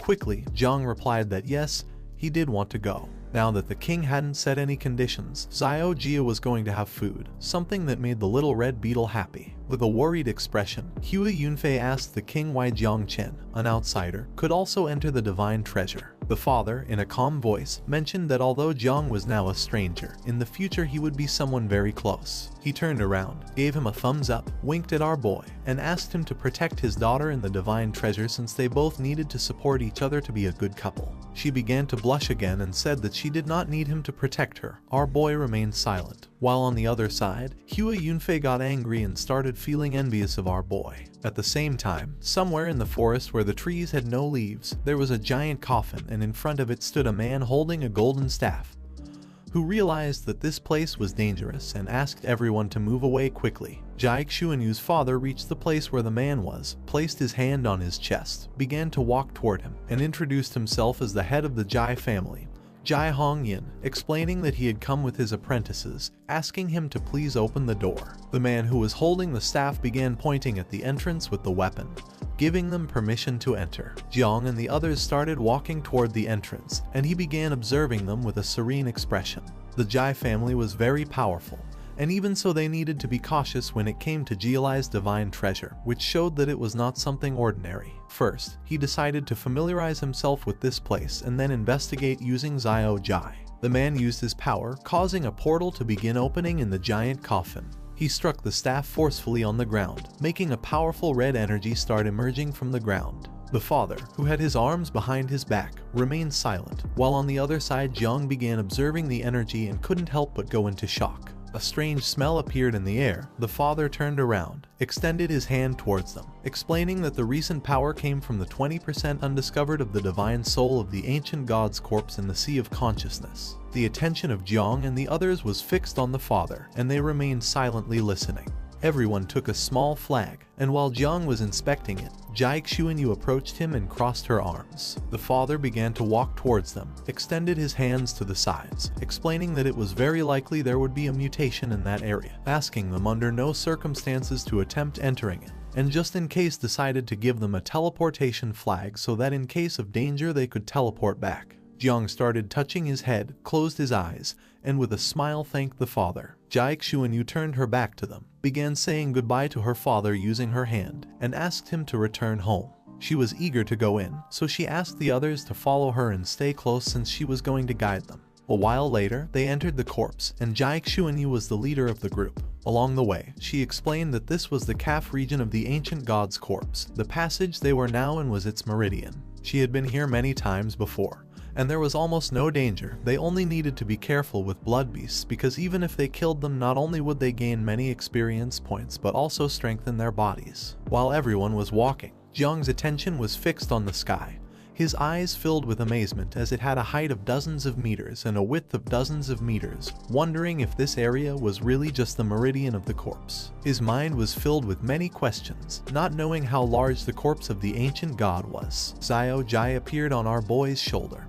He began to observe him with a serene look and couldn't help but start smiling. Xiao Jai was somewhat surprised to see that his father had brought him so he could devour the magnificent corpse of the ancient god. He was impressed because his father was the best, thinking that he had learned to flatter only for something to eat. While Jiang and the others were exploring the area, with a smile our boy gave his son permission to devour everything he could but advised him to be careful not to be discovered. Xiao Jai transformed into a beetle and began moving away from them. At that moment, a six-eyed blood beast appeared and began panting heavily. A horde of beasts appeared in front of them. While some beasts stood in front to prevent them from escaping, others jumped and prepared to attack. Seeing this, Xuanyu panicked, drew her bow, turned around, and with a worried gaze asked everyone to be careful. The status window of the beasts appeared. They were level 35 and had several abilities: Illusory Blood Mist, Blood Explosion, and Blood Arrow. Hua Yunfei filled himself with enthusiasm, began to use his power, making fire appear in the palm of his hand, and with a confident smile, he started running towards the beasts with the intention of finishing them all. Instead of panicking, our boy remained calm and his gaze was filled with confusion. The blood beasts in the area were not bad food, but Xiao Jai had flown directly to another place, not knowing if he wasn't interested in eating them. Hua Yunfei used his power, causing a powerful burst of energy to shoot out from his hand and strike against the beasts, making them start roaring in agony. Not long after, the beasts struck by his attack lost their lives, falling to the ground. Hua Yunfei clenched his fist and somewhat confidently mocked our boy, asking if he could instantly kill more than 10 blood beasts. Xuanyu, who had her hand on her hip, began silently observing the beasts. Our boy did not fall into temptation. He gave a thumbs up saying that Hua Yunfei was impressive. He had finally seen a proud guy with mental retardation. Xuanyu stood with her arms crossed and her gaze fixed on Hua Yunfei. She was somewhat annoyed by his behavior, so she asked him not to boast about something so insignificant. He placed his hand over his chest, closed his eyes, and bowed his head before her, deciding to follow the goddess's orders. Our boy began to show a forced smile, realizing that this guy was also a bootlicker. With a serious expression, she decided to lead the group to the heart section of the ancient god's corpse, explaining that there were more blood beasts there and it was also more suitable for training. She revealed that the ancient god's corpse had a structure different from the human body, having 3 hearts. But at that moment, Xiao Jai began to communicate with our boy, asking him not to pay attention to her nonsense, since the ancient god of Jialai actually had 4 hearts, and as long as one remained intact, it could revive. Jiang went into shock and his eyes filled with alertness, asking if he was saying that the ancient god was alive.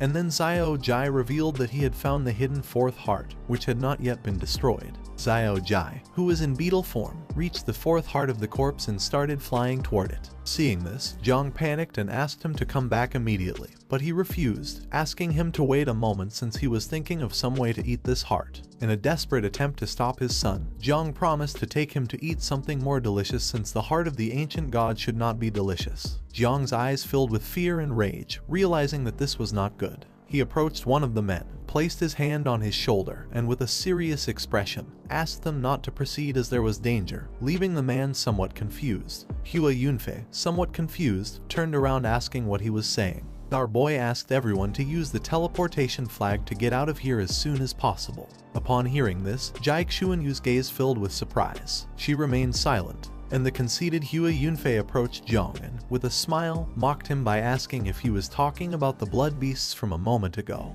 He decided to take this opportunity to call him a coward. Jiang began staring at him intently and stayed silent, and upon seeing this, Hua Yunfei demanded that he respond. Our boy's eyes filled with fury, realizing that this guy was a fool, and deciding it was better to sacrifice him. Without hesitating for even a second, he delivered a strong punch to his face, sending his body flying and leaving everyone else in shock. He knew that if he hit Hua Yunfei, the others would have no choice but to agree on going out first to seek medical attention. Hua Yunfei's body flew out until it forcefully hit the ground several meters back. Xuanyu, somewhat furious, turned around and her attention fixed on Jiang, asking what he was doing and why he had hit Hua Yunfei. Our boy replied that nothing in particular. He just felt hatred toward him and wanted to fight. She turned around and saw that Hua Yunfei, who now had a bruise on his cheek, sat down, placed his hand on the ground, got angry and revealed that he also felt hatred toward Jiang, and upon seeing that he had dared to strike him, believed that he was seeking death. Hua Yunfei stood up and released the heroic spirit, causing a powerful giant knight made of blue energy to emerge from his body. Despite the fact that the knight was terrifying, Jiang remained firm, began to observe it and mocked Hua Yunfei by saying that it was just an exaggeration and not so powerful. Xiao Jai returned and entered Jiang's body. He opened his palm and with a joyful look, fixed his attention on Hua Yunfei, and a smile appeared on his face since Xiao Jai had returned at the right moment. He extended his hands and his body began to release the energy of Xiao Jai. Hua Yunfei, thirsty for revenge, decided to attack, making the knight prepare to attack using its claw. Jiang's eyes began to shine, and his hands started to emit a powerful energy. This was the perfect moment to test the power of the divine body of the guardian elephant.